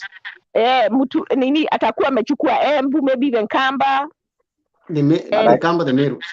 I can tell you for free, Collins. If one Kenya still remains as, is it one Kenya? It's called what?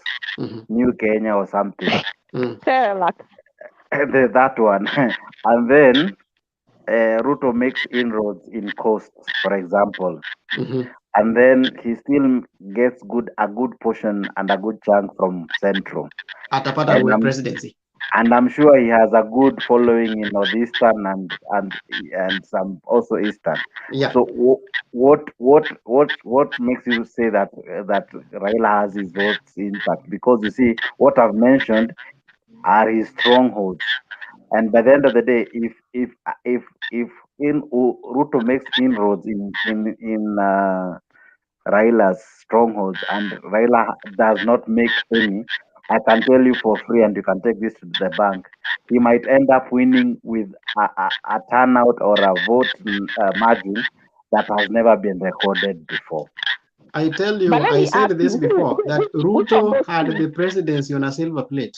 And even now, Ruto is the only presidential candidate in the country, apart from Kibaki 2002, that can have his presidency in a silver plate with more than 65% winning. So who do you think would be a better president, Raila or Ruto? With this thing that is going on, still with the theft and the corruption that has gone on, the only person that can get the votes as at now is still Ruto. Depending, and his presidency does not depend on him. His presidency depends on who he chooses. Yeah? And Raila is good, but look at someone like the people he hangs around. One, his supporters. When you're talking of a president, don't stop of supporters. Even Junet himself, it starts with Junet. They put you off. Let me tell you, Ashley, if you look at politics like that, then you are not going to make a presidential candidate. You are not going to choose. That's why Uhuru Kenyatta is a bad person. He's surrounded by the best people at first, but he's still the bad person. Collins, what also Ashley says is also viable because if I remember the campaigns in 2017, if I was listening to Uhuru and Ruto was making more sense. I don't know if you remember. Yes. He has a way with words. He is charismatic. He has that nudge of. Remember, he was a pastor before, so he knows. Yes. So Raila didn't have. He had people who were almost lamenters, people who only wakiapisha tunaapisha, alafu wakikuja siku ya kuapisha wanahepa. Unaget. So they don't mean. Yeah, the people who surround you, they may make you or break you. You know, basically what am I saying? I'm saying, unaweza kuta, personally I might not have an issue with him, but I have an issue with the people who comes before him because he will always talk last. after the curtain raisers, the Babomino guys, they have come on the podium, said serious issues, talked in a way that scares me as an individual. And then by the time Raila comes on the podium, the ground has already been paralyzed and we feel so bad. Understand? But Ruto, by the time Uhuru was coming to speak, Ruto had already charged the crowd with policies, with ideas, with manifesto, and he'd make it sound so sweet. Yani alikuwa ana, if I may use this word with all due respect, angetutongoza kwanza. So by the time Uhuru anakuja, tulikuwa already kwa box. Hata watu walikuwa na hata Wakikuyu walikuwa naambia Uhuru aende akae nyumbani waache even then. Achie Ruto campaign, yes. That is why they remember all that. Because you remember even Raila when he campaigned for Kibaki, because Raila is strong, yeah. He one thing he has never had is someone like him to back him up, because when he supported Kibaki didn't even campaign. No. But the campaign he put on the ground. Now I want to tell you what I was saying. Mudama was a very good campaigner for Ruto, for Raila. Mudama used to be. Mudama would make a very good vice president, deputy too. Now you look at these two things. Instead of choosing Kalonzo as a running mate, Raila would have chosen Mudavadi still. Yes. Because Kalonzo is somebody who doesn't know what he's talking about. Yeah. And he doesn't take things serious. Now, and then here's the thing. In 2002, he left Raila by himself. Now, he's a pretender. He's a pretender, by the way. I'll come to that. I'm talking of the 2002. If you check the 2002, Raila Ngilu, it was Raila, Ngilu, Nyachai. Okay? And then Nyachai left. Then it remained Raila, Ngilu. And Saitoti. Those people was, and Wamalwa. Yes. Those people were speaking what people could understand. And that's why Kibaki didn't do a lot of campaign. It was on a wheelchair. When Kibaki took over, we didn't know anything about Murungaru. Did you see how Murungaru was very powerful? And this other person. Did you see Kiraitu Murungi becoming powerful overnight? Murungi. Did you see David Mwirari becoming very powerful? And did you see Maina Commander becoming Maina Commander, David Mwiraria, Murungaru, Chris, and Kiraitu Murungi? Those people became so powerful at once. The Morades of those days. The Morades. And Murungaru was calling all the shots. That is true. Until Anglo-Leasing ilikuja ikamugundua kiasi. And then the energy scam, Trenton scam ilikuja ikachukua Kiraitu Murungi. So, and then Karua kidogo akavunjwa na nini. So, if you see those kinds of people, then that is when you're saying the people around somebody, they can send away the votes. Boni Kalwale was a very good campaigner for Raila in 2017. Very good one. That is true. Johnson Mudama were very good campaigners. Very good campaigner. But when it reached a point, instead of them bringing the Kalonzo part that people needed, they left Kalonzo to be the deputy. Yes. During the swearing in, because if only Mudavadi or Kalonzo, one of them could appear, then ingetengeneza a lot of difference. Or wacha nikwambie, kuna auntie yangu alinipigia akinichekelea. Unajua senior supporting NASA. She's like, they didn't come. And that's where I mean when they failed to show. People are laughing. and I was very close to somebody who was somehow close to Kalonzo. Na yeye ndiye aliniambia they are already in the hotel, mkubwa anaenda field. Mimi nilikuwa nadhani mkubwa anaenda field. Only to realize that he was still waiting for Raila to call him with his Nigerian number. And then he later said there was a grenade. There was a grenade. So those kinds of people still. And then, did you see the car that was following him from his house? And then he took a different turn. And they said, up to date, he's still. And now those are the people who are telling Raila. And then he was crying, saying his wife was sick. Yes. So as at now, they are still telling Raila rudishe mkono. It is true Raila anaweza rudisha mkono, but lakini si unarudisha tu kitu uko nayo. Na hata hivyo, na hata mtu kama nani Kalonzo was gone. He was not there. Most of the time he was gone. He was in Germany. Anarudishiwa nini?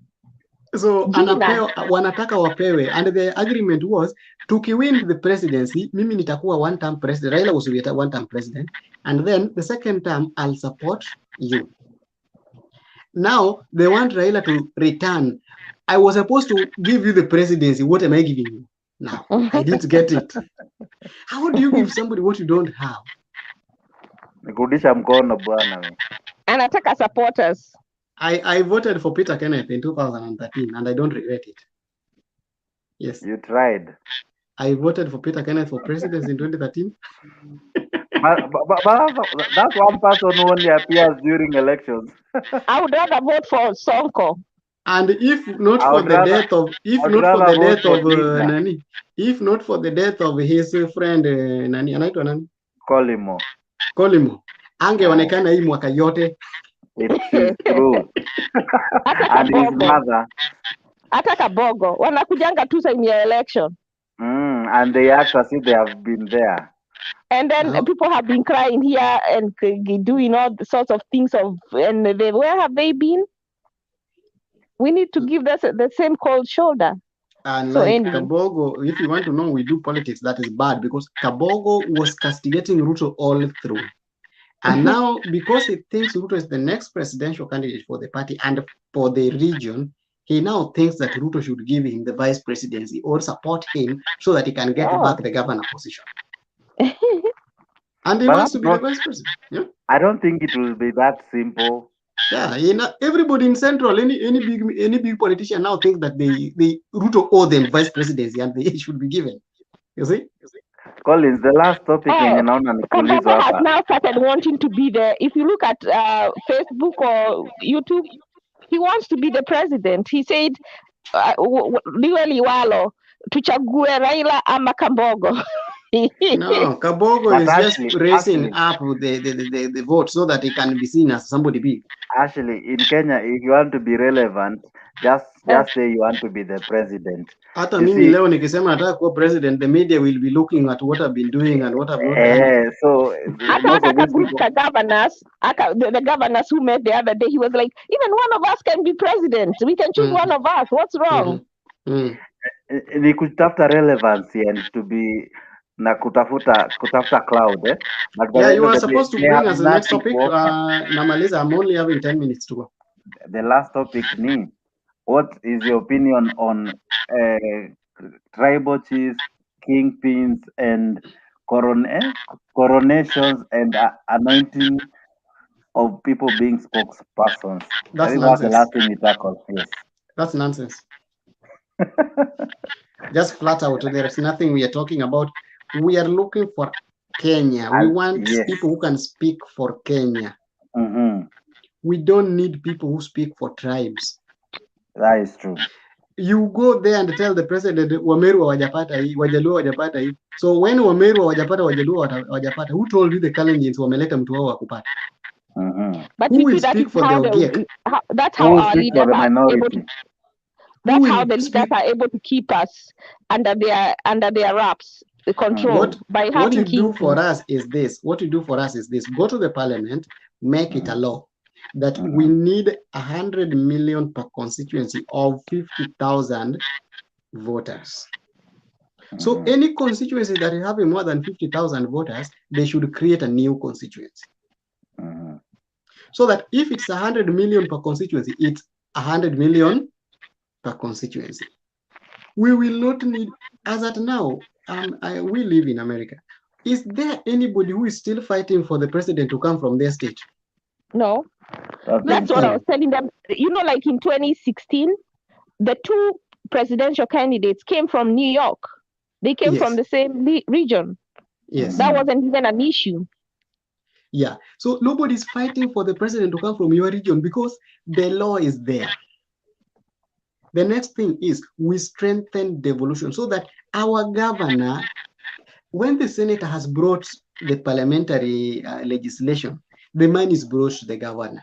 The governor should be less corrupt so that we get, I know they cannot be no corruption, but they can be less corrupt, a bit lesser. They just reduce it. And then the money can be given to the people so that we don't have us. Why do I need a spokesman if the system works for me? I go online, I order my books and they are brought. I go online, I order for my account check, it's checked.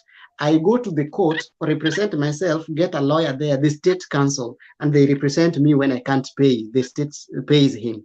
Why would I need a spokesman? Do you know how we become less corrupt?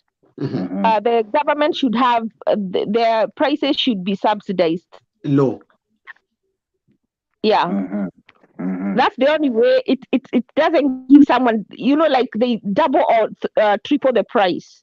But we if don't need only spokesman. buy at market value to sell to the government, that you can only, because you're selling in bulk, that means you still make profit, but you will not make, like if market value, because it's to the government, it will be 20% less. But the good thing is that you can sell a lot. That will discourage greed. That will discourage greed. The more we put the spokesman, the more we increase corruption. And we increase the politics of banditry. There is something called politics of banditry, where the people who don't go along with the spokesperson are not elected. So we must elect people who are sycophantic to the spokesperson. Immediately we choose a spokesman for a region, we are messing it, because the spokesman can go and say, wewe ukinipea milioni 5, au watu nitawaletea wote. Where are you getting? Ashley is here. When akirudi nyumbani anaenda kuvote huko Central, ana vote for a leader mwenye anaonaga akisema issues. But hapa inakuwa Ashley mtu ameshawaongelea. So unaenda unaambiwa vote for Raila because mtu spokesman wenu anaenda the tribe line. What are they called? Party politics. The kingpins. We don't need kingpin. There is nothing like ni kama kwenu. It's about control. Ni kama kwenu wewe mko na watoto 5, your brothers may have 4 brothers, and then mnaambiwa your elder brother will talk on behalf of the family, na ameenda huko akasema kitu ingine, kama ameenda akasema my father ensured that all of us have degrees. Na sasa hiyo wewe uko na diploma na unajua uko na diploma na amesema all of us have degrees, ama amesema baba yetu hakutusomesha vizuri na sasa hiyo baba yako wewe ulipelekwa shule. You see, there is nothing like a spokesman. We have elected ward reps to represent us. We have elected MPs to represent us. We have elected senators to represent us. Governors are not representing us. Governors are leading the region. Why do we still need another spokesman who is going to speak to the nation instead of, that's nonsense. Nonsense. But let me tell you this thing about coronations. Coronations, we really need to pray. I don't know how many people are Christians, but we need God. Because this is satanic stuff. Those are the people who go and fast and pray in the dark in the forest for many days. No, even now it was done. It was told actually, there is nothing like satanic in them. You know, we are Africans. We are getting brainwashed with American things and the whites. Oh, those Illuminati is fooling Kenya. It's there. Our nation as Africa, we have our traditions. Okay. So there was a tradition of having chiefs. So the chiefs were supposed to govern the people according to their traditions. So we have traditional leaders.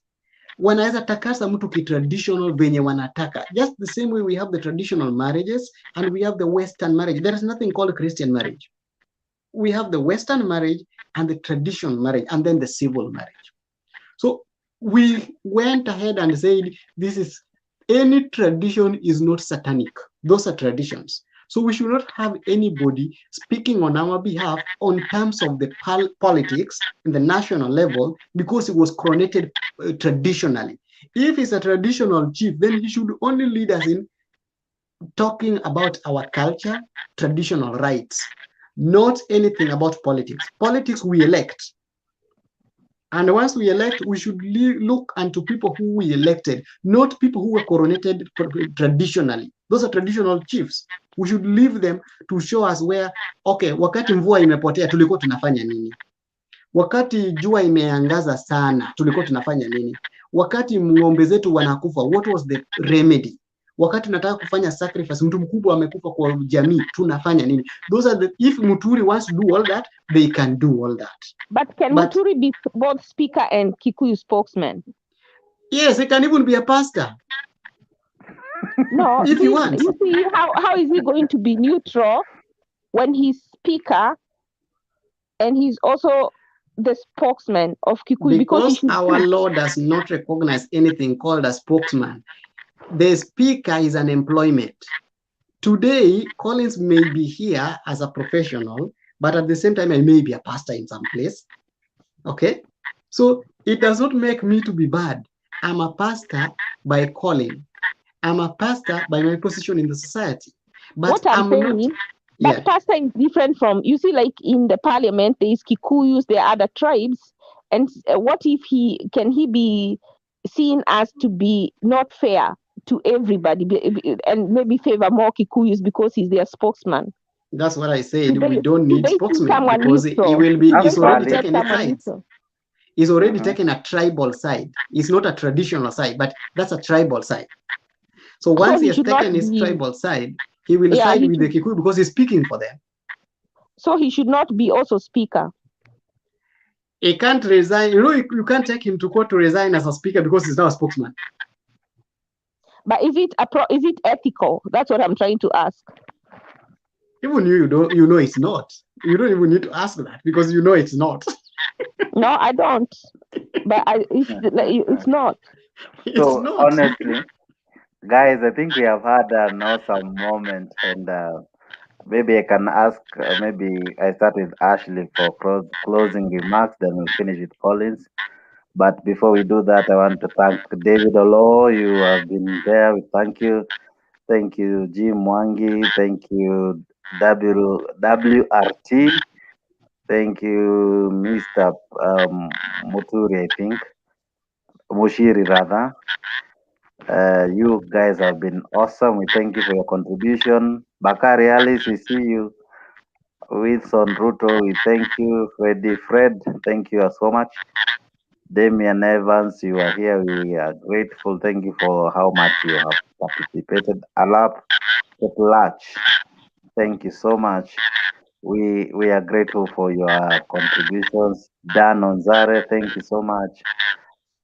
Nyabuti, thank you so much. Ashley, your closing remarks. We want to thank you, Jakes, because I think, have you been there the whole 8 hours? Yeah, I have. Yeah, because earlier in the day, I think I saw you there and then I had logged off and came back. So I appreciate you being there. I hope next time you'll be the moderator. Yeah, okay. I thank Mutembei for the channel. And my closing remark is that I hope there will come an organization that is going to task itself with educating Kenyans about their civic duty as citizens and what to expect and require and demand from their leaders. Thank you, and have a good night. Thank you. Or good morning to those who are waking up. By the way, tu kuanza na maombi, utatumalizia na maombi. Is it okay? Now that you said you are Collins atatuombesha. Sawa. So Collins, your final remarks. Okay. Thank you so much. It was a good show. I watched it when it was 2 hours late. So I came a bit 2 hours late. But I've been behind the curtains. There's a Mutembei has been giving us a very good platform, though I'm not so regular. We can use this platform to cause the change. It may be so little, it may take time, but consistency always wins a miles war.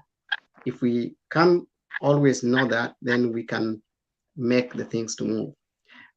Jakes, I did know you are a very good moderator, and in fact, you have been elevated. I'm not the owner of the channel, but we are elevating you to be Not really. I just took out because I saw there was no one doing it. Yeah, Clinton is still having some issues. Okay. We Yeah, are with I him. understand.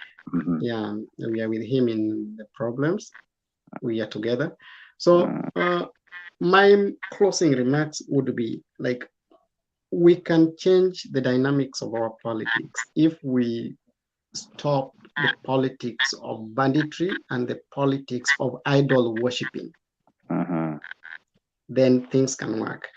Then we have also to identify ourselves as not the youth, but the transformative ideas. We must be ready to transform, and we should not be close-minded, like, oh, you know, I come from the lowland, I must support Raila. Oh, you know, I come from the lowland, I must hate Ruto. You know, I come from the Kalenjin land, I must hate Raila, or I must hate Uhuru. That should not be the thing. A member of parliament I'm electing, is he somebody who speaks my mind? Yes. If he's not speaking my mind, is he ready to take my mind and listen to it and maybe spice it up? That is the person we are going to look for. Thank you so much. And I think I would finish. Somebody asked me a question, but I don't know.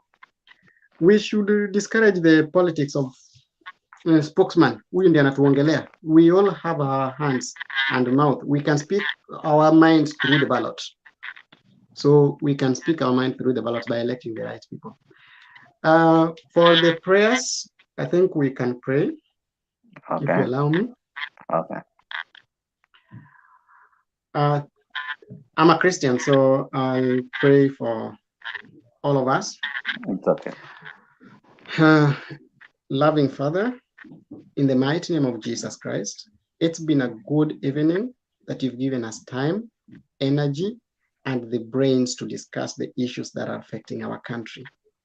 Father, we are not so wise to speak for others, but it is us that you gave us the opportunity. Lord, we have messed all over and every time, but because of your love and your mercies, you've always pardoned us. Father, our country is being led. Whether it's being led right or wrong, you are the control. Father, show us the right way of leading this country. Kenya is a country that loves you, God. And if we still continue the way we are going, we may lose the track. Father, may you take us back to the track. Yes. At this point, Father, there are a lot of things that are happening in our world. The mountains are erupting all the times. There are a lot of hurricanes. Father, you have preserved Kenya because of your love. There are a lot of diseases that are going around the world, like the pandemics. Father, you have preserved our country. We are still having less numbers. May you continue guiding us. We honor you and we glorify your name. Father, we are not any better than any other people like India. Father, you know we cannot without you. There is nothing we can do as a country. May you give our parents and our siblings the best environment that they can survive. We know we pray for a lot of things, but Father, you have the answers. I pray for a night for us. In the mighty name of Jesus Christ, I pray and believe. Amen. Amen. Amen. Amen. And God's people say amen. Amen. Did we add someone else? Mtembe is back. He was behind the curtains. I can see him. Mtembe, I give it back to you. Thank you for everyone who participated. Thank you, Collins. Thank you, Ashley. I sign out and I say, God bless you. God bless you. Jix wewe ndiye nitakuwa natafuta every time nataka moderate. Ati unataka? Ukitaka mtu wa kumoderate nitakuwa nakutafuta sana. Na Mtembe unapatia commission ya 1%. Na unipe za macho.